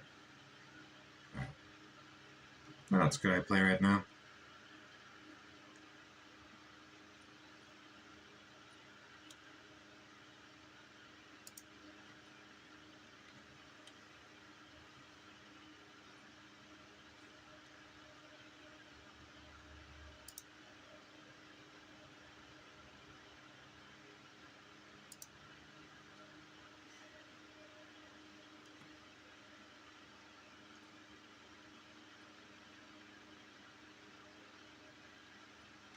You know what?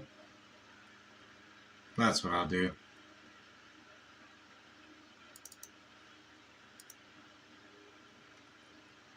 I'll hop onto Man vs. Machine on on Team Fortress. Alright, now we'll just actually chill out, watch some YouTube videos for a while, and then, yeah, hold on. Yeah, we'll watch some YouTube videos for the moment being.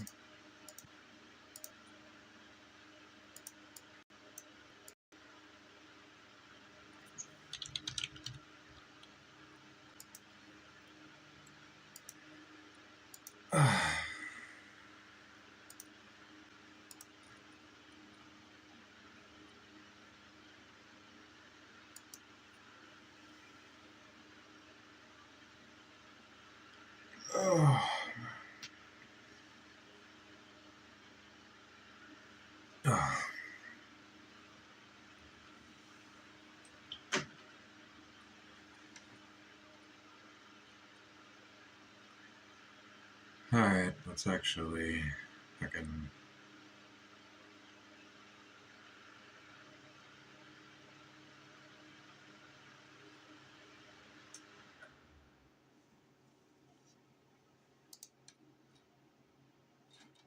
PayPal Valve banned Steam. Valve responds. Bank things. If you've tried to buy a game on Steam recently, you know what? I've watched too much Asmongold in the past 24 hours right now, so I'll just...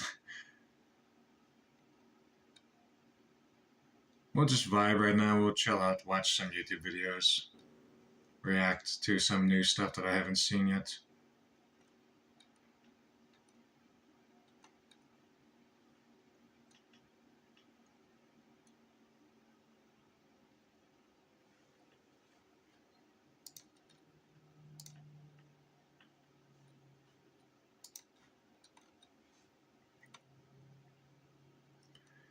The Theorizer, man, his, like, I used to really like watching his videos, but, like, his theories get fucking nuts to, like, fucking balls to the wall is fucking insane. Not necessarily in a good way either. Like, not necessarily bad, but not necessarily good, you know what I mean?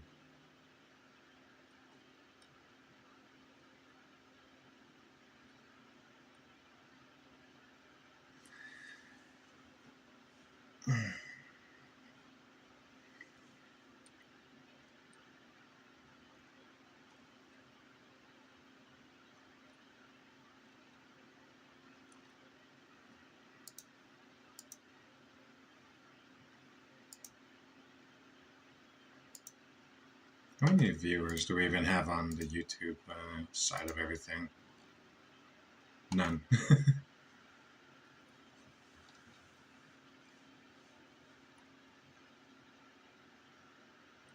Alright, I need to have a tinkle, so I will put on one of my older videos right now, just so that way we can have something fill the empty void of nothingness for a couple minutes while I go handle the washroom situation, and then we will get on with actually playing some more games. I actually do have a pretty good idea of like what I want to play.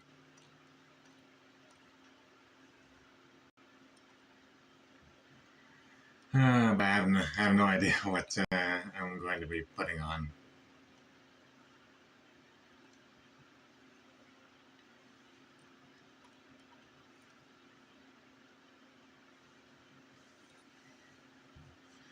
I'll put on my finals video. See what we can do.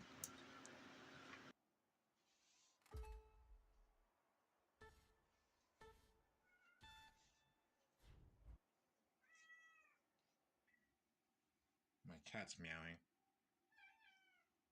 Yeah.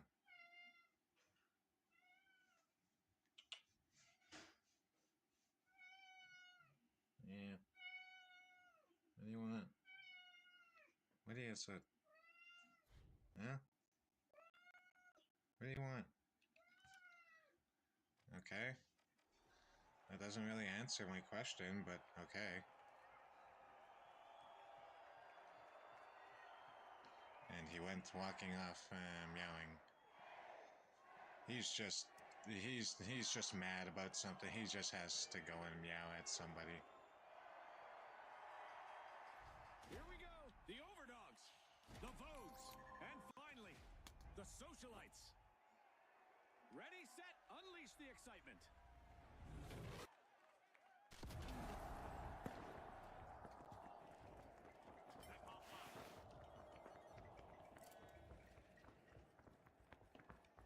All right.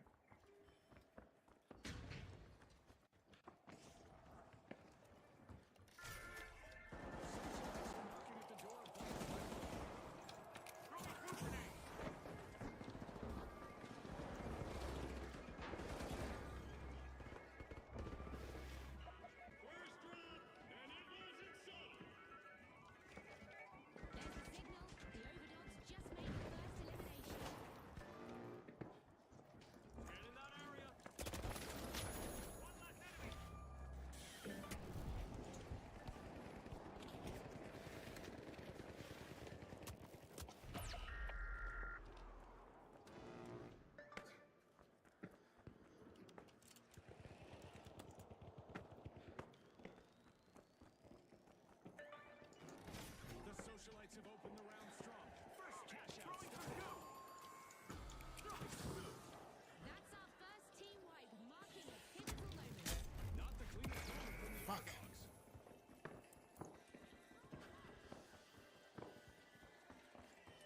All right.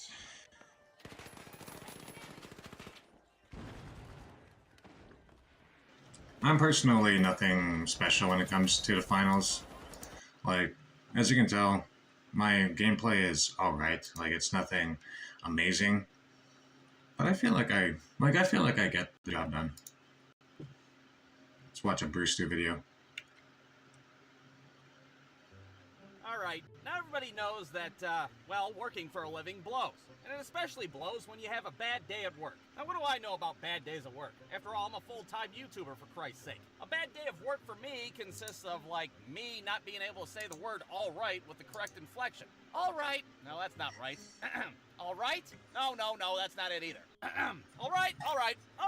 I've worked real jobs before. Hell, my first job was being a cook at a pizza place. You really think that was a rootin' tootin' time? Sweating your ass off, making stuffed crust pizzas for drunk people all night long? Yeah, I think I had my fair share of bad days at work, to say the least. But the absolute worst work day that I had was ironically on my day off. And it wasn't just any day off, it was a Friday of all days. And Fridays are the busiest days of the week for pizza places because Fridays produce the most drunk people out of any day of the week. So I was pretty happy to have that day off. But there was a slight catch. The day before, my boss was like, hey, I know it's your day off tomorrow and it's Friday, but we're running a new promotion, and if we get too busy, I'm going to have to call you and you're going to have to come in. Well, look at me. The person to call if there's a pizza emergency. That's right, I'm going to be on call, like I'm a fucking emergency room doctor. What's that? Somebody needs an emergency baboon heart transplant? I'm on my way. What's that? Somebody ordered a fuck ton of pepperoni pizzones? I'm on my way. So I'm out enjoying my Friday night at a, well, it's a fucking Wendy's because I'm broke as hell. And of course it doesn't take long before I get that phone call. Yeah, hey, it's me, your pizza boss. Everybody and their dad decided to call off today, and I'm gonna need you to come in because it's the goddamn pizza apocalypse. Now this Wendy's that I was at just so happened to be across the street from the pizza place.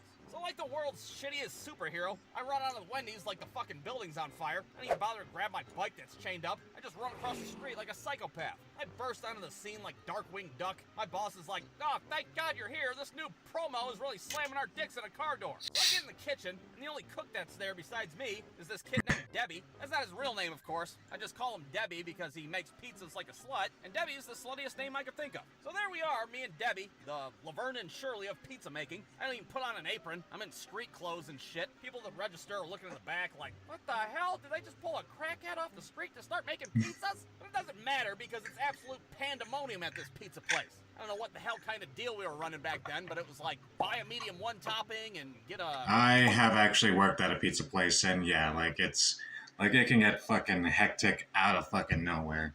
You can, you can be ready to close up shop, and then out of fucking nowhere, you get some asshole coming through the drive-thru, ordering, like, 2 fucking large pies, and fucking just, order damn near half the fucking menu, and, like, the worst part about that is like it takes like 10, 20 minutes I've fucking taken to take the fucking order because they have to keep on being like, what do you want? Oh, I don't think they have that right now. It's late. Hold on. Hold on. They're not answering my text. And then I get, and then just, I can hear them on the fucking phone. Like, yeah, it's so annoying. Like whenever people go to a store, like I get like going on a whim and just be like you're probably walking around or something, and so then just on a whim you decide, you know what, I'm gonna stop into this one place and I'm gonna see what they have. Like that, I totally understand. You don't know what's on the menu. You're kind of like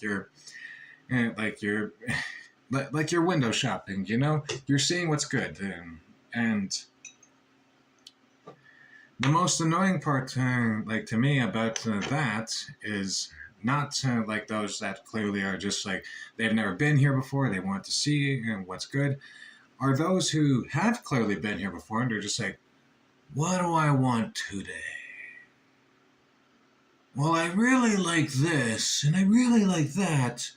I typically get this, but then they fucking stand there for like 2, 3, 4, 5 minutes. I've had this one guy standing here, and they're standing there like, you know, just allowing people to go past him because he even acknowledges that he's taken a good little while, and then still, he fucking gets his usual by the ending of it. It's so annoying.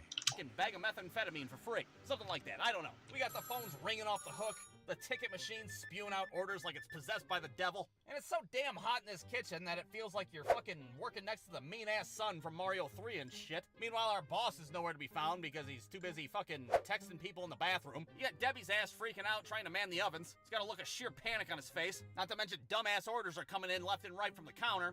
Do you guys think you could stuff the crust with a hot dog instead of cheese? Yeah, I need a pizza that's topped with, you guys got pickles? I'll take pickles and, I don't know, how about a bag of Monopoly tokens?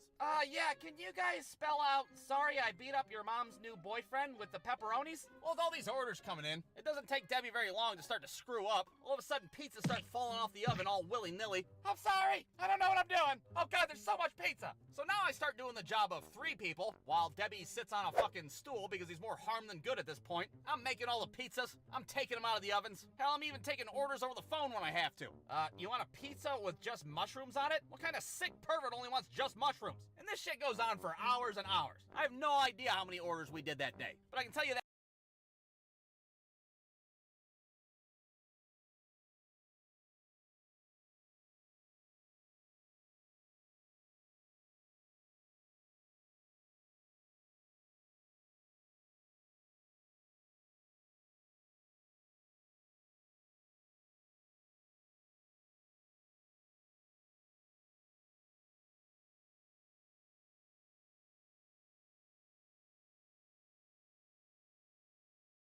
fucking pizza place should have erected a 12-foot statue of my ass out front for the endeavors that I went through. Hell, things don't finally start to die down until it's damn near closing time. And before we can go home, we gotta scrub the whole kitchen down and make it all sparkly clean. Well, of course, as soon as we get done scrubbing the shit out of everything, our boss comes in like, hey, some lady just called and she said you burnt the shit out of her pizza. Can you remake it real quick? So now we gotta re-dirty the goddamn kitchen for one stupid-ass pizza, which I think is bullshit to begin with because I don't burn pizzas. Hell, I make the prettiest pizzas this side of the Mississippi. Whoever this lady is a bullshitter, and she's just trying to get a free pizza. Well, imagine my surprise when my boss walks in again, and he's like, hey, that same lady just called. She said it was supposed to be a pepperoni pizza. You put a bunch of nasty mushrooms on it instead. And I'm like, wait a goddamn minute. I remember that lady. I took her order. I distinctly remember her ordering just mushrooms because, again, what kind of fucking pervert orders just mushrooms? Yeah, Mr. Pizza Boss, with all due respect, that lady is a fucking lion scorpion woman. Look, can you just remake it? I want to get out of here. If you need me, I'll be in the bathroom. So there we go, making this lady's 3rd pizza.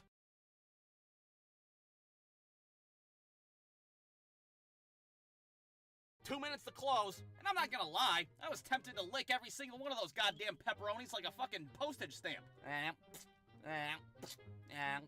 Relax, relax. I didn't do it. I'd never mess with somebody's food, no matter how badly they deserve it. So we get this lady's pizza done, and finally we get a chance to close up. Me and Debbie are sitting outside looking like we just fucking stormed the beaches of Normandy. All of a sudden, out in the parking lot, we see a guy on a bike pull up, and then another guy in a pickup truck pulls up right behind him. And it's pretty dark out, so it's hard to make out what's going on or who's out there. But we see these two guys load up the bike in the back, and then they take off.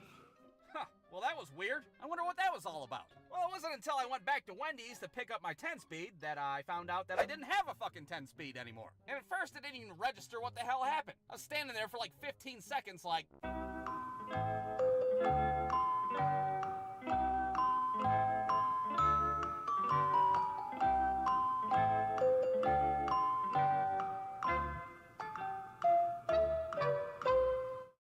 Oh, god damn it! I just watched my own bike get stolen. So after that, I walked the fuck home, and that's the conclusion of my worst workday ever. Actually, it doesn't quite end there. Remember the mushroom/pepperoni pizza lady that lied her ass off? Well, before I left work, I took her order ticket because it had her phone number on it, and when I got home late at night, I called her on the old telephone. Hello? Hello? Is anybody there? Why did you lie to me? What? Who is this? You lied. I know you lied. Just know that I may or may not have licked all the pepperonis. Brewstew.com.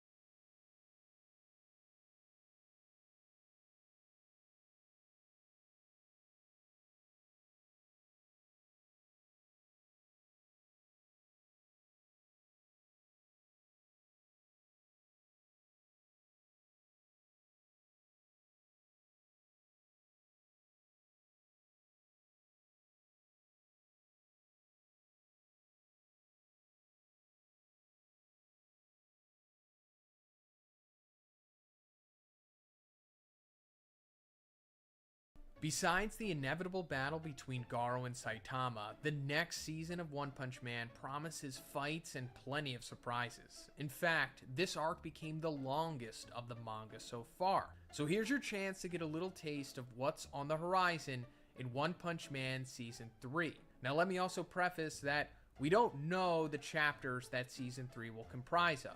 So in my opinion, this is what episodes 1 through 12 of Season 3 will likely be about. Now, it could be shorter, could be longer, but I'm pretty sure it's going to be what we're going to be going over in this video. And that being said, I'm pretty much spoiling all of Season 3, but considering that you clicked on it, I don't really think you care about that. So let's get into it. Picking up off of the end of One Punch Man Season 2, this season is going to start with a meeting at the Hero Association, classifying Garo officially as a monster. Narinki shows up, upset that they haven't saved his son yet, but the S-Class heroes are on standby until Child Emperor can find the monster hideout. Of course, some are impatient. My Mask gets involved, rubbing the higher ranked heroes the wrong way, and Puri Puri prisoners allowed to retrieve the prisoners who were taken by the cat monster. Child Emperor contacts Metal Knight for backup, but he refuses to join. Meanwhile, Fubuki creates the new Blizzard group, with those chilling at Saitama's place. She's shocked that they don't know anything about what's going on with the monsters and how serious the situation is. Since they all have to recover from facing Elder Centipede,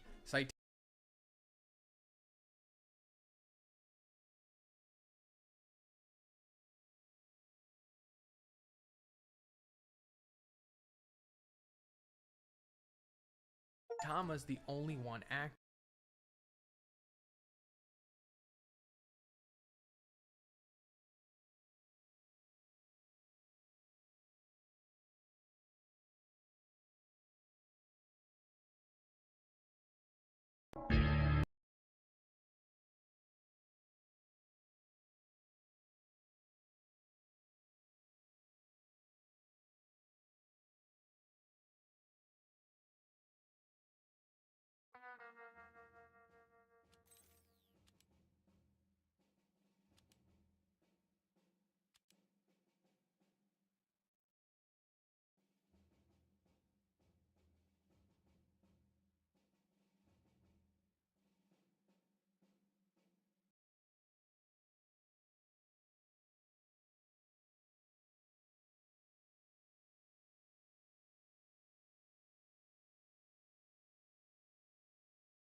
Medic, it's Pauling.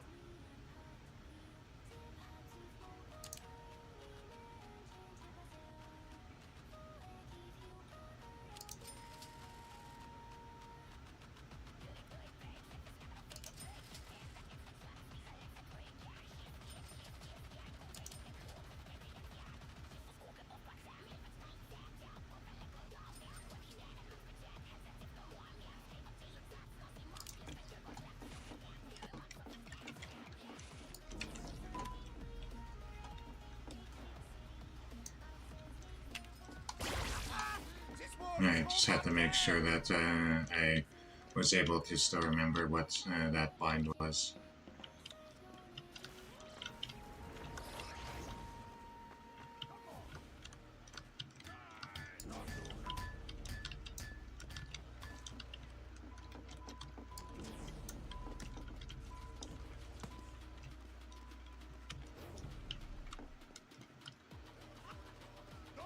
Alrighty, folks. Hopefully I don't blow ass at this. It's been a couple of years since I've played. But I do have 2,000 hours, so hopefully that counts for something. Actually, I think it's only 1,000 hours. Actually, I think it's only 1,000 hours. It is.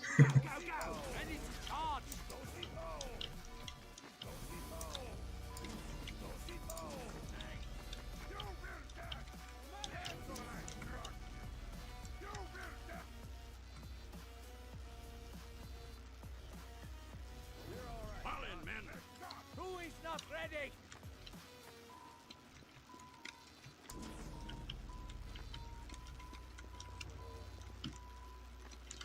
Welcome to man. 5, 4, 3, 2, 1.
I do.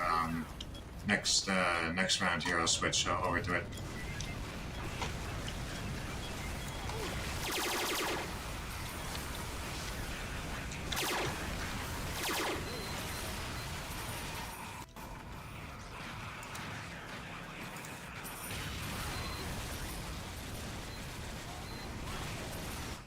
Alright, I just switched over to it.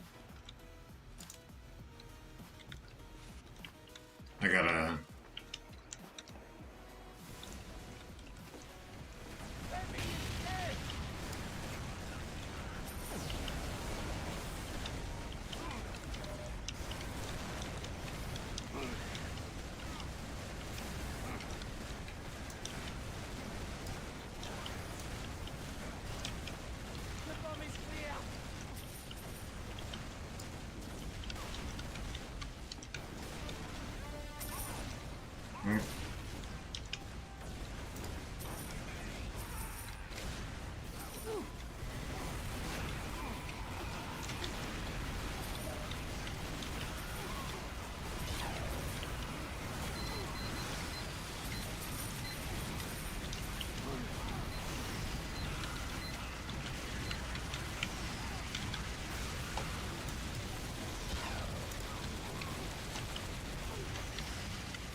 Fuck.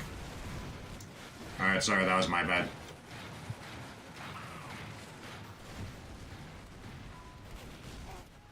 Soldier is dead.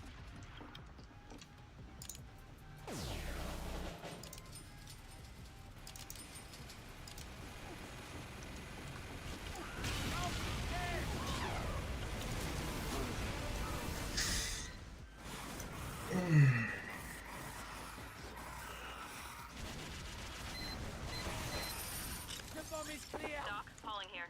Take a look at this.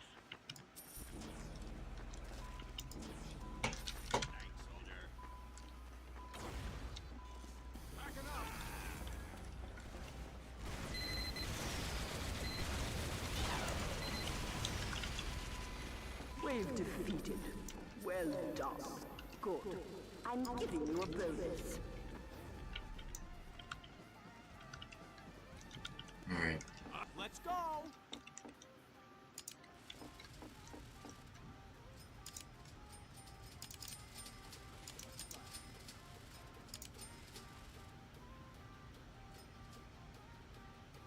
Man up, ladies. Everyone ready?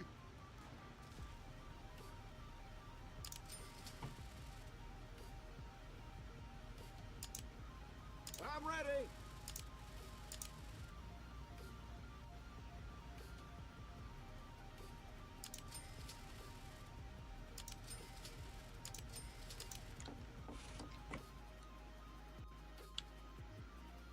Ready. Everybody going. You must defend. 5, 4, 3, 2, 1.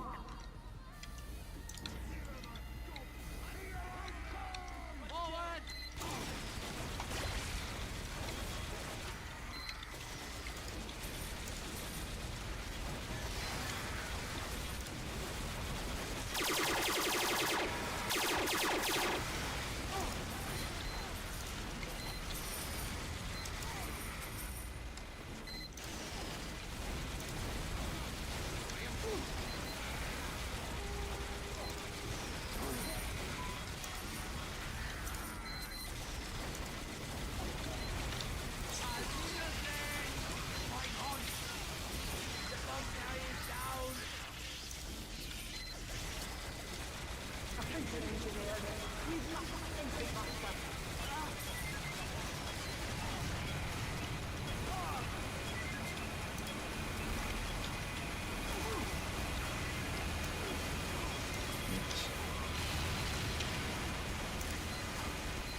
What?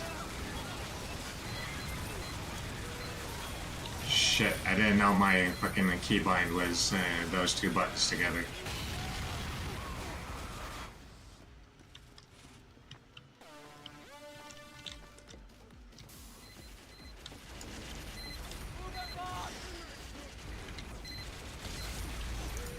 Thank you, Medic.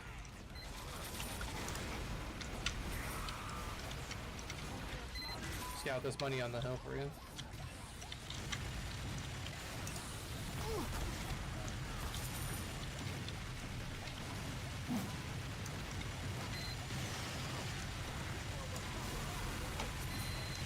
Medics are dead.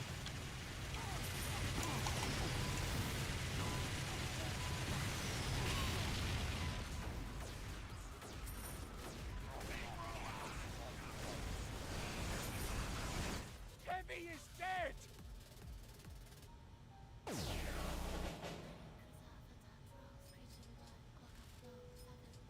Sentry down.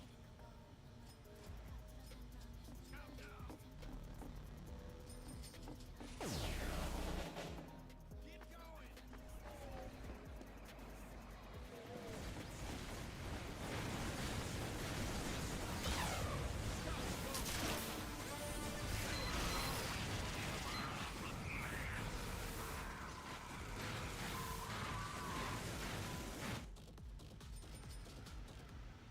It's alright, Scout. There's Go down, absolutely nothing we could have done. I'm pretty sure my kill bind is to my middle mouse, which I got to change here in a moment.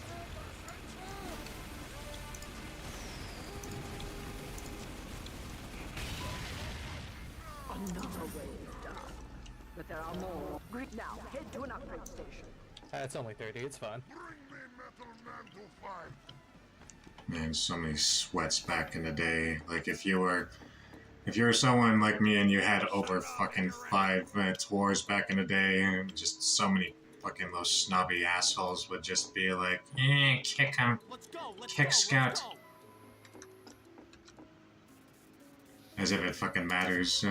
Like, I don't know, maybe it does matter for Australians, I don't know.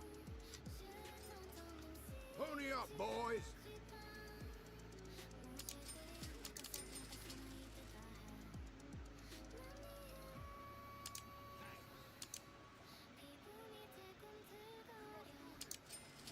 Soldier is dead. Let's go, mates.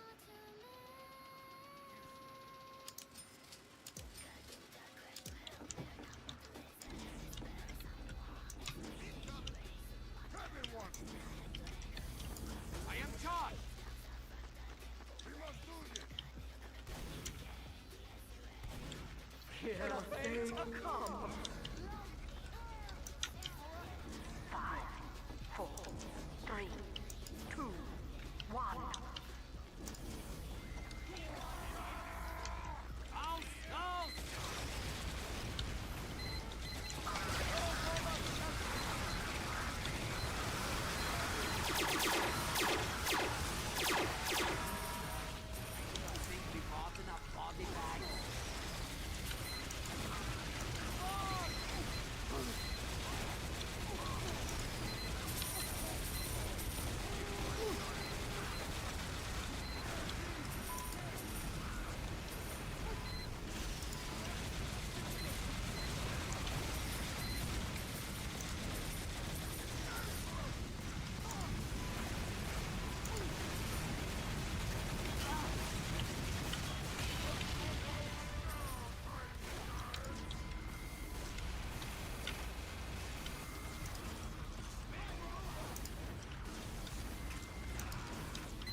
Incoming supply. Uberflood is destroyed. Sniper is dead. The Uberflood is bomb. Destroyed.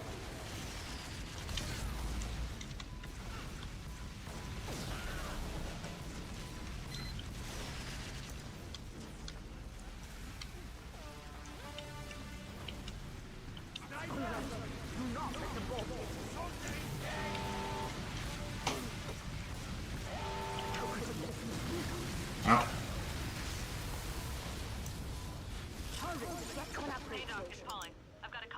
I accidentally pressed that bind that by my thumb. And yeah, I didn't notice the Mega Scout. Scout by.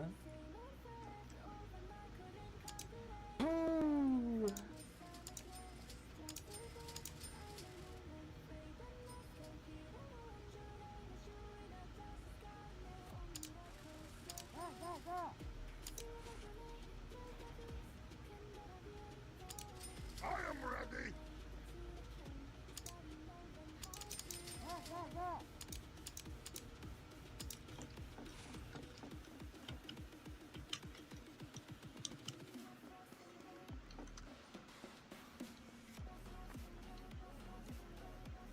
I cannot wait. Everybody, go, go, go.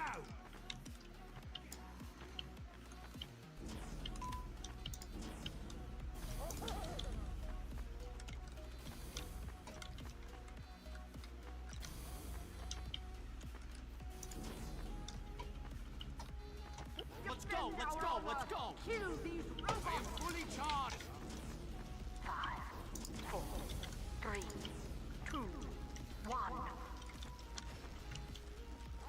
Gesundheit! Everyone, behind me!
out this his money scout.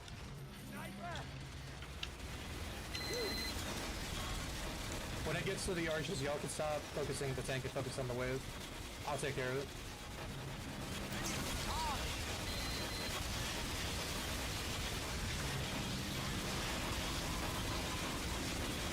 Incoming wave. I'll take care of the tank. Good man, good man.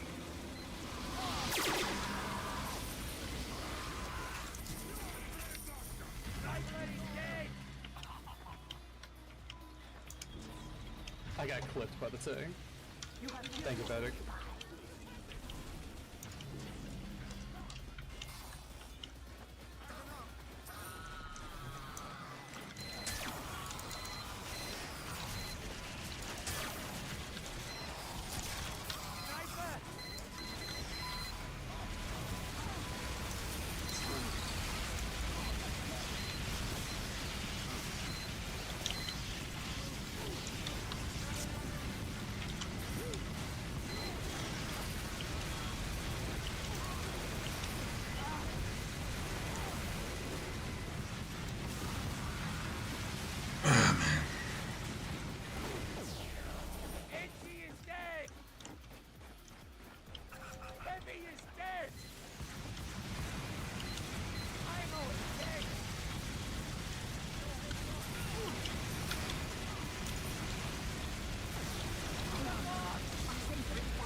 There's an engineer built up close to our bomb. Or close to our freaking base.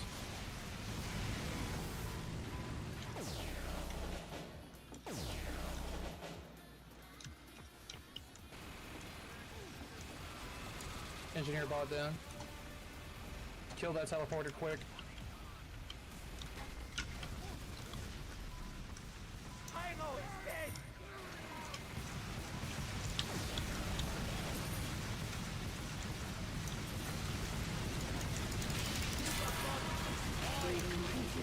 But we're not done yet. Good. Now find an upgrade. Good job.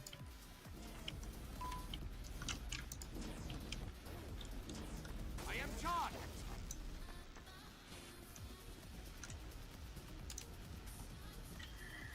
All right.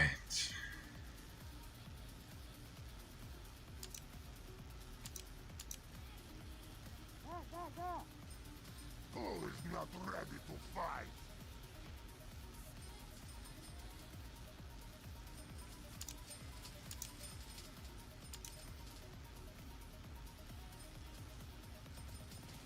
Y'all ready?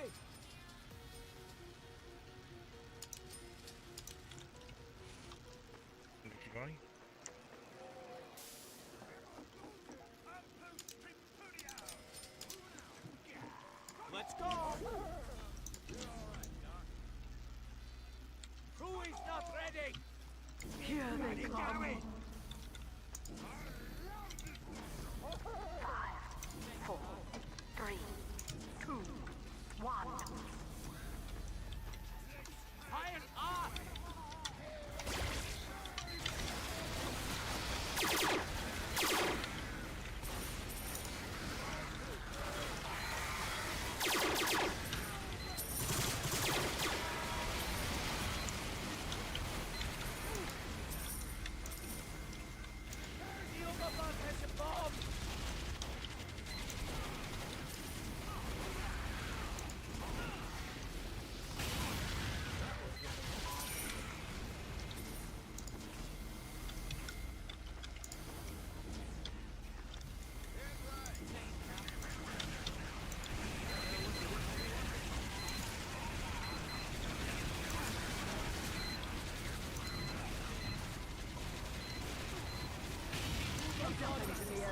A sentry buster has entered the area.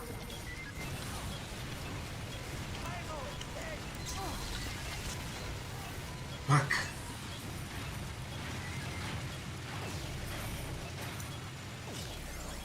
Nobody's crazy enough to use a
That was my own fault. I gotta fucking take that bind off of my mouse.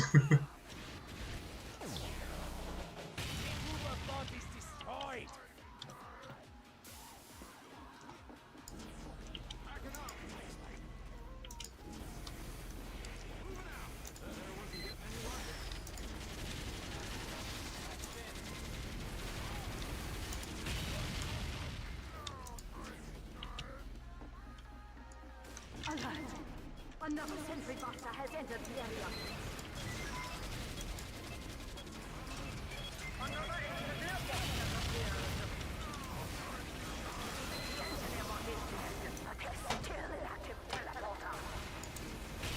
Enter the way. Good. I'm giving you a bonus. Let us begin. I am fully charged.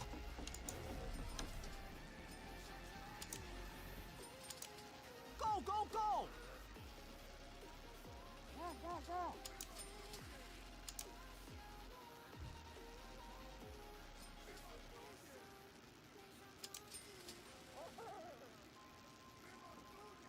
Let's go! Pony up, boys!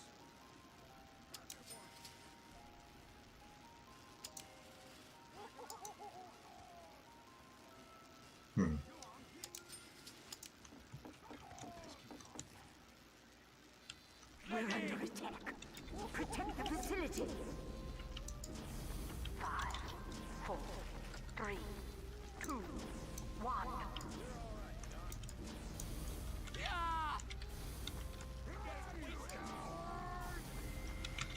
Behind me!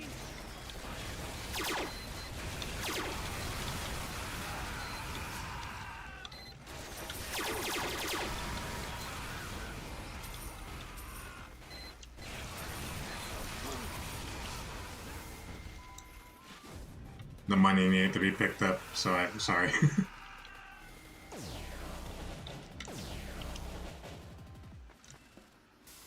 Thank you, engineer!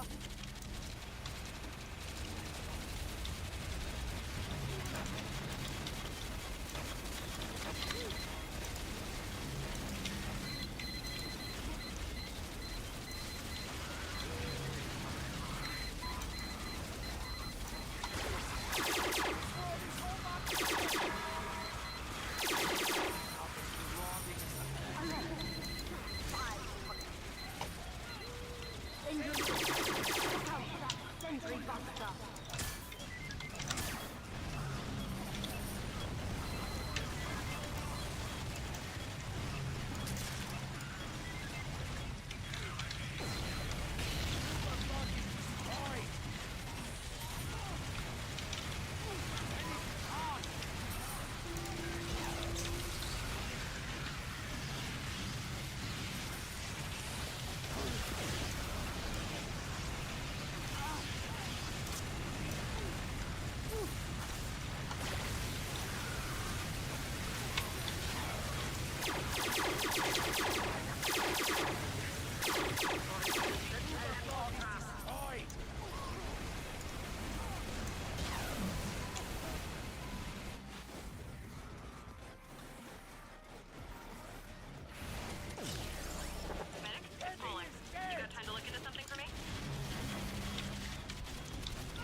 tank.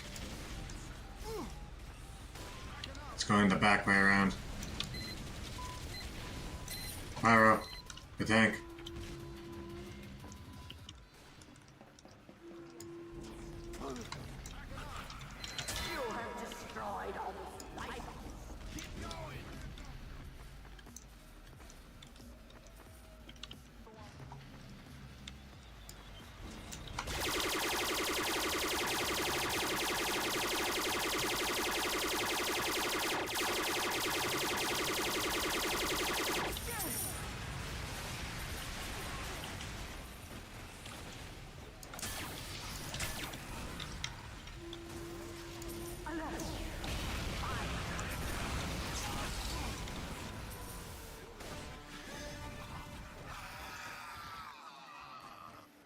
You have destroyed all vitals.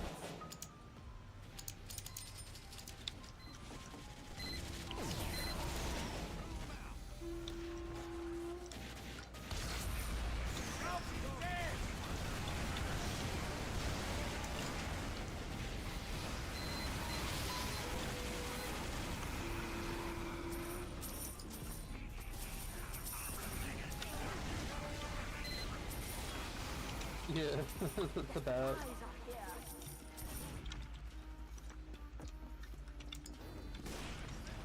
You got it, buddy. I believe in you. Destroyed. Keep going. I am charged.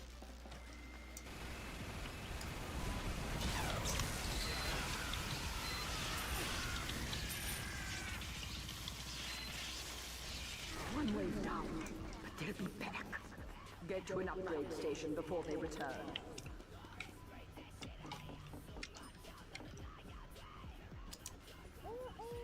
I am ready to fight robots.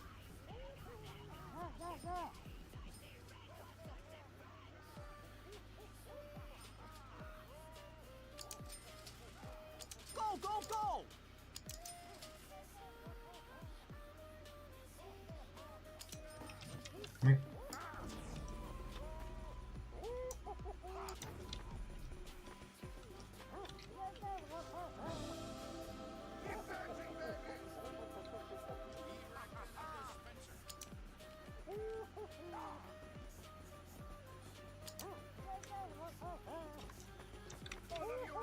Everybody ready?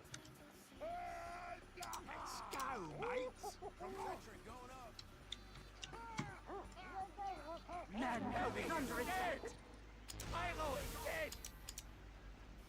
Do I even still have an Eternal Wing that I could use? 2, 1. Forward!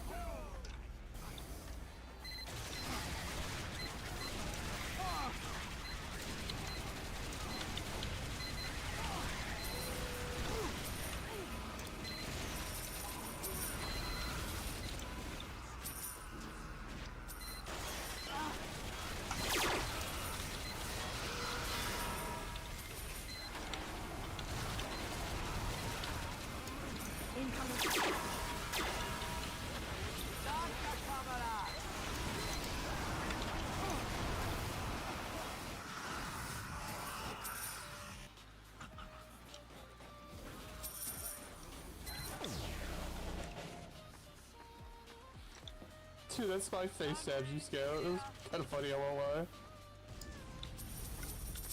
Ooh, money!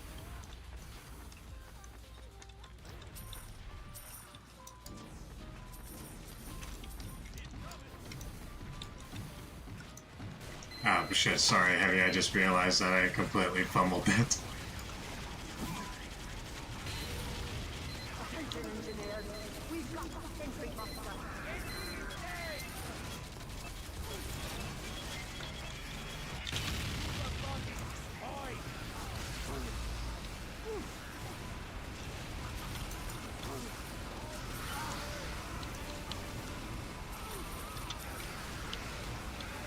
You have killed all this time.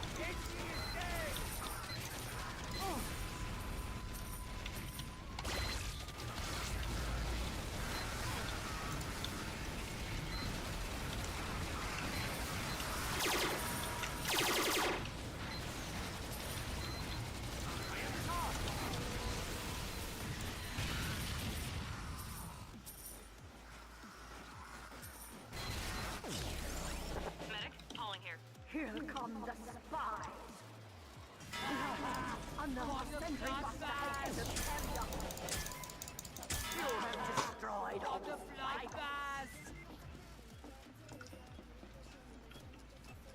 Heavy is dead!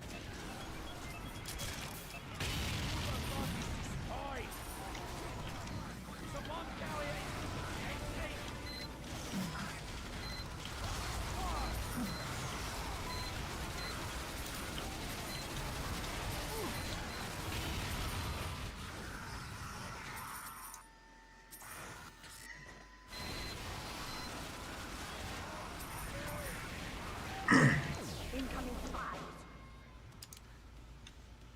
All spybots destroyed. Pyro is dead!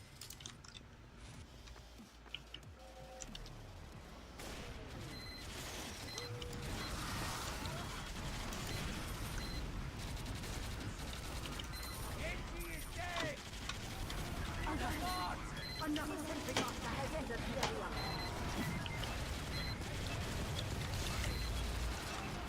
Here come the spies.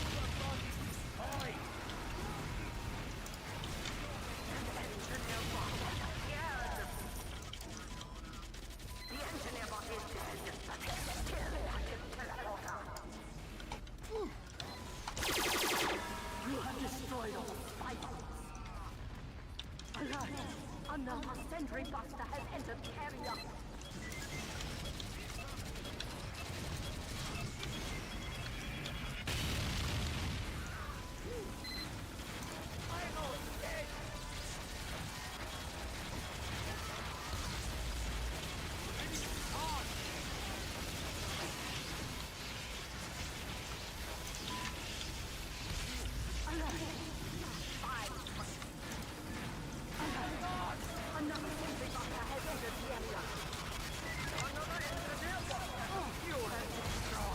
I didn't mean to assist in your backstab. I just realized what happened right there.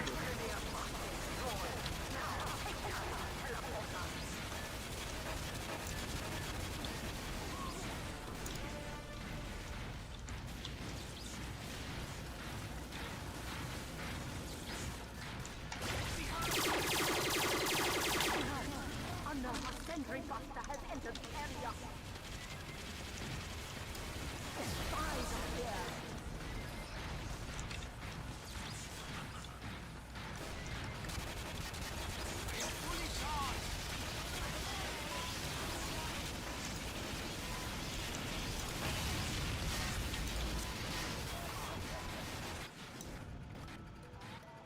You've beaten them back for the moment. I'm giving you a bonus. Yeah, good luck and GG, boys.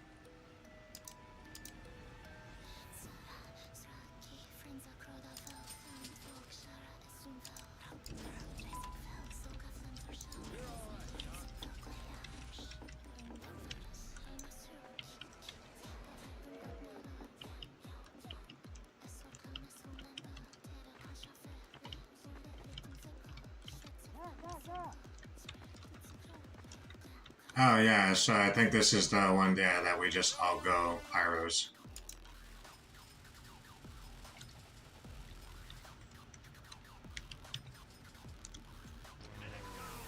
I'm ready!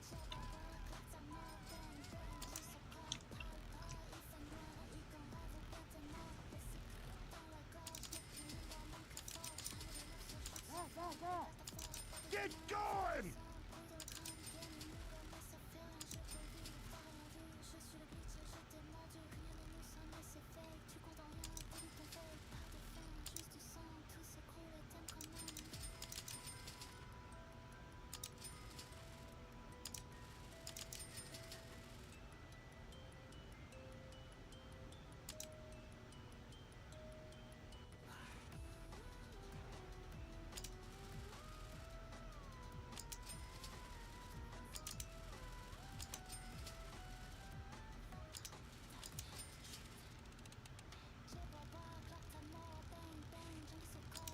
Ready!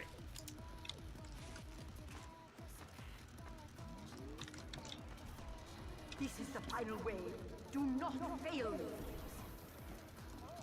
5, 4, 3, 2, 1.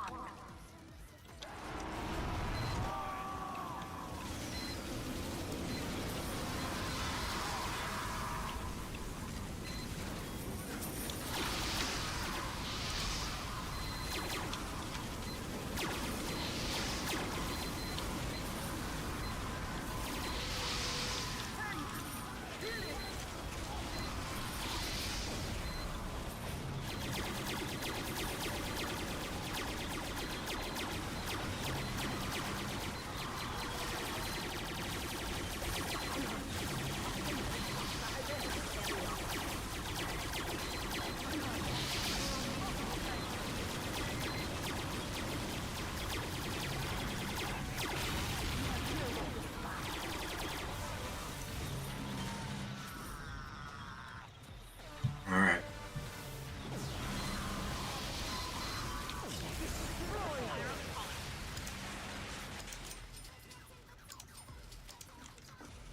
Multiple strengths. Stop them!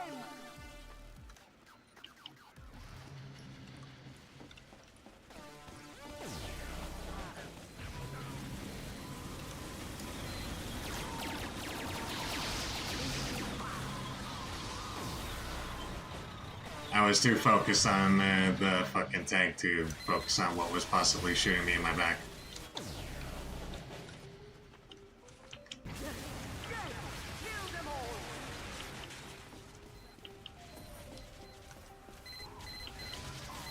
You have killed all the spies.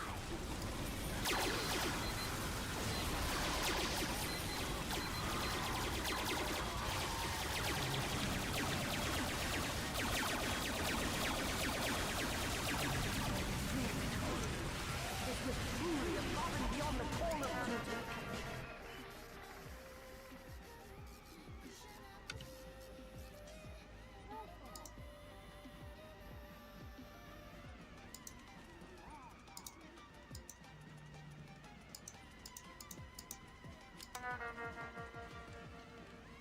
Alright.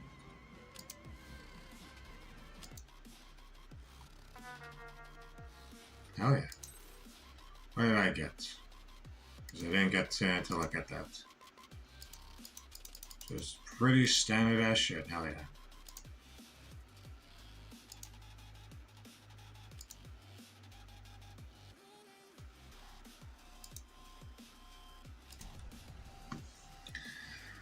Alright. Finish up this tour and hopefully very much likely not get an Australian, but we'll roll that fucking dice.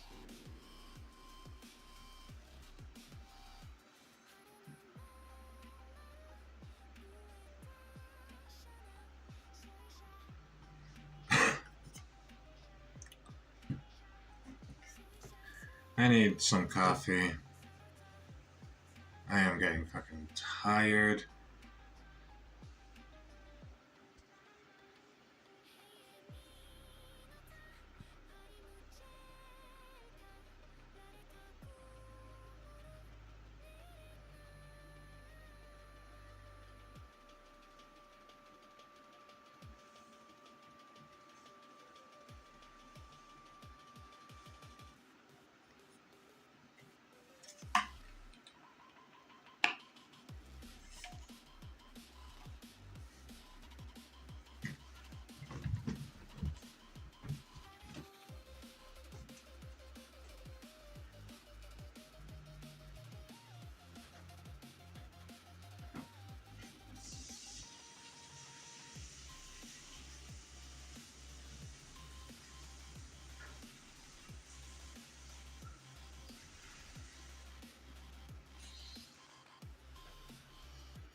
Wow.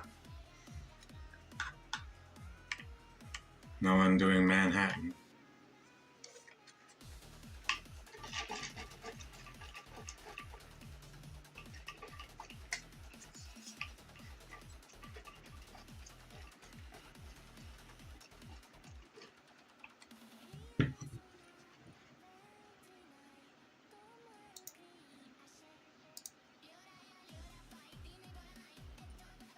I wouldn't be upset about getting prepped.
Fuck, finally, holy shit.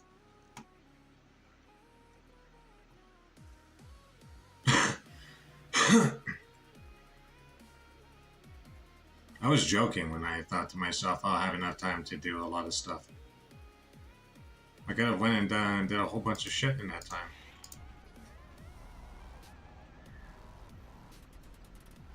Greeting, Brooks World. Welcome to the stream. How you doing? Nobody's crazy enough to do this but you, Doctor.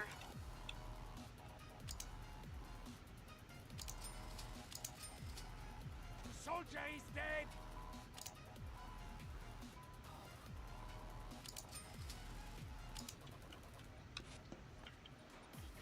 Yeah, actually...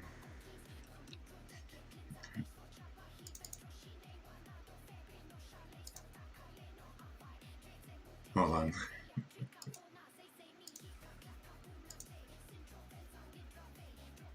You wanna show up on stream here? There?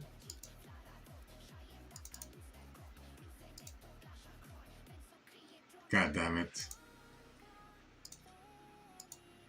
I was trying to make a joke of just... No, I still can.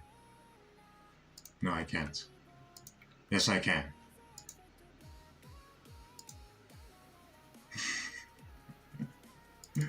Such a fucking stupid nothing joke. Yes, I play on TV. I'm currently waiting in the queue right now.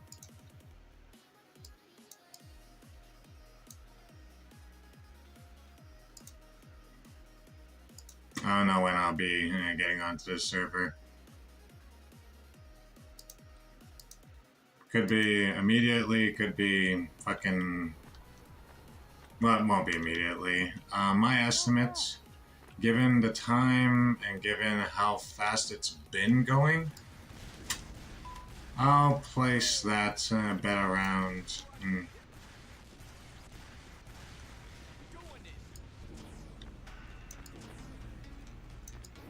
12, maybe even 1. Also, sorry for being super fucking monotonistic right now. I am super fucking tired. I've been up since, actually I've been up for a full 24 hours now. I just decided last night, you know what, fuck it, because I had the energy for it, and I used to do these all the time, I'm just gonna do a 24-hour stream. Why? Because no one told me to. It's not an effort to gain viewers either, it's just, I felt like it, you know? No real reason to it beyond that, I really just kind of felt like it.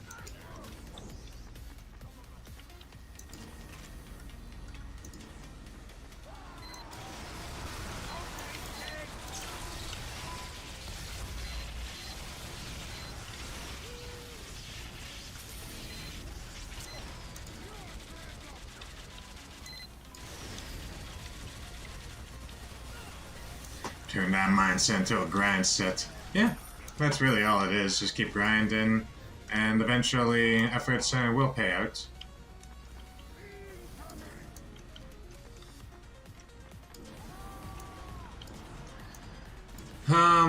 I would, but I make a whopping $7,000 a year on unemployment checks, and right now I'm not really financially and be like capable to buy cryo. I mean, I don't know. At the end of the month, I probably might just do that because it is my birthday, and well, on the 1st of September actually, and maybe I won't have to pay so much for my bills this time around. I'll be able to actually just spend like a couple more bucks on what I would like to spend it on. You know what? I'll probably do that. I'll probably buy Pryo.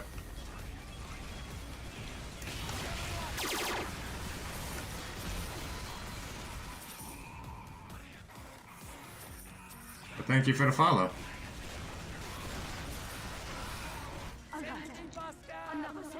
If my shitposty humor and all that is entertaining enough for you to follow, then I highly appreciate it.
Sorry, I'm not talking so much at the moment. I'm just getting really into this.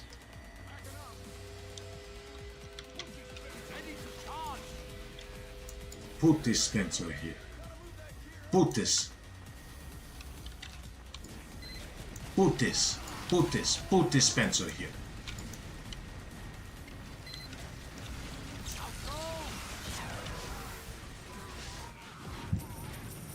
God damn it. Medic, it's Polly. Emmy is dead!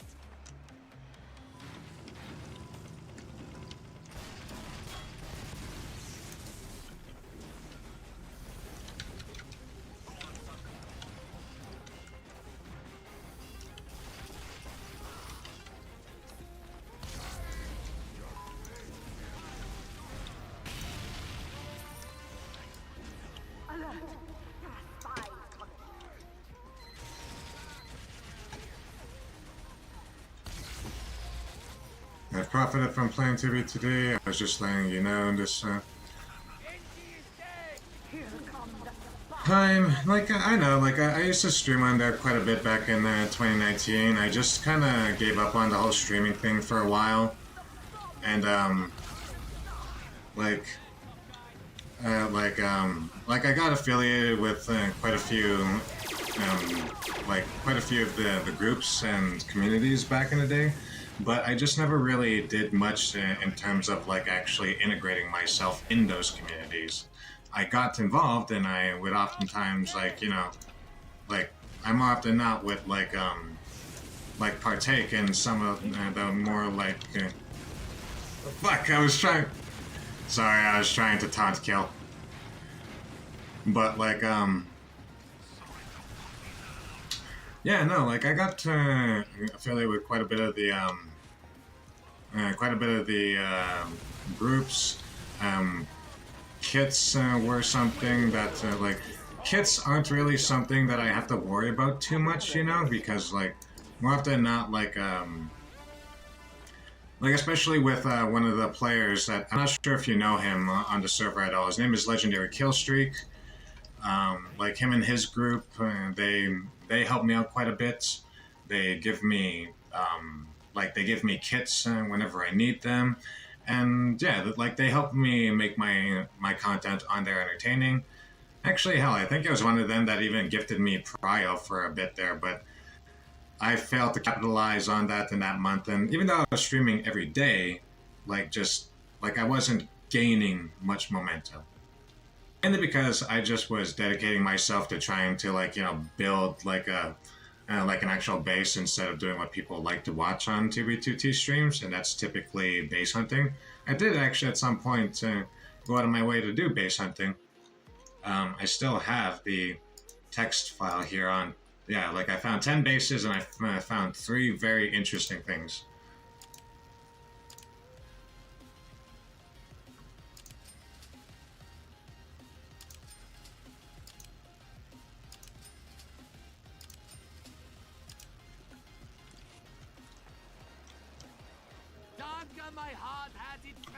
Sorry if I'm not up on my A game right now. I've been up for 24 hours and I am working on fumes.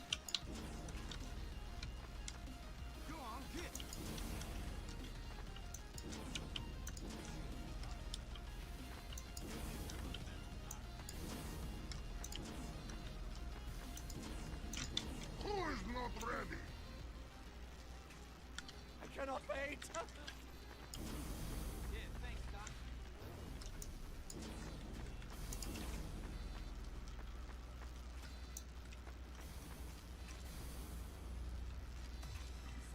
Yeah, to be honest, the Beggars isn't, like, it's not a dog shit choice, but, like, it is a questionable one of, like, why go with that when you have the black box, or just, like, even stock is pretty good. 5, 4, 3, 2, 1.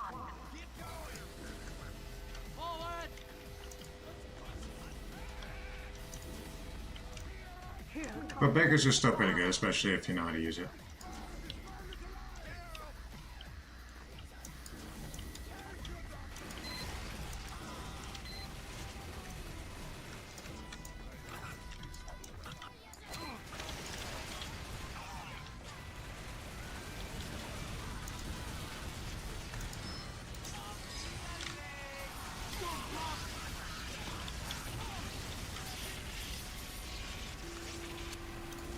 You have destroyed all Vipers.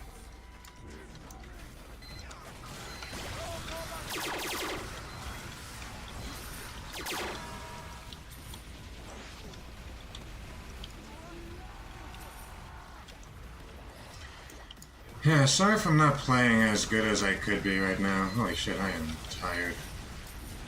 For some reason I thought that that second heavy was a spy. I didn't. Sorry, other heavy, that I'm not healing you. I thought for a second that you were a spy. Sorry. I didn't say, my brain didn't register we had 2 heavies.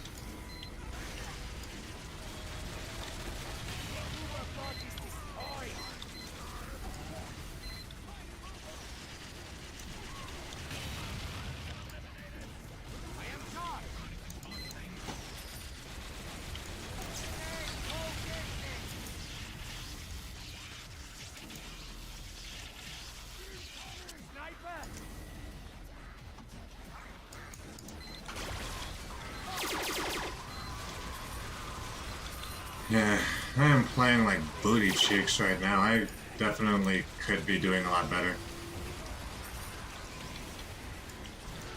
I typically do a lot better than this. Unfortunately, there's not a whole lot that I personally can do when I'm tired of shit.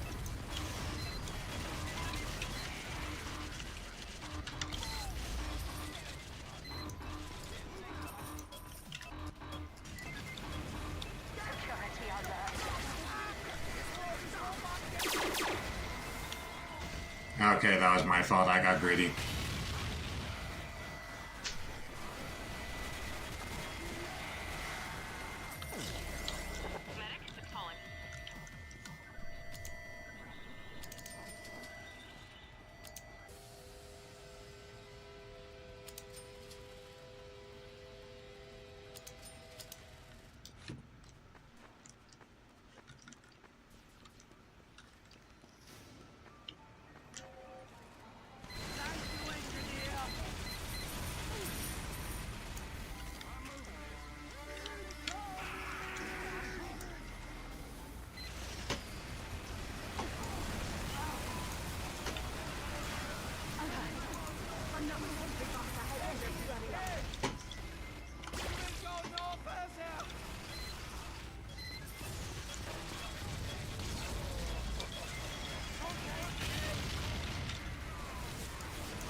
Goddamn, I am fucking playing like ass right now. This is not good that I keep fucking dying like this. Alert! Another sentry buster has entered the area.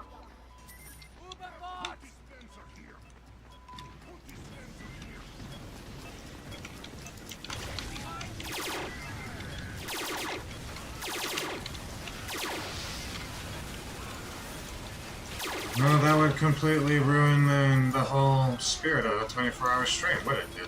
Going to bed in the middle of it. No. The whole point of doing this is actually just kind of like, you know, like I need to actually do it, or else I am not someone that could be trusted to essentially follow through on their word, you know? How can I be trusted to follow through on my word if I'm like if I start a 24-hour stream but then fall asleep in the middle of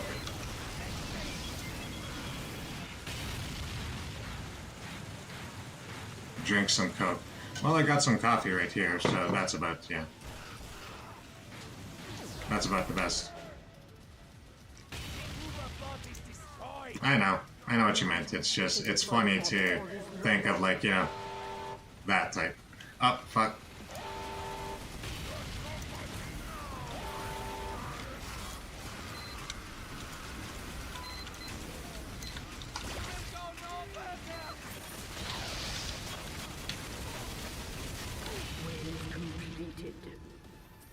And quickly find an upgrade station. Good. I'm giving you a bonus.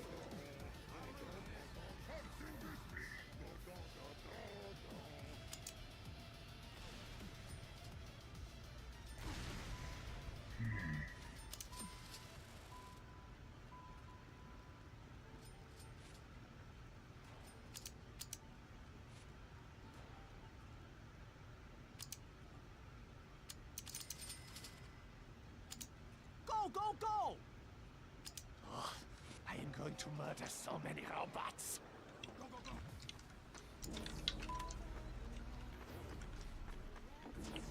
Like, and I know objectively I'm not playing the worst, especially being someone who's sleep deprived for over 24 hours. I could be playing better, you know?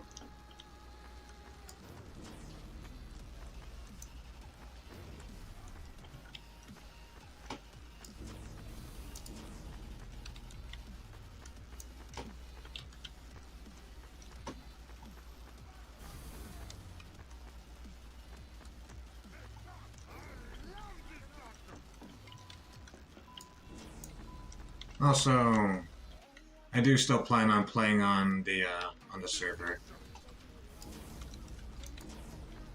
I'm 365 in the queue right now.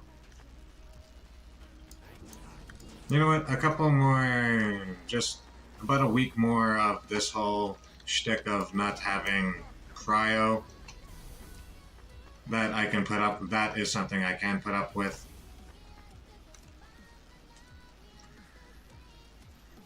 Holy shit. Pony up, boys. Get going.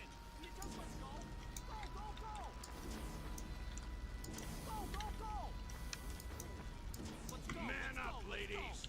Ready.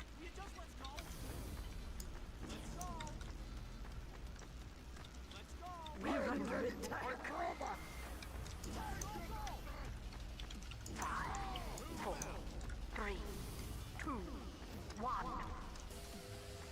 My depth perception is so fucky. It mainly gets like this whenever I'm like tired.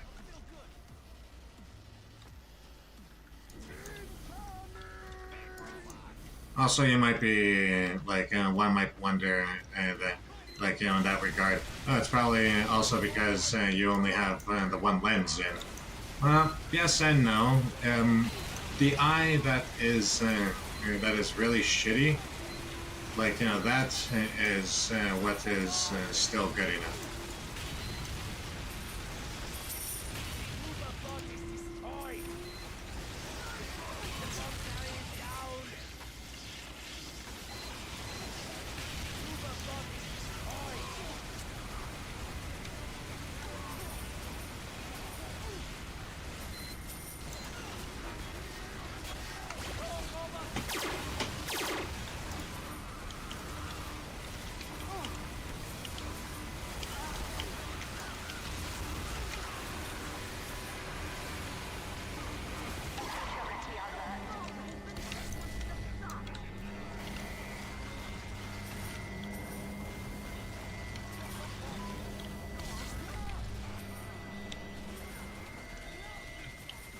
Hey, Kason.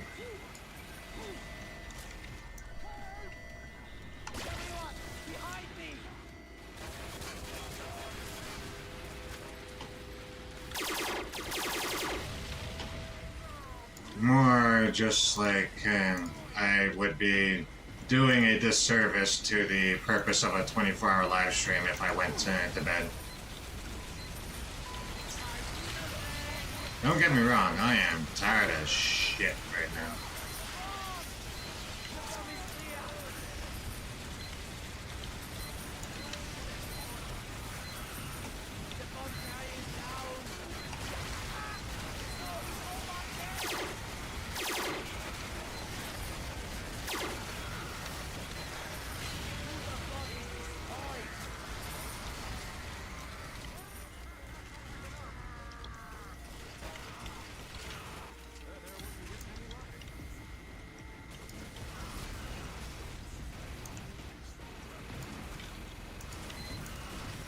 And then my first 24-hour live stream back would actually gain me 2 new followers in one night. I guess it is true. Just be myself. Keep doing what I personally know. What I personally know is how to do 24-hour live streams in a lot of cases.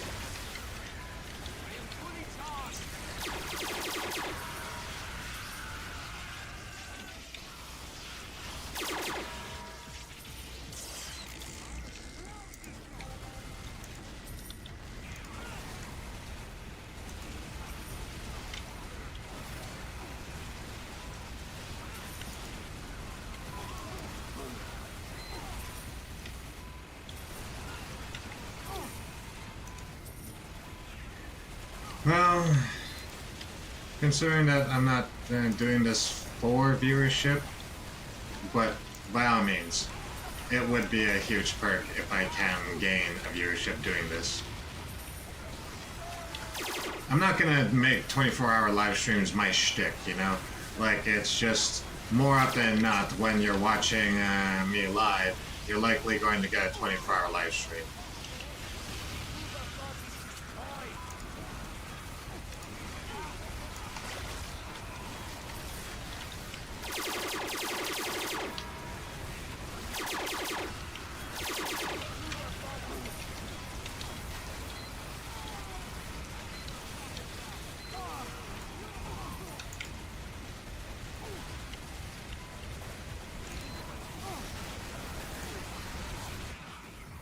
I don't want to be a one-trick pony, and I don't want my whole shtick to be just one thing, you know? Like yeah, like 24-hour live streams, while being a relatively normal thing on my channel, I don't want that to just be the like only thing that I'm known for.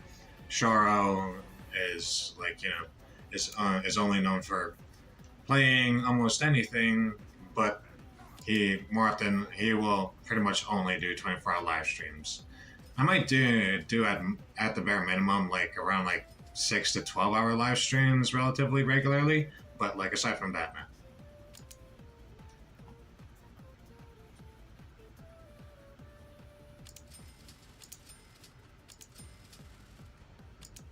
Let's go.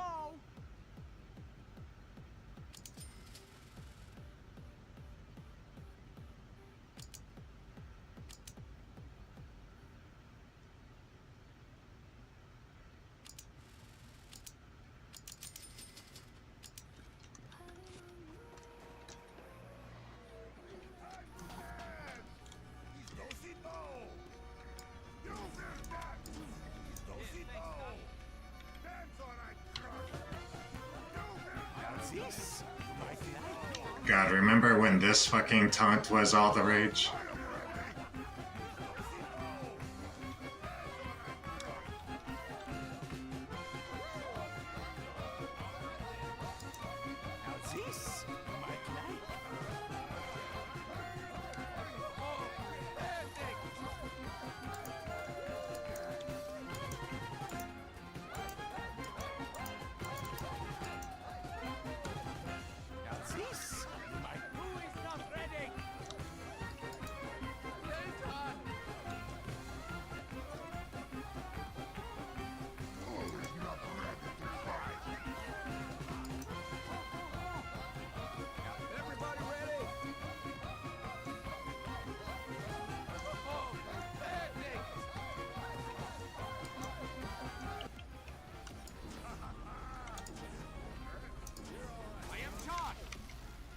I like how when deciding your name, you basically went, I want to be him, and you are.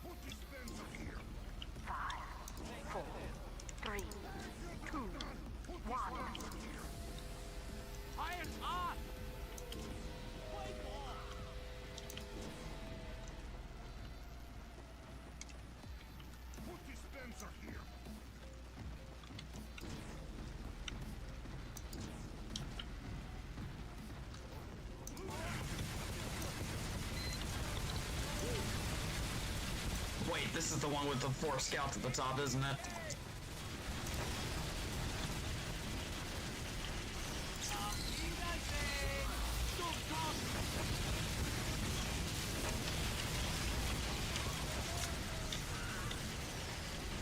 Better hurry, NG. Place it where I told you.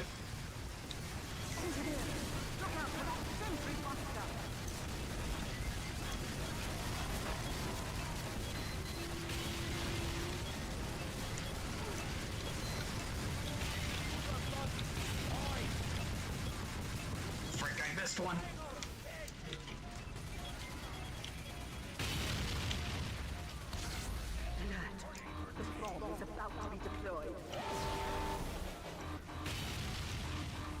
Whew, thanks, Scout.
Another sentry buster has entered the area.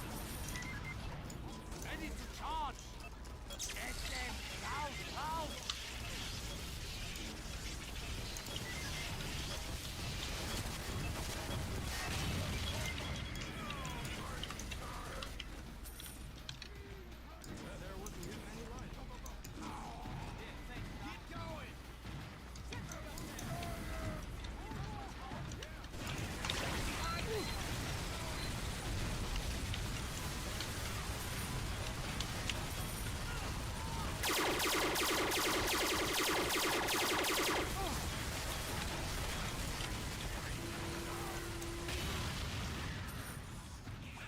I died from the Hulong flames.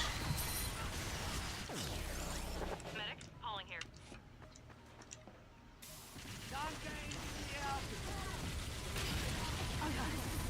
Another sentry buster has entered the area.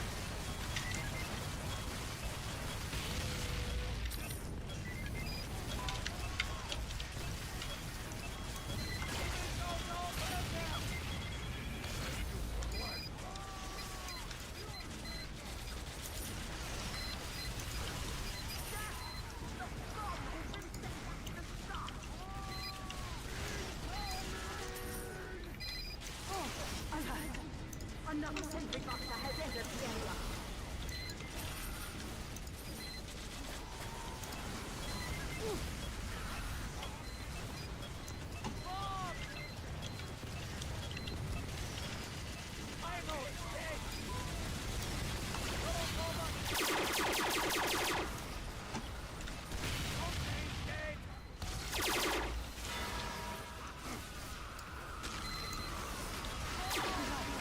Another sentry buster has entered the area.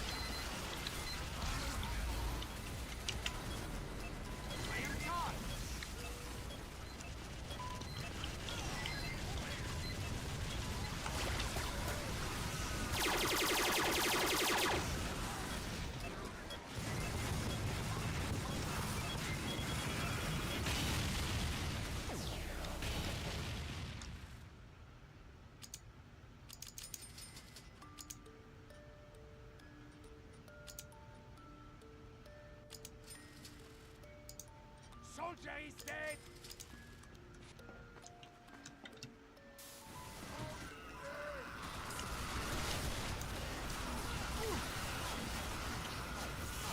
The foe is clear. Soldier is dead.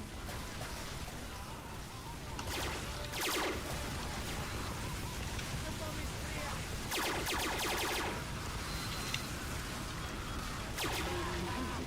But we're not done yet. I'm giving you a bonus.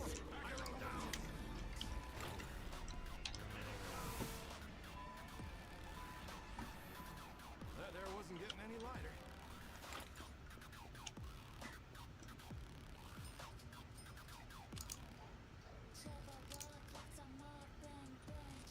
Go, go, go!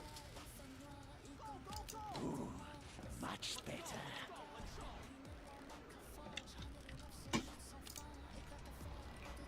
I don't even have anything worth putting on my medic right now because this is what I typically look like.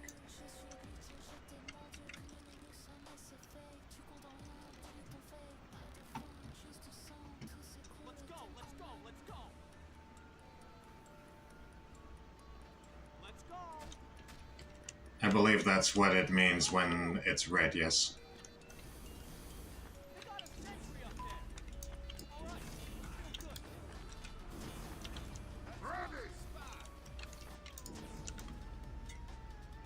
Who is not ready? I am fully charged.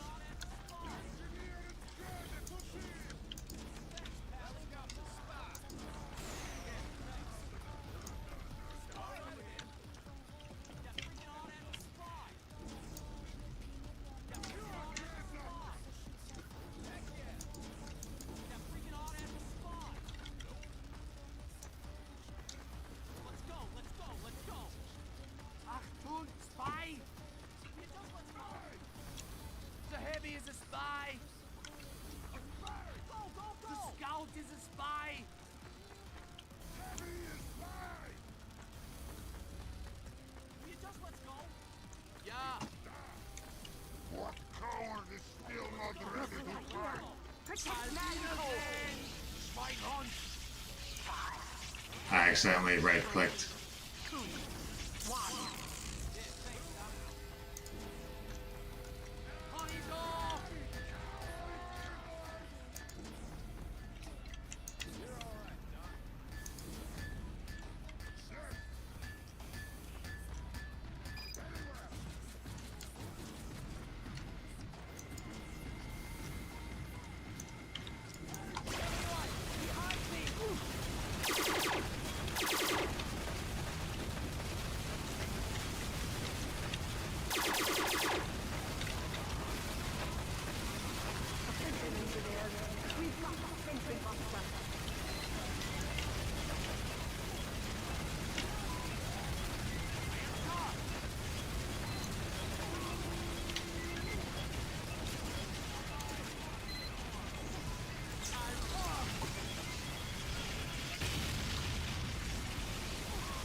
Well, he's probably at the front.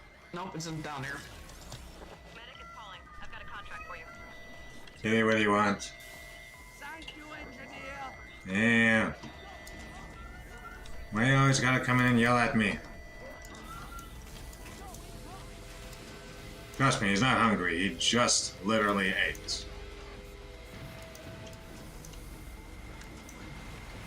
Hey, he's still sitting there. Oddly enough, one of the longest times I've seen him just sit there in a long time.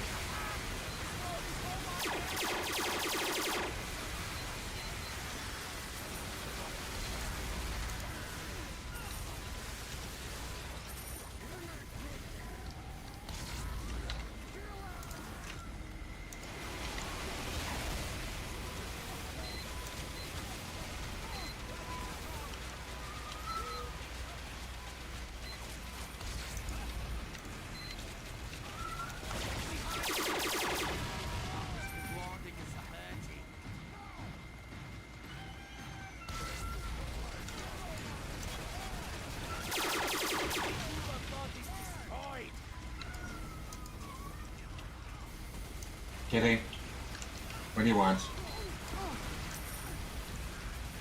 Okay, you just wanted to come in, yell at me for a second, and then just leave. Not really didn't do anything about it, just kind of give me a good yelling for a good second as he was very clearly trying to figure out what to do with his stresses.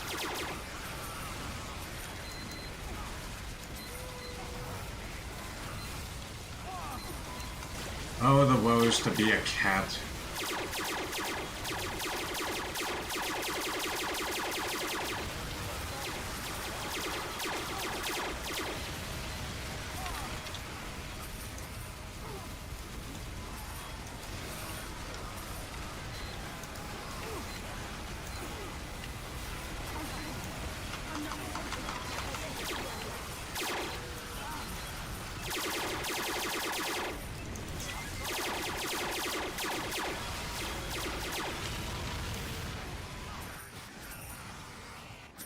Okay, yeah, that was my own fault. The bomb has been set back to the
out of ammo.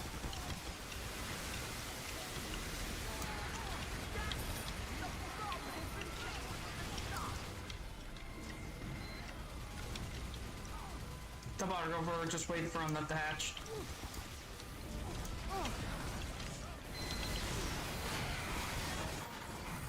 Jesus Christ.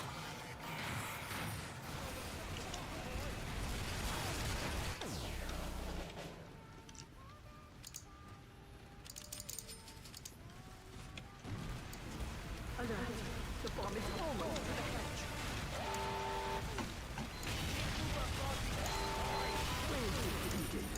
well done. Breathe quickly. Get to an upgrade station. As a sweat lord would then start getting mad, yelling, ban the scout. It's fine, man. It's literally just $1. It probably got hidden in a fucking corner somewhere.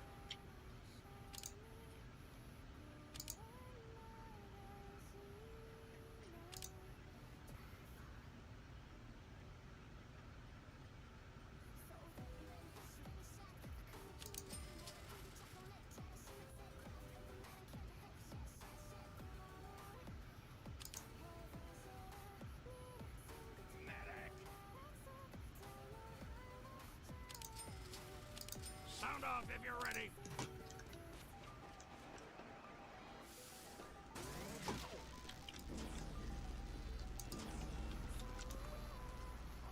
Ready.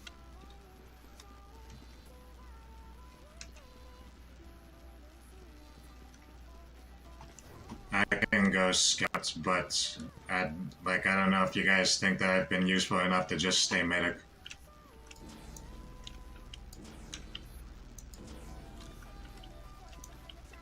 Oh no, yeah, we don't need one now. It's the last wave.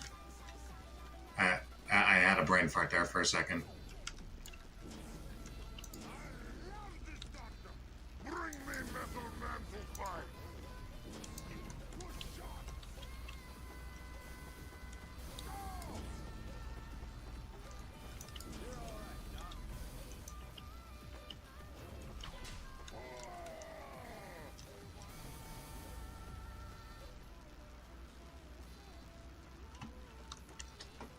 I think where you've been putting it is good right now.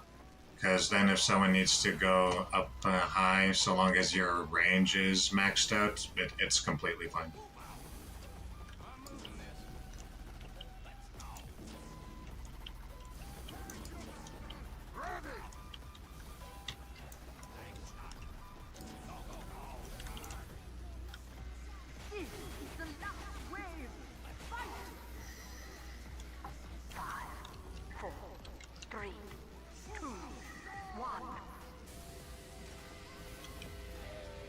You named yourself him because you didn't want to just be Himothy.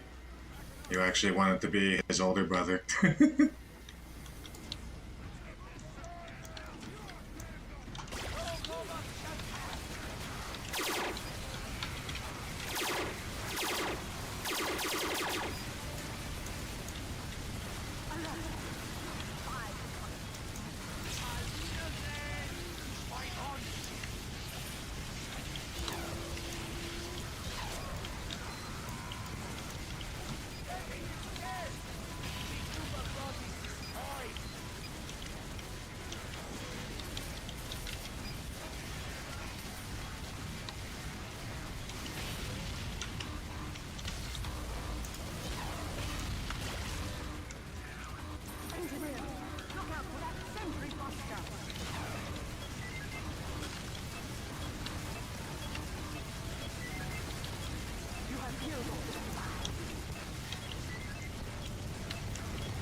That was my fault. I got greedy.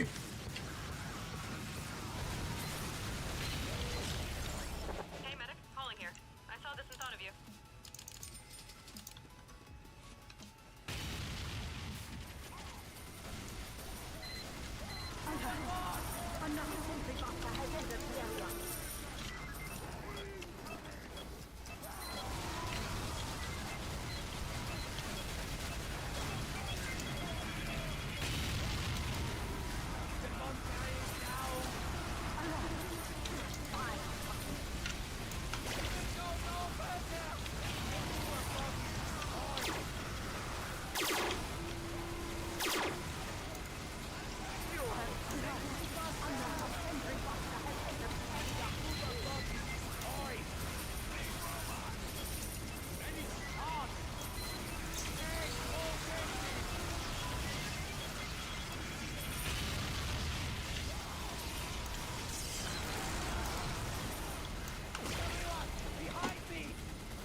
Alright, GG guys.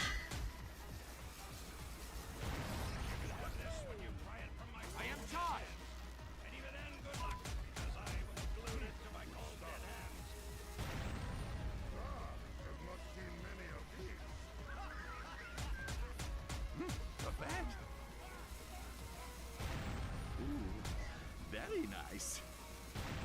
Oh, now this is a rare piece. Wow. That's all I got for completing that fucking tour, was that.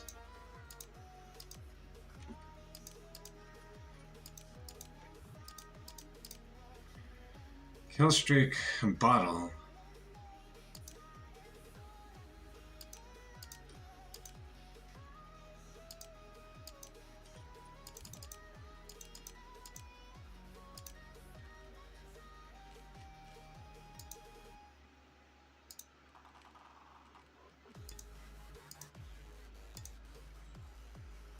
Okay. Now I got a Killstreak bottle.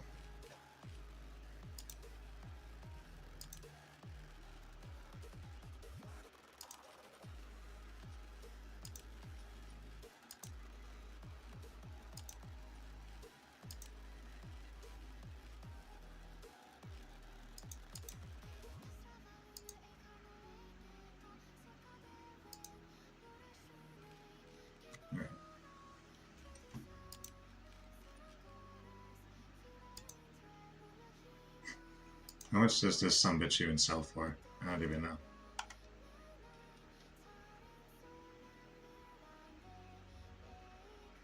$0.80, hell yeah.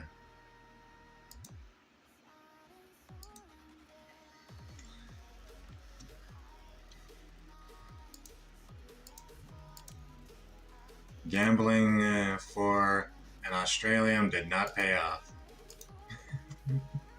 That is why I was doing that. I was hoping maybe I can get an Australian.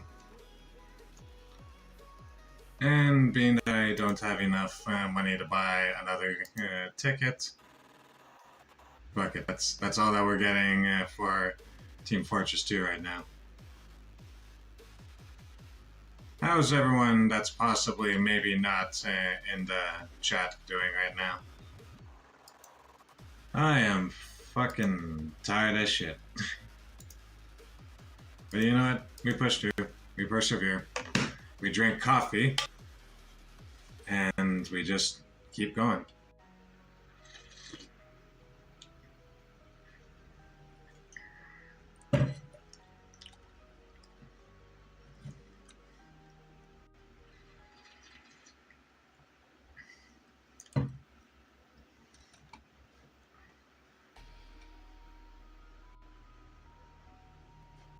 I don't know what to actually play at the moment.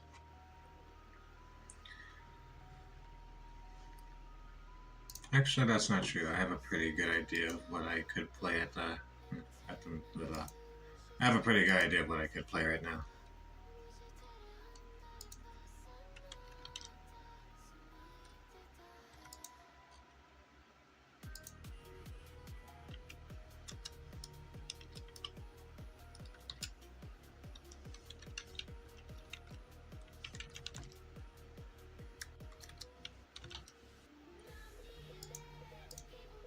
All right.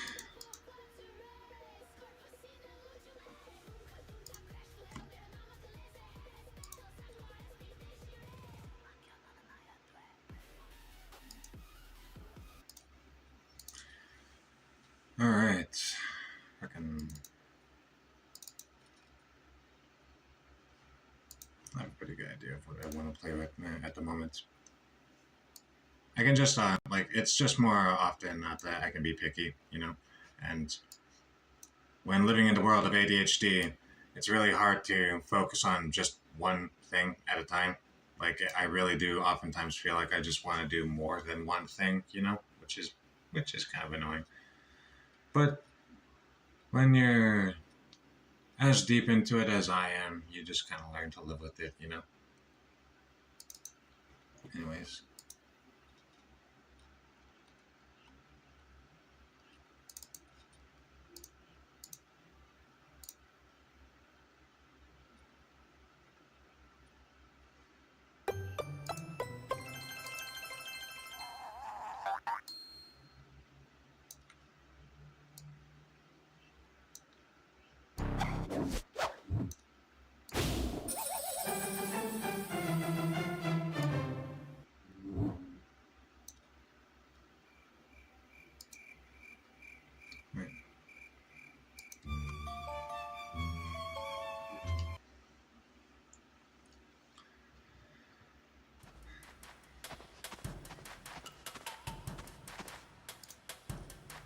Yeah. You know, it's, there is a shocking amount of people that have just never touched video games like this. And I'm very glad that with Repack 2 coming out, that is very good. I am very excited for the second World War II, remake to finally come out.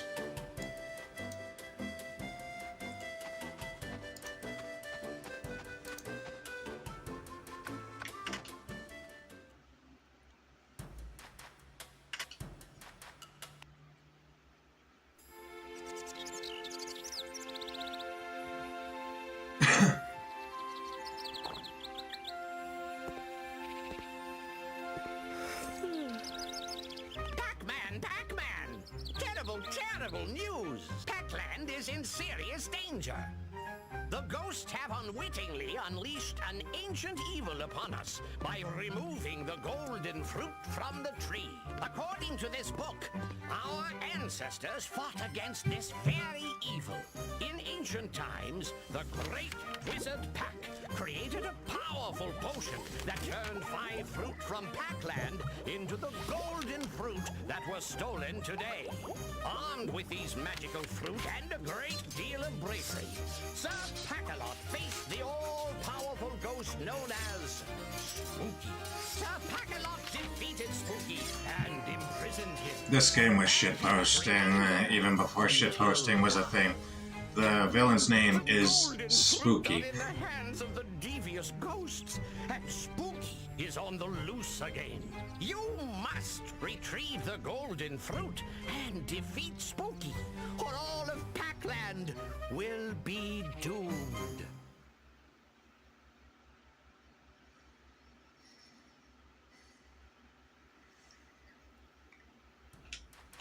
Alright, I'm not gonna act like I don't know how to play this game, so.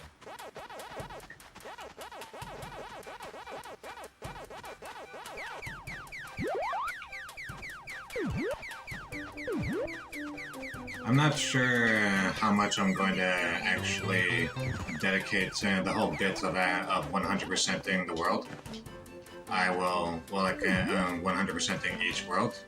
I will have to see more about that, especially when it gets more towards the later levels. Holy shit, do they get annoying?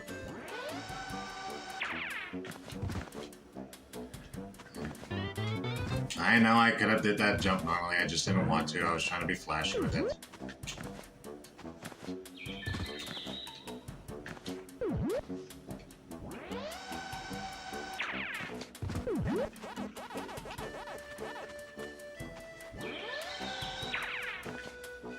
Fuck.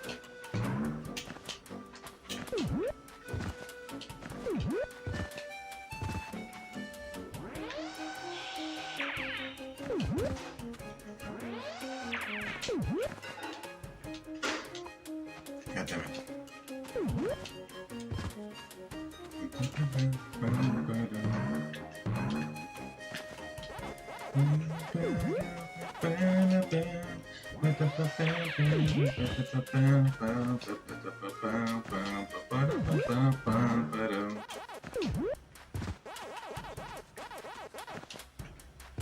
Bear in mind, guys, I'm not that good at games, so don't have major high expectations for like tricks and like major skips.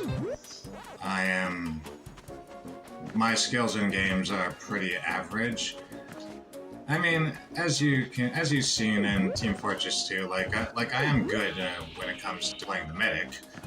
Have over, have damn near 1,000 hours in the game, and like the great majority of that time was put into playing the medic. It really, for me, is just like riding a fucking bike, you know? Like, yeah, I could be away from the act for a long time, but just give me 5-10 minutes with the whole mechanics of it again, and yeah, we're golden. I know that I could jump up from his roof right here. I just didn't want to.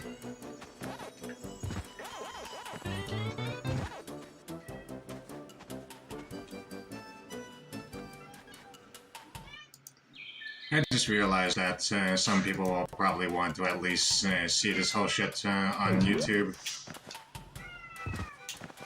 Kitty? How come every single time I start recording, my cat comes out of nowhere? Alright, he's not going to.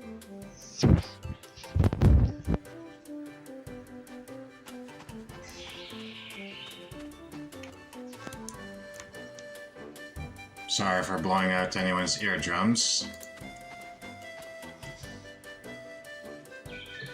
My cat. Just every single time I start recording, he has to come and yell at me.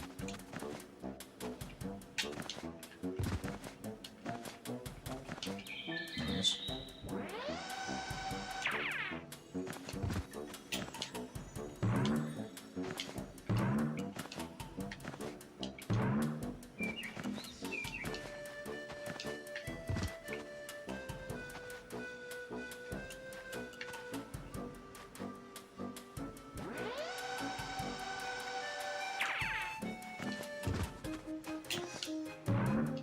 Don't mind me.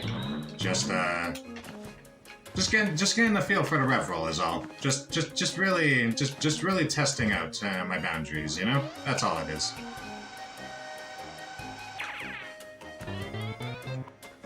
Jesus Christ.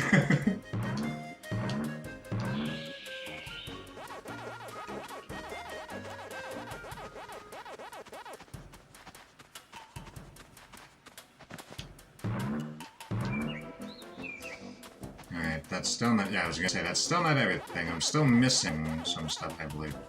It's all pack dots. Alright, let's take one last fucking look around, because I'll be damned if I missed just one fucking fruit.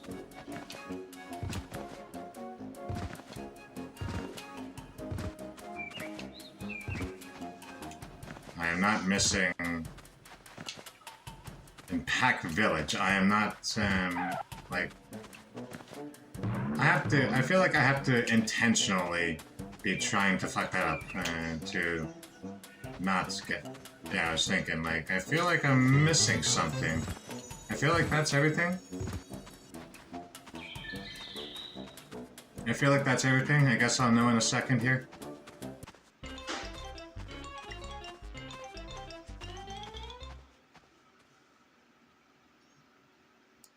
Alright, let's actually change the game over here on.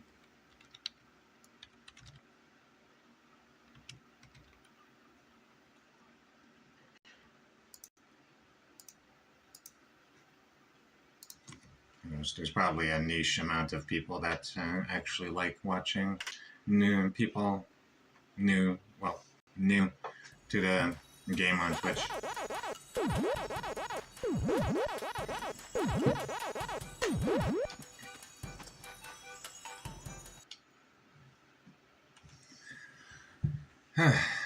Knowing my ADHD ass, I am going to be doing my best to actually be 100%ing all these levels, so fuck it. Let's run it. Let's roll it.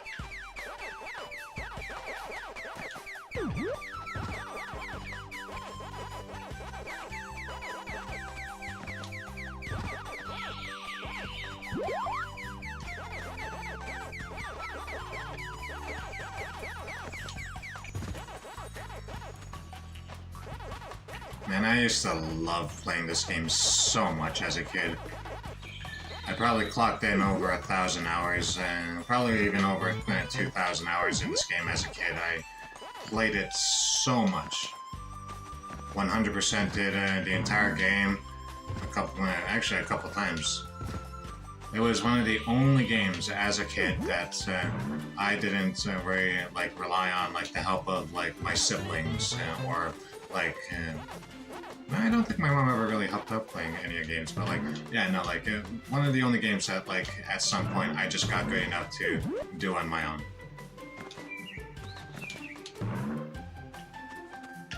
Anything down here? No?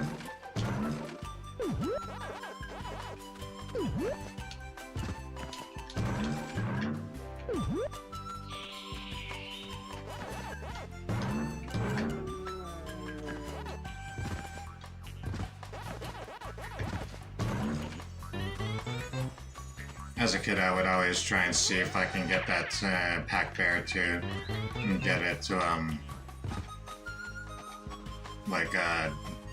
die and drop the sign in a weird spot. Alright, I'm just checking to make sure that I didn't miss anything.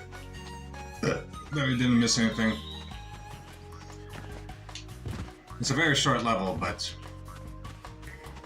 I feel like in levels like these, it's the easiest to overlook if you, it's easiest to overlook.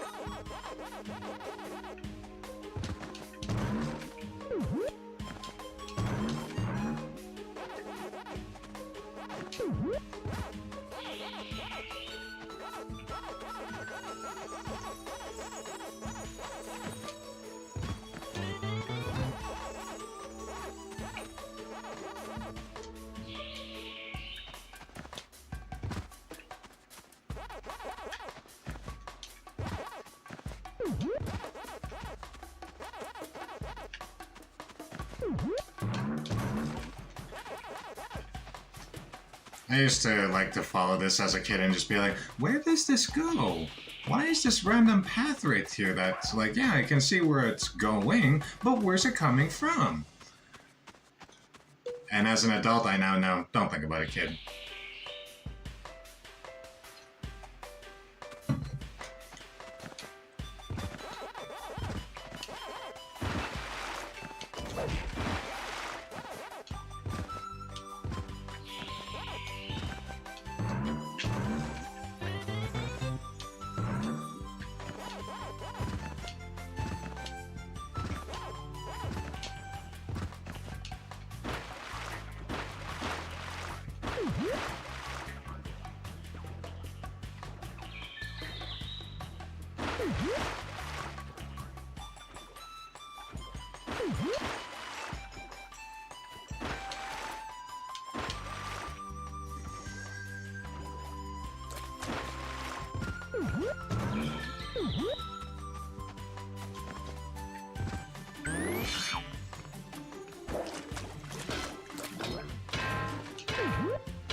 I think that's everything. I'm not sure. Let me check.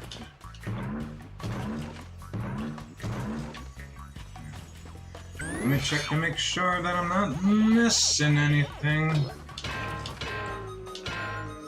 Make sure that these pack bears aren't hiding a fruit. Hopefully that's all the fruit. Because I'm not entering the level again if that's not everything.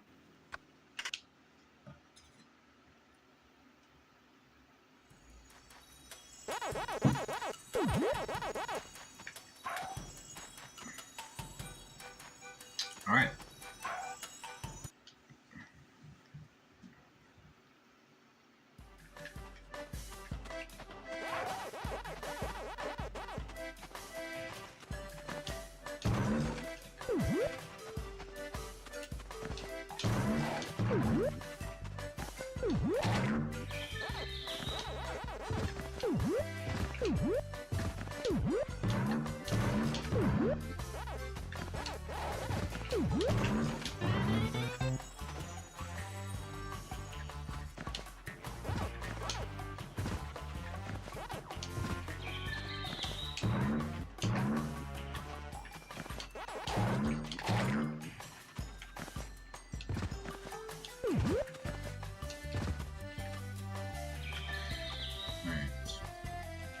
Just to make sure that I didn't miss any fruit back there.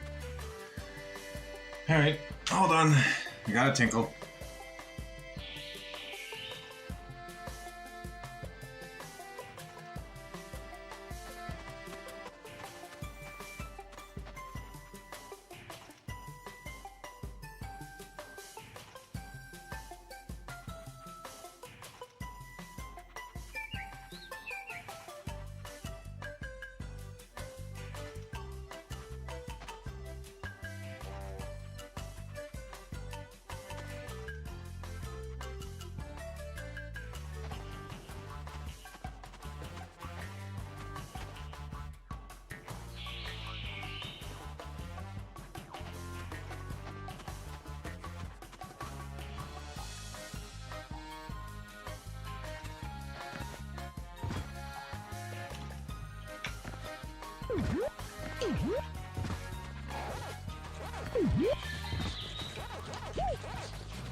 Oh, okay, yeah, that was my own damn fault.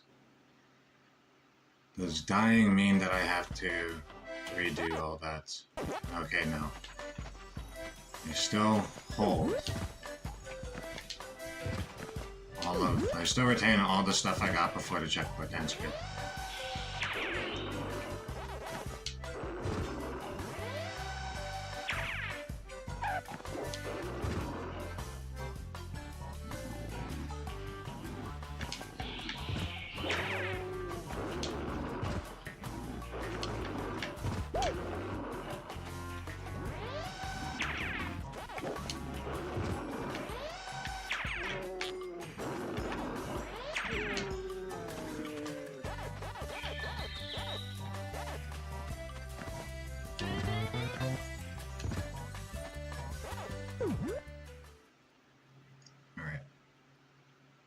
I didn't know that you could actually change the view.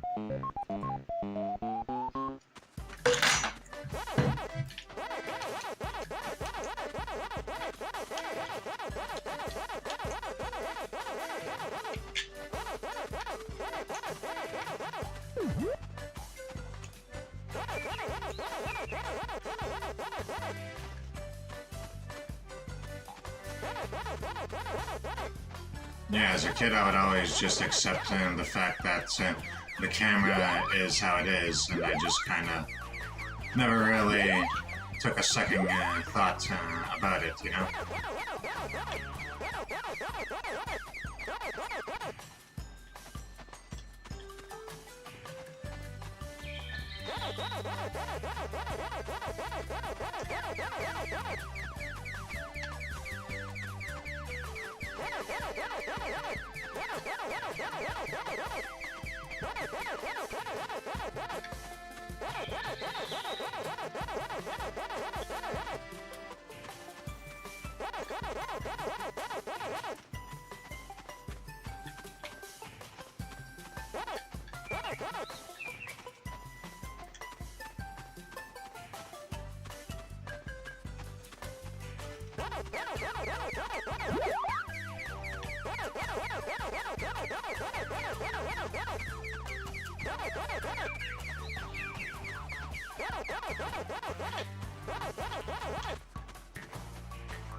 Holy shit.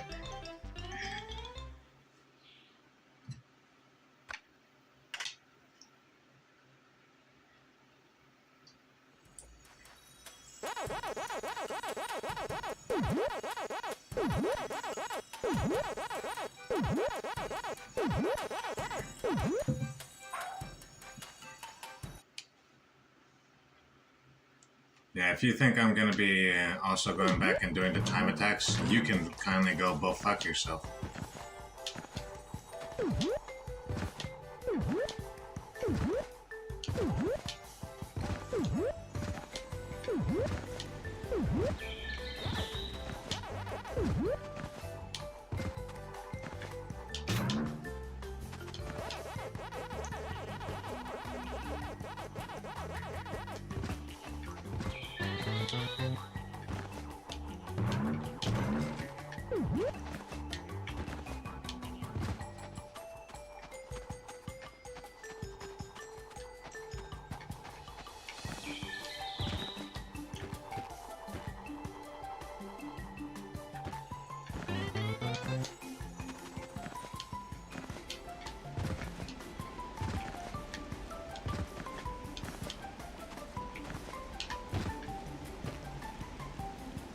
Yeah, the depth perception in this game is fucking terrible. Like, I'm not the first one to say it, and I won't be the last. Hopefully that's something that they fixed in the remake. Is just like how god-awful the camera is, just truthfully. And I truthfully love this game. It's a childhood favorite. Like I said, I've played it, I've probably put thousands of hours into this game.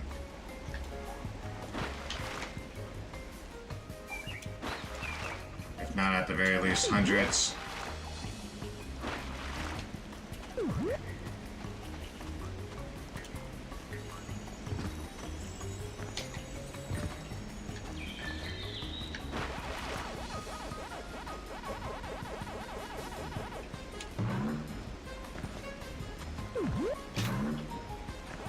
I forgot about how that order goes.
Fuck!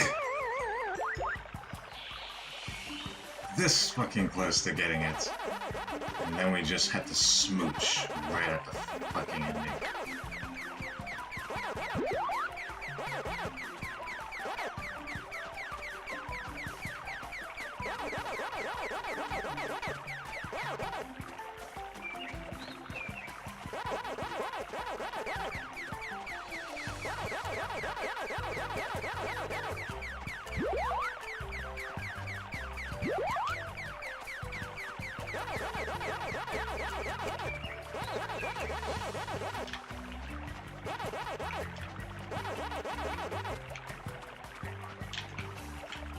Fuck!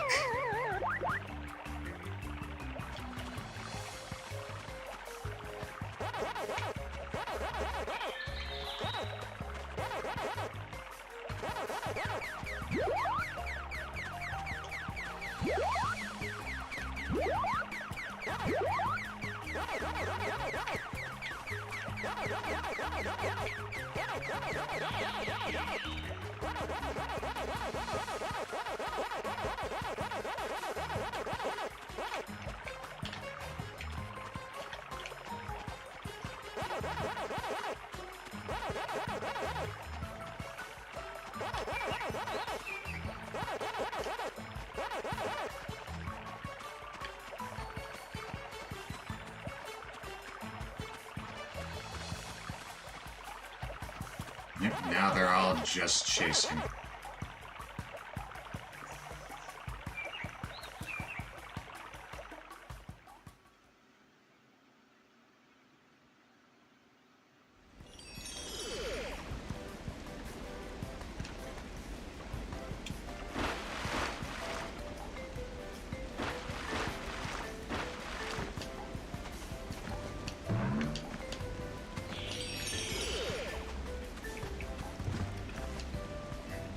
Hopefully that's everything.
Okay, yeah, I gotta actually make sure.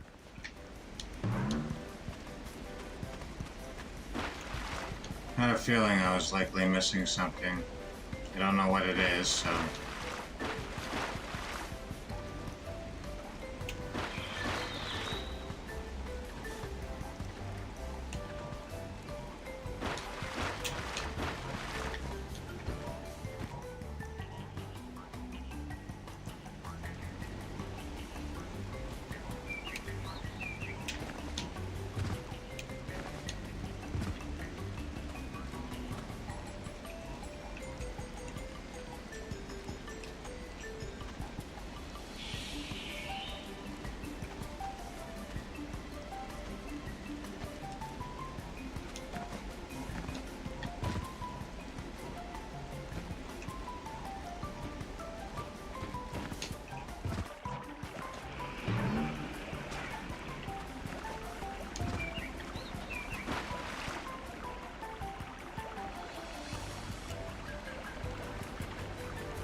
Okay, that is just some happy horse shit.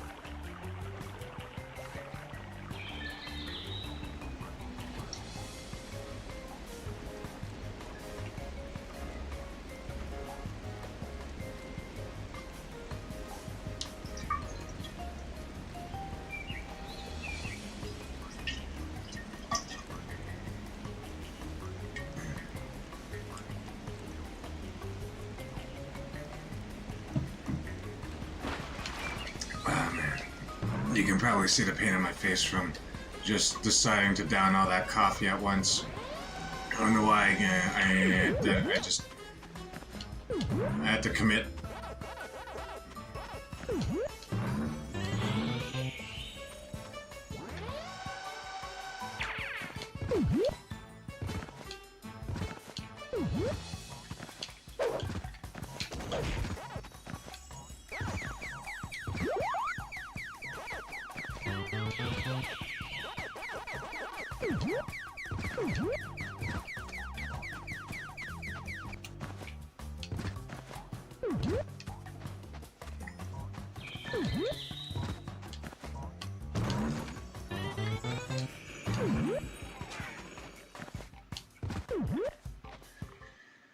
Okay, that's some happy horseshit, but at least I got it.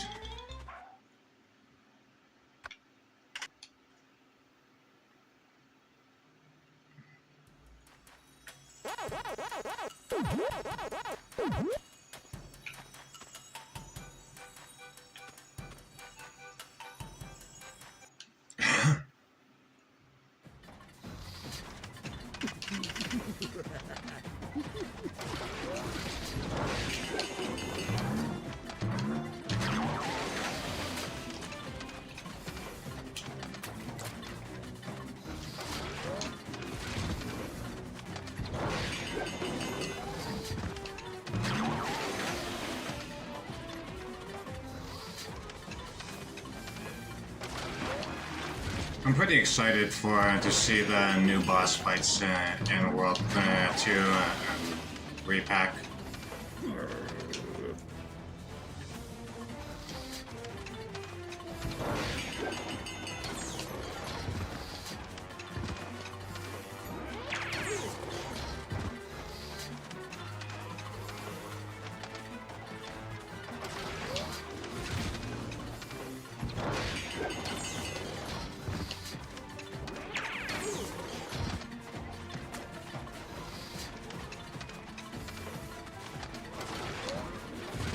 As a kid, I used to experiment around with glitching so much that, like, there's quite a few glitches that you can actually pull off in this boss fights. Especially if you just dedicate your time to just, like, fucking trying to bounce on Blinky's head.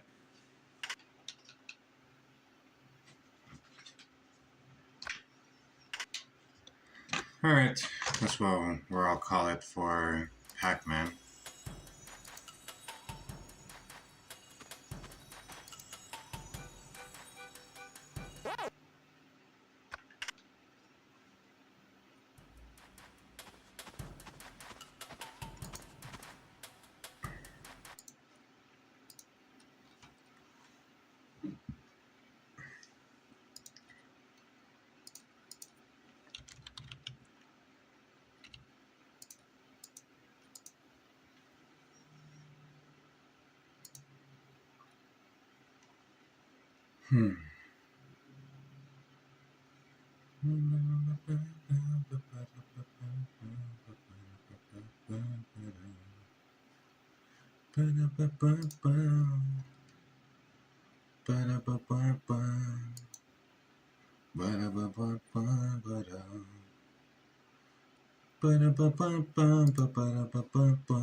Huh.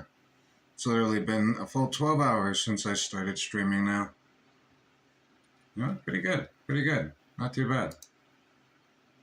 Although I could do better. Nah, I'm not. You see, that's my problem when it comes to doing stuff. I'm just like, yeah, I'm doing good, but I could do better. It's a problem.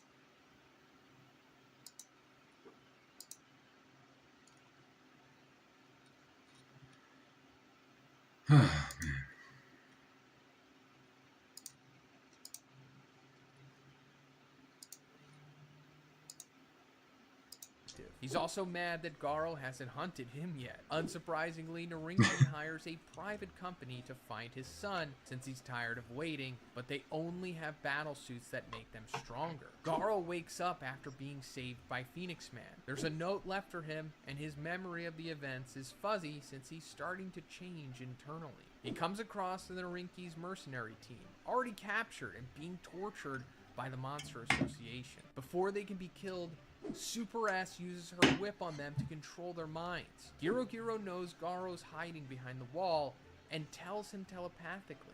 Royal Ripper is one of the monsters with the most violent tendencies, and he's given some focus for a reason. He smells Garo and forces him out. With everyone gathered, Giro intends for him to become an executive for their organization, so long as he can complete Orochi's test, to kill a hero and bring their head back as proof. Elsewhere, two ninjas discuss the fact that some high-level monsters were killed already. We'll come back to them. Garo leaves for his test, but Bug God and Royal Ripper follow to ensure that he goes through with it. On the surface, people who think humans stand no chance against the Monster Association start planning to let them become the rulers. Others pillage, rob, and hurt weaker people because they know society has been thrown into disarray. But Garo finds this disgusting, since they're using the cover of monsters to act a specific way. Plus, it would just make Garo a true human monster, less effective as a threat to society. He still helps out some guys when they almost get killed. Afterwards, he orders a huge steak at a restaurant, trying to replenish the budget. Yeah, I remember He this. also orders every other meat on the menu, like salad and water, but no plans to pay. Yeah, but yeah, like he can't pay for it. Tama's there eating and realizes he forgot his wallet. A hero doing a dine and dash would look bad, but thankfully Fubuki shows up just in time for him to stick the bill on her, and he uses the excuse of chasing a dine and dasher. Before Saitama gets to Garo, the human monster comes across Terio being bullied and steps in to scare them off. Terio apologizes for how he acted at the shed with Gatling's group, realizing that he was protecting him, but Saitama shows up and knocks Garo out with one punch. Tario waits for him to wake up, with the monsters who were tailing them watching too. Royal Ripper's a threat even listed in Tario's book. Garo stands between them and Tario, defending him again. If he won't kill Tario, it means he's not serious about being a monster. Garo's forced to scare Tario away and out of danger. Evidently, Hiro sent the most violent monsters to watch him, trying to push Garo to grow the way that he did with Orochi. Elsewhere, Zombie Man follows Metal Gorilla to what he believes is the new House of Evolution. Inside, Genis explains that his experiments mean nothing compared to people who can remove their limiter naturally. Yeah. Like Saitama. That's why he gave up. Back to Garo. He struggles against the two bloodthirsty monsters, but holds his own. His biggest weakness is Tario, though, who got caught by the sludge monster. This gets him beaten and left for dead. At Saitama's house, they worry because he's been gone a while, but then he returns covered in gunk. Bang fears that he ran into Garo and killed him, but it's just monster leftovers. Fubuki shows up, upset, with the bag of cabbage he left at the restaurant. Genos' savior, Dr. Kuseno, shows up then to help repair him. But since they're all injured and don't know who moves so quickly, they send King to confront him. It's also the first time Saitama and Kuseno meet, despite knowing about each other. Back to the captured Tario, he's brought to their Oh yeah, I forgot about that. Like, yeah, they do meet, and then, like, relatively early on after that. But Giro warns that a scouting device is nearby, leading the heroes. Super S sends out the brainwashed mercenaries under her control. Two ninjas spar, waiting for Flashy Flash to show up. The same two who gave Sonic monster cells in Season 2. Other monsters are introduced as foreshadowing. Rhino, Vampire, and Devil Longhair. Neon also returns from the surface. Tario's put into a cell along with Waganma, Narinki's son. He tries to let him know how bad the situation is on the surface, but doesn't want to discourage Waganma and his belief that they'll be rescued. Suddenly, Garo wakes up after remembering what happened. Despite all his wounds, he stopped bleeding, and his clothes have stuck into the injuries. He's gotten yeah. again. However, at last, Child Emperor has His clothes like become part of his body or something at that point. Heroes to join, like Genos and Bang. Oh, there's also a random hot pot battle at Saitama's place. Feeling better, Garo looks for Tario. Giro sends monsters to intercept since he can't tell who the intruder is. Meanwhile, King wakes up at Saitama's place and takes out the garbage. He's intercepted by the Hero Association, recruiting him for the rescue mission. Speaking of which, Narinki finally understands his team was useless and begs Second Guard to save his son. The S-Class heroes are already preparing to go. They're given transmitters and maps to get around. Back inside Monster HQ, Ripper greets Tario menacingly, planning to start his fun. The monsters sent to check out the intruder didn't come back, so more are sent.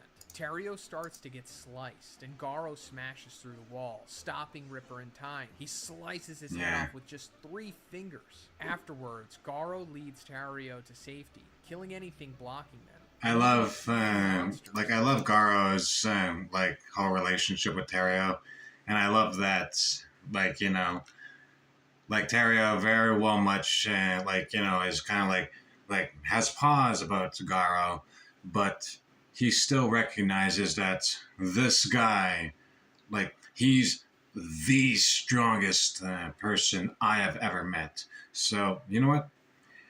In this whole area right now, he is the safest place. Well, he's the safest individual I can be with right now.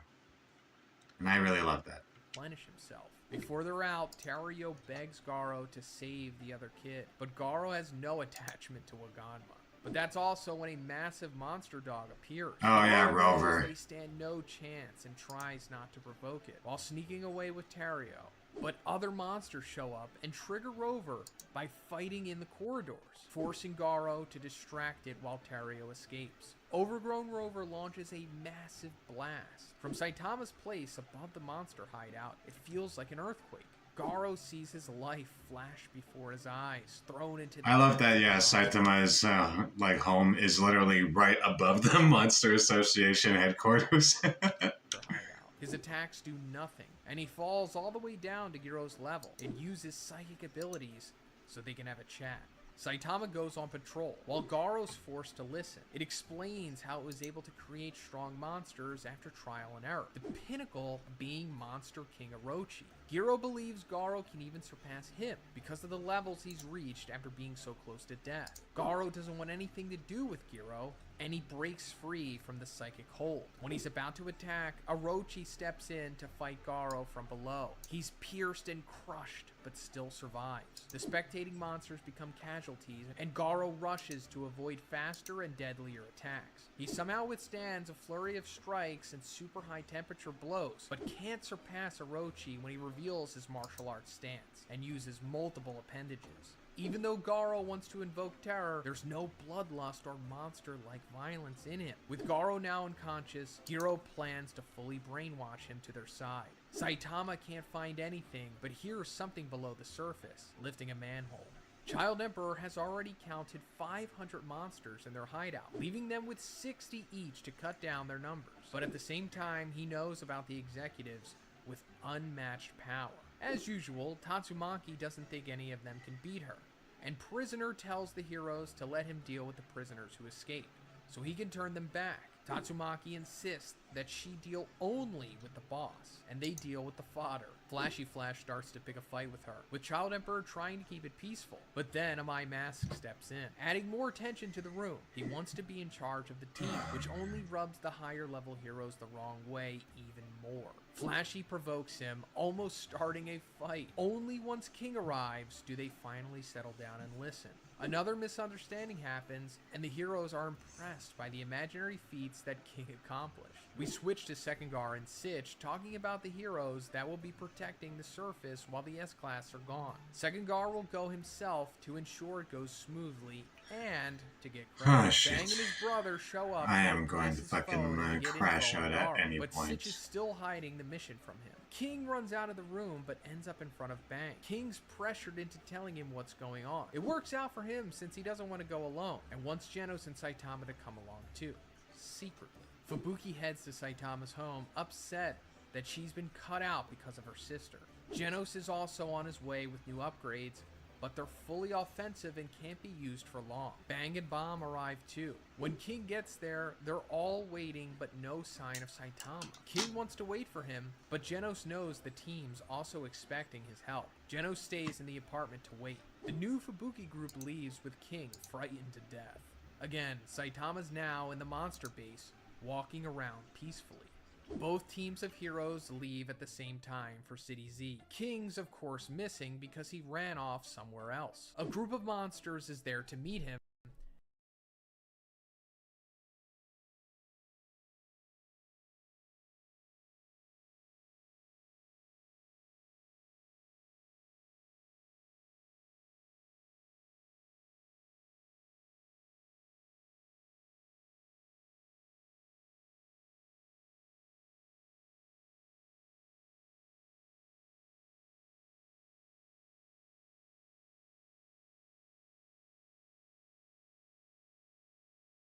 Missing because he ran off somewhere else. A group of monsters is there to meet him, and an ambush is waiting for the B team. Tatsumaki just destroys the monsters and the buildings, not even caring about the heroes below. Instead of apologizing, they tell the second team to get out of the way, with Amai Mask chiming in. Sekengar's impressed, but not surprised by how well the surface team is doing. This means he can be worry-free about the S-Class heroes going down below. Even Amai Mask and Super Ally Darkshine have compliments to give them. More and more monsters show up, but they're no match for Atomic Samurai. He kills the fodder with a toothpick, and Rhino Wrestler in seconds.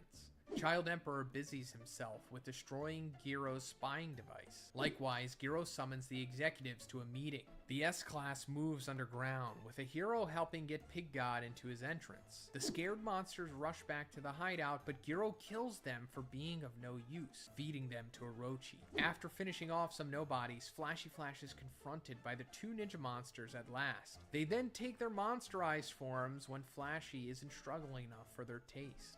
Even though he has trouble at first, and despite facing two senior ninjas from his village, he slashes them with his ultimate move. Yeah, that fight is pretty good.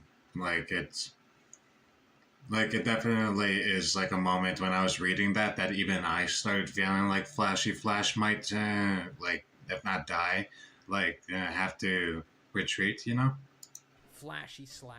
He cuts them in half at the same time. As they lay dying, upset at their failure, Flashy lets them know that it's because they stopped training that they lost, relying too much on external power.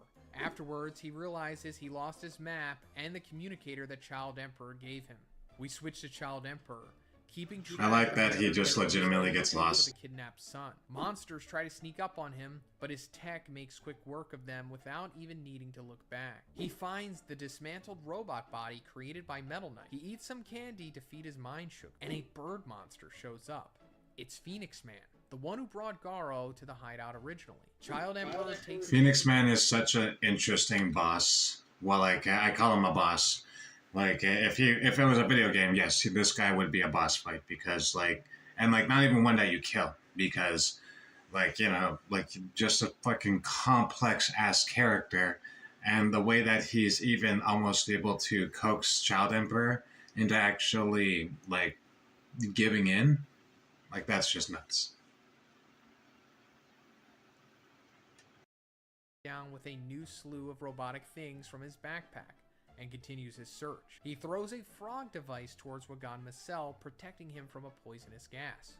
Then he saws through the cell and is about to let him out when the sludge monster shows up again. When weapons don't work, he takes Waganma and flees. As they escape, Child Emperor sends a remote vehicle to check on enemies. They come across a machine god robot, but even Emperor's machine disabling device isn't enough to stop it. Child Emperor has no choice but to use a bunch of his gadgets just to make it through the fight, including underdog robots and pencil missiles. He rushes off with Waganma and finds the Phoenix Man corpse, only for him to do exactly as his namesake, come back to life. And now he's stronger, the same way Garo and Orochi evolved through near-death experiences. The robot was nothing compared to what he's facing now. Child Emperor quickly hides Waganma in a heat-resistant shield and faces the bird. When all his defenses are taken down, Child Emperor loses his cool momentarily and relies on the secret weapon he planted in the hideout beforehand, Brave Giant. All the pieces come together, making a mech for him to control from inside. Even the surface team can feel the shifting of the parts. But Child only has a few minutes to use his mech. In the midst of the hard battle, Phoenix brings Child Emperor into a special dimension, trying to relate with him and get him to his side. But Child Emperor snaps out of it because of Phoenix's horrible name suggestion and keeps fighting.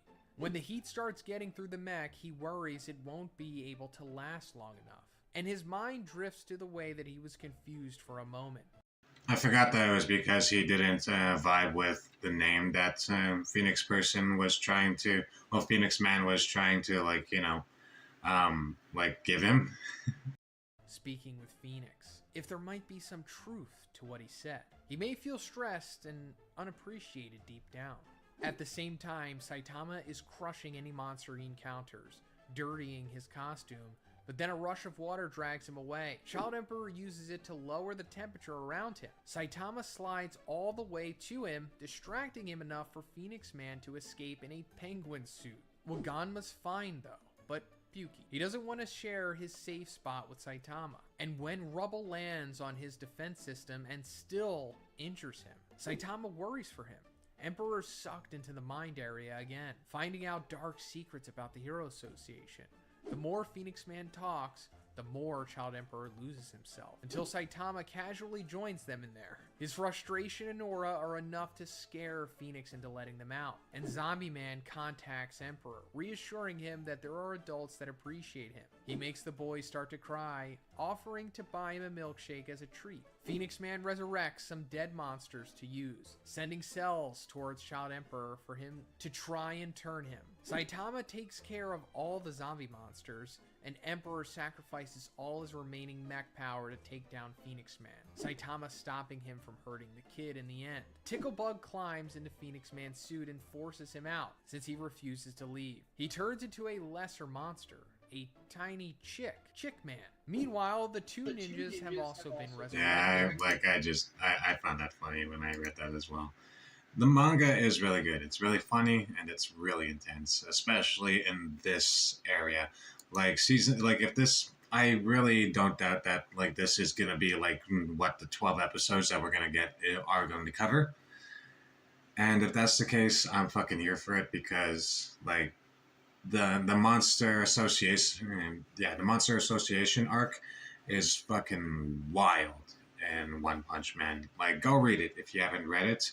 By all means, like if you are getting like absorbing it through this video, I mean you are getting a gist of everything, but there's a bunch of more like little more like nuanced story beats that he's not fully covering. A lot more dialogue that is just absolutely badass, and like just a lot more like panels for the fights that just absolutely allow your imagination to go wild with how it's going to look when it's actually finally animated. Season 2 wasn't too special, yes, but hopefully they were able to let it cook in the oven a little while longer, because the studio is not a bad studio.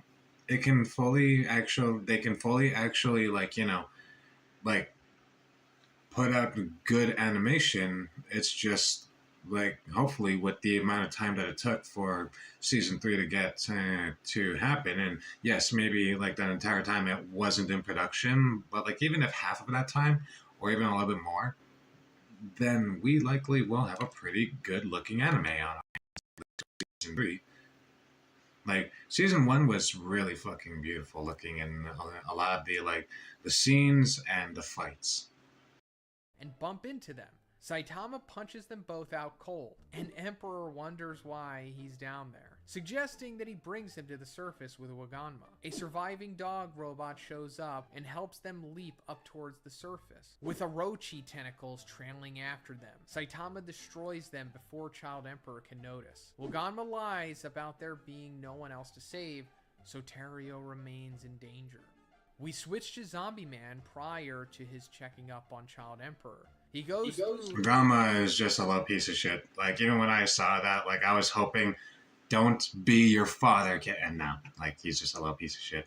His planned route alone, cleaning up smaller monsters. He complains to himself that Emperor sent him on a tough path, since his specialty is detective tasks, not non-stop fights. Even so, he takes down everything he sees with guns and melee weapons. Eventually, he's led to a room with the vampire monster, Pureblood, who sees himself as above them. It's a one-on-one battle to the death. Well, to the vampire's death. Zombie Man doesn't die, because he can't and hasn't so far. When Zombie Man's done, and he seems tired out, the observing monsters think it's their chance to kill him. But he's actually locking them in with him, planning to get rid of them all. As he waits to heal, lighting a cigarette, yeah, Zombie Man is pretty fucking badass. Like, that moment as well is pretty just really fucking cool. Shows just how powerful Zombie Man is and why he's an S-class hero, because he pretty much can't fucking die. That's when he contacts Child Emperor. After his quick break, he puts his coat back. I love how also him and Child Emperor have like such like a close bond. Really good friendship going on there. Pig God munches away while a monster twice his size and the same eating skills taunts him. Even when he's about to strike, Pig God has the same bland expression as Saitama, which tells us how confident he is. But we jump to Atomic Samurai's disciples next. They face off with Super S and the Narinki team that's been brainwashed. They fight well, but they're also holding back as to not kill the mercenaries. When Super S steps in to control them, Amai Mask grabs her whip with his hand and takes over. He convinces them to back down when he mentions that they disgrace themselves if they got brainwashed too. Plus, it's just better for Amai Mask. I wonder if he also has some kind of monsterization going on, because it does kind of show off here in this moment. To work alone, for reasons. Amai Mask's fight begins, and he admits that he doesn't want them to see what he's capable of, despite being something of a mystery and brutal like a monster. Amai Mask has no mercy for Super S, or even those she controls. E-Iron worries about the innocent mercenaries and tells his colleague, oh yeah, and he's about to actually kill the mercenaries as well. But like it's only, I forget this guy's name, but like it's only until he comes in and stops My Mask, and does he not even like kill them?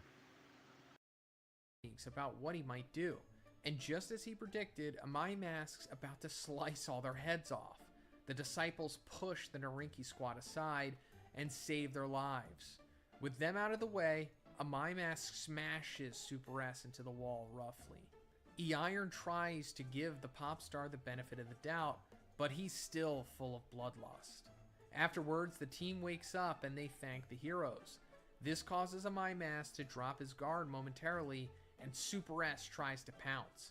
She stabs his eye, but for some reason the wound is already closing back up. When she nearly spills his secret, he brutalizes her further. Then the disciples split off with the mercenaries, while the pop star continues his own way. The Narinki squad pretend to still be brainwashed, leading the disciples through the monster hideout. It works better than you'd expect, until one of the monsters plans to have a little snack. Together, they take down all the monsters in the usual violent fashion.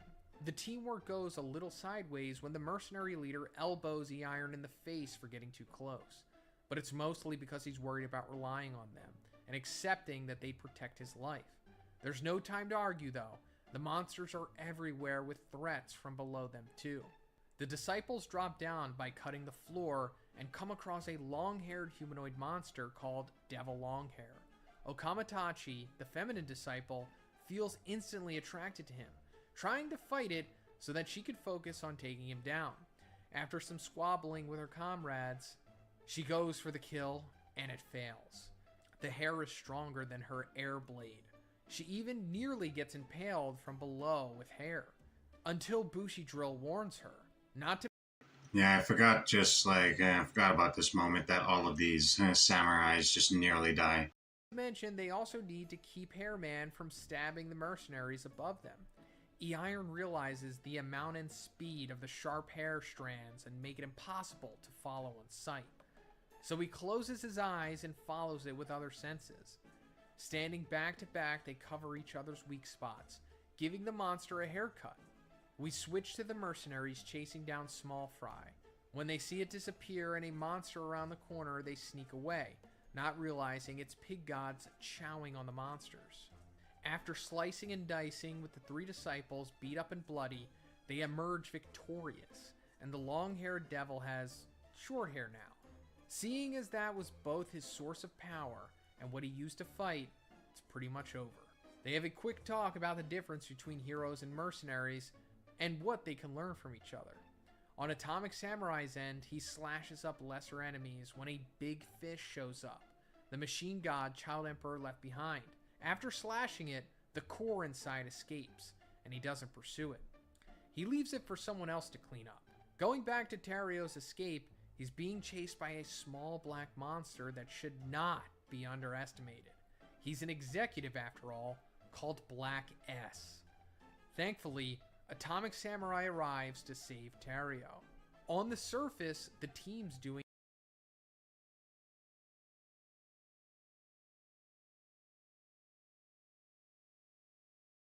good work to catch all the strays and keeping the exits covered. Sorry, Asmi. I just realized, yeah, he's censoring himself. Like the names, like Black Sperm and Super Sadist. Until a building-destroying monster blocks the place where Child Emperor and Waganma were going to come out.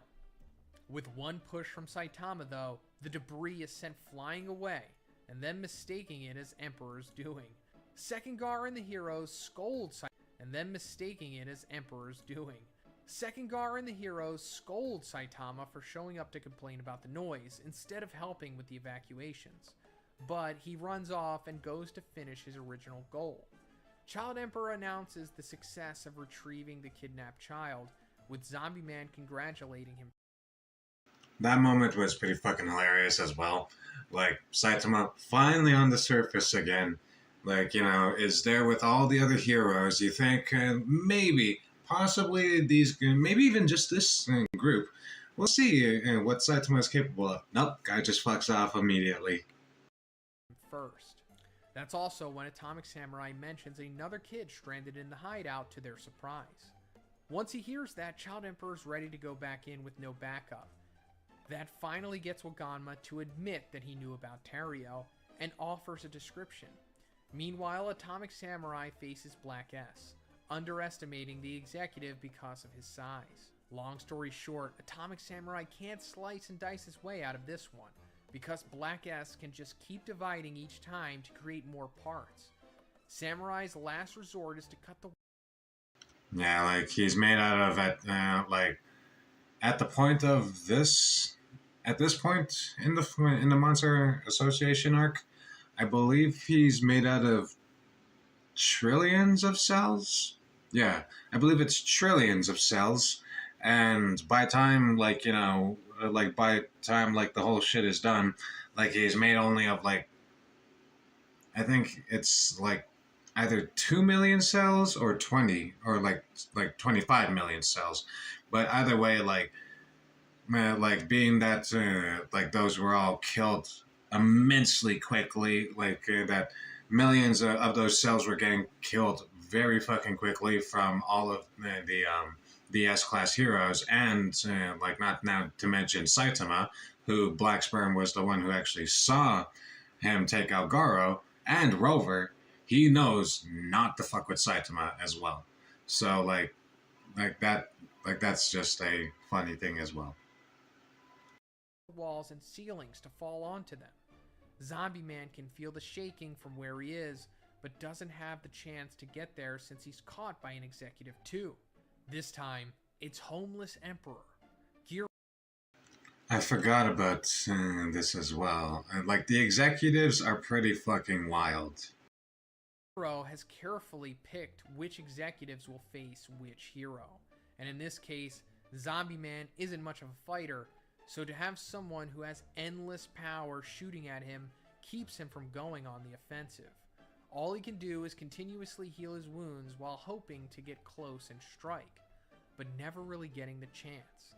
It's a fight between ultimate regeneration and endless god bullets. Yeah, his power... I forgot, yeah, like, Homeless God, like, yeah, he has basically a fraction of God's power.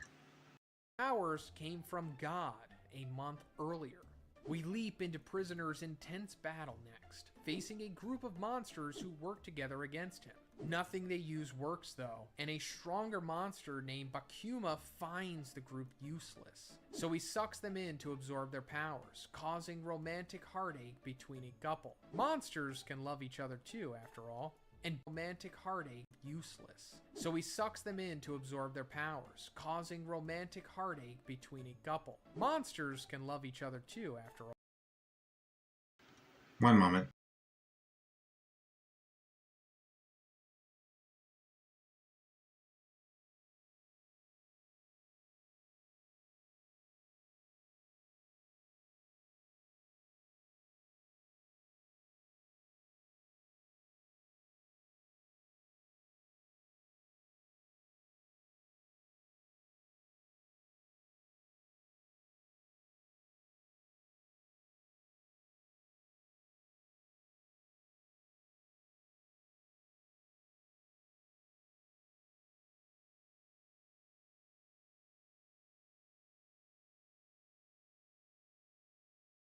And being the hopeless romantic he thinks he is, Prisoner's ready to not only defeat the upgraded monster, but to avenge the couple and the rest who were sucked in. Thankfully, after having taken multiple types of attacks from the group before, he can now spread vibrations to anything he touches and creates the move called Vibration Dark Angel Rush. The monsters that were inhaled all fall out thankfully, and the couple is reunited. After they rush away, a new group shows up, and it's the missing prisoners turned evil. They try to beat Puri up in revenge for what he did at that prison, but they're no match for him. The executive Neon slices his chest wide open, walking away while yawning.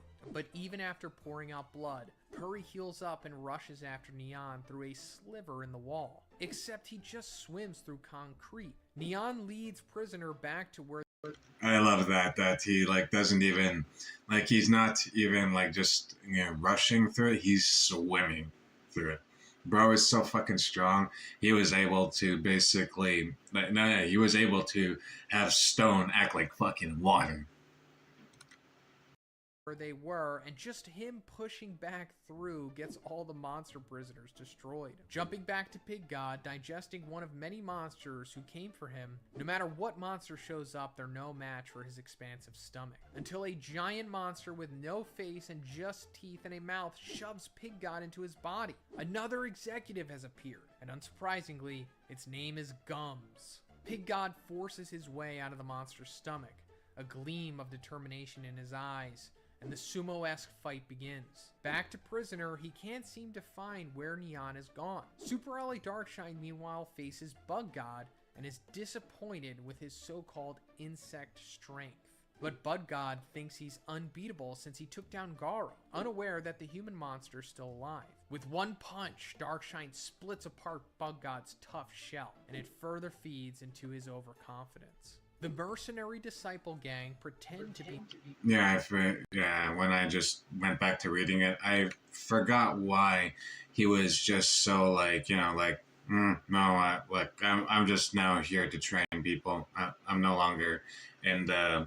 And I'm no longer in the game of being a hero. And yeah, that's why, because he got humbled.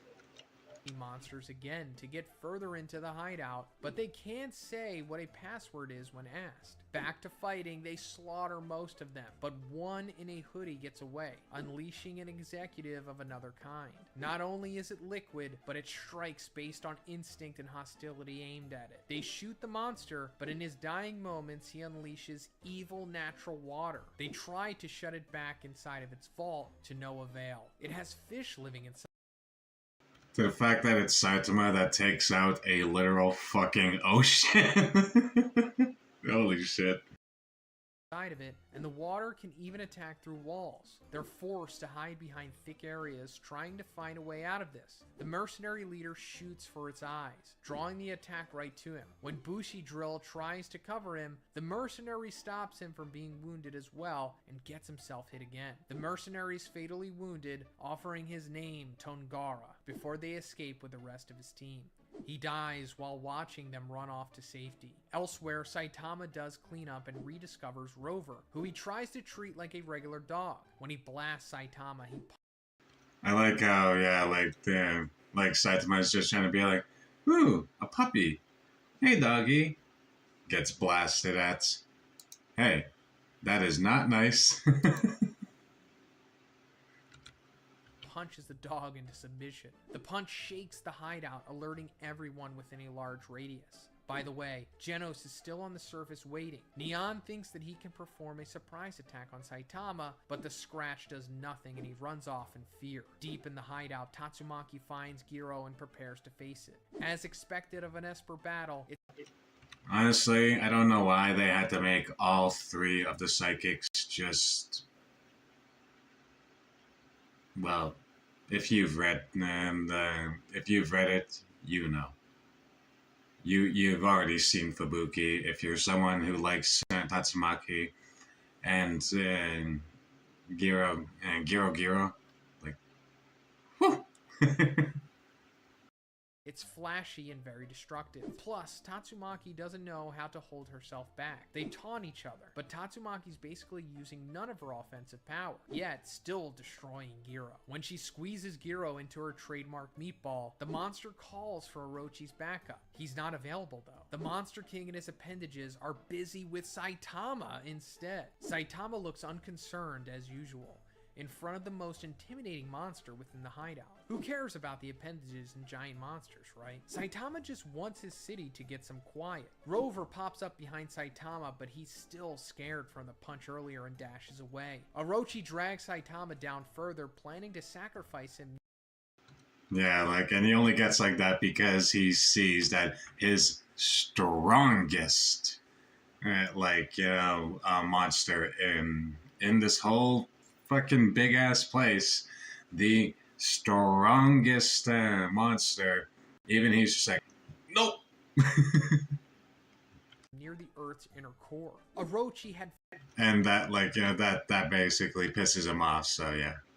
found this altar earlier when he dug down there instinctively, thinking that it was meant for his own resurrection as the god of monsters. Saitama struggles a bit, but only with the heat of the water Orochi uses as a bath. And then he squirts the water at Orochi and kills him with the shot. Before Orochi dies, he sees the rest of the mural crumbling apart, and it reveals something only we see, a figure of what will become known as God. Unexpectedly, however, elsewhere, Super S hasn't died, waking up from a Mimax's brutal attack. He wanted to make sure that she couldn't reveal his secret, but failed to end her as planned. She considers creating a scandal since she knows that she can use it against him, but still wants him as one of her love slaves. Regardless of his human or monster body, she goes to her supply of slaves and has only low-level ones left over, planning to whip them into shape, literally. A part of Giro that was doing recon in the hideout discovers Orochi has been defeated and can't figure out who did it. And right after that, it comes across King, who runs away and gets the flying device swatted by Saitama passing through. Back to Giro begging for its life, Tatsumaki is not worried since it's a fake body, but with self-destruction on its mind, it tries to take Tatsumaki out. The hero easily pulls what's left inside of the monster out, realizing who this is, a friend of her sister's. On her side, Fubuki feels her sister's power being exerted and worries about what dangers await them. Poor King, alone, has a fake Waganma monster try to trick him, but his engine, or rather his heart, scares the monster to death. At the same time, Fubuki... Yeah, I like how he gets sent out of that purely because of that. He bumps into Super S, allowing her a rematch.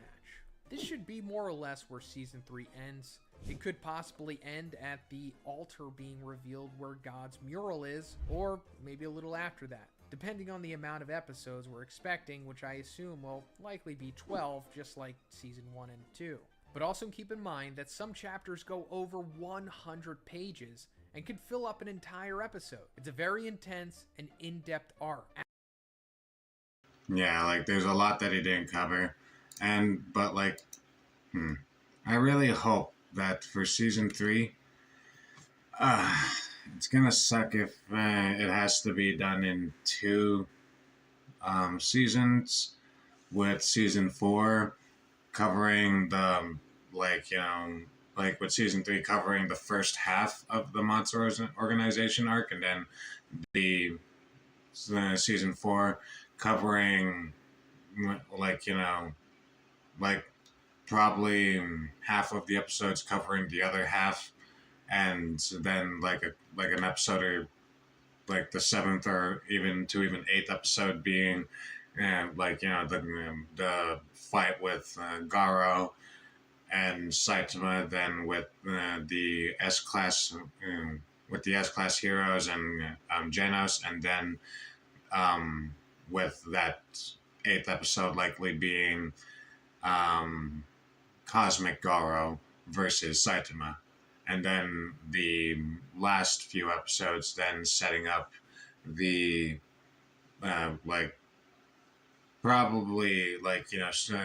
starting to at least set up the beginning of the Neo heroes, the Neo Hero Association, instead of just the Neo Heroes, yeah. Instead of just the regular Hero Association.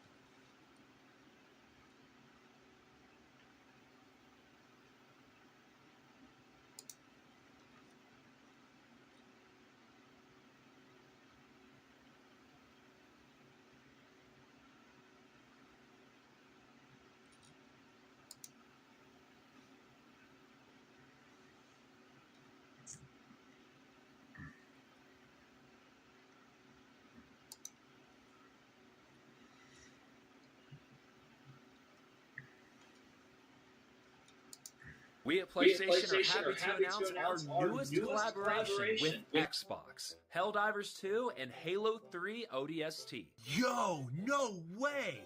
PlayStation and Xbox doing a crossover? What timeline are we in? Yes, with the release of Helldivers 2 on Xbox, we wanted to make sure that we had an awesome collaboration with the face of Xbox, Halo. And it's a perfect collaboration, too. ODSTs were the original Helldivers, so it makes sense. In addition to the new ODST armor, you'll be able to use iconic weapons from Halo, like the SMG, the shotgun, and of course, the assault rifle. This is amazing. It reminds me of the original firefight on Halo 3 ODST. So, all of the people, I haven't played Helldivers 2. I might at some point, who knows. But like, yeah, all of the players on Xbox can literally just be just some ODSTs from the USNC and Halo dropping in to support the Super Earth. When is it coming out? The Halo 3 ODST package will launch on August 26th and will cost 1,500 super credits, or $15. That's actually not bad. I'm definitely gonna hop back into Helldivers. This collaboration between PlayStation and Xbox.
I just realized I was muted when saying that, so yeah, I'm 326 in the queue in 2B2T. I don't think I'm going to be getting on until like probably 5 or even 6 o'clock, probably even like 7, as I was literally just like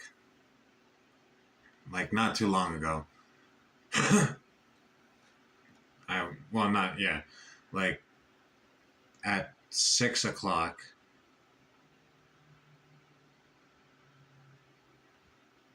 Yeah, at around about 6 hours ago, I was at like 6:08, which was going down what I thought to be pretty quickly, but to the fact that it's been 6 hours and I'm barely even halfway into the queue, yeah, it's going to probably be like another 6 hours until I'm even at a position in the queue where I could actually just have that sitting on stream for the rest of the duration while I, just sit and take a break or something.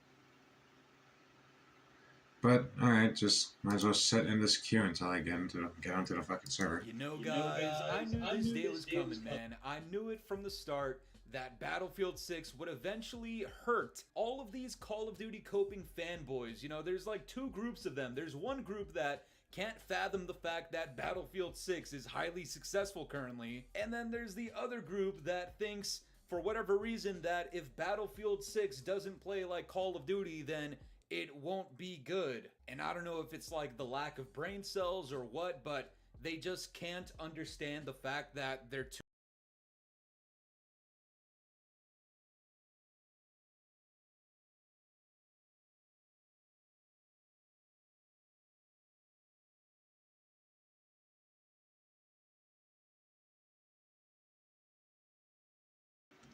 Here's my opinion on the whole this matter with the Battlefield 6 beta.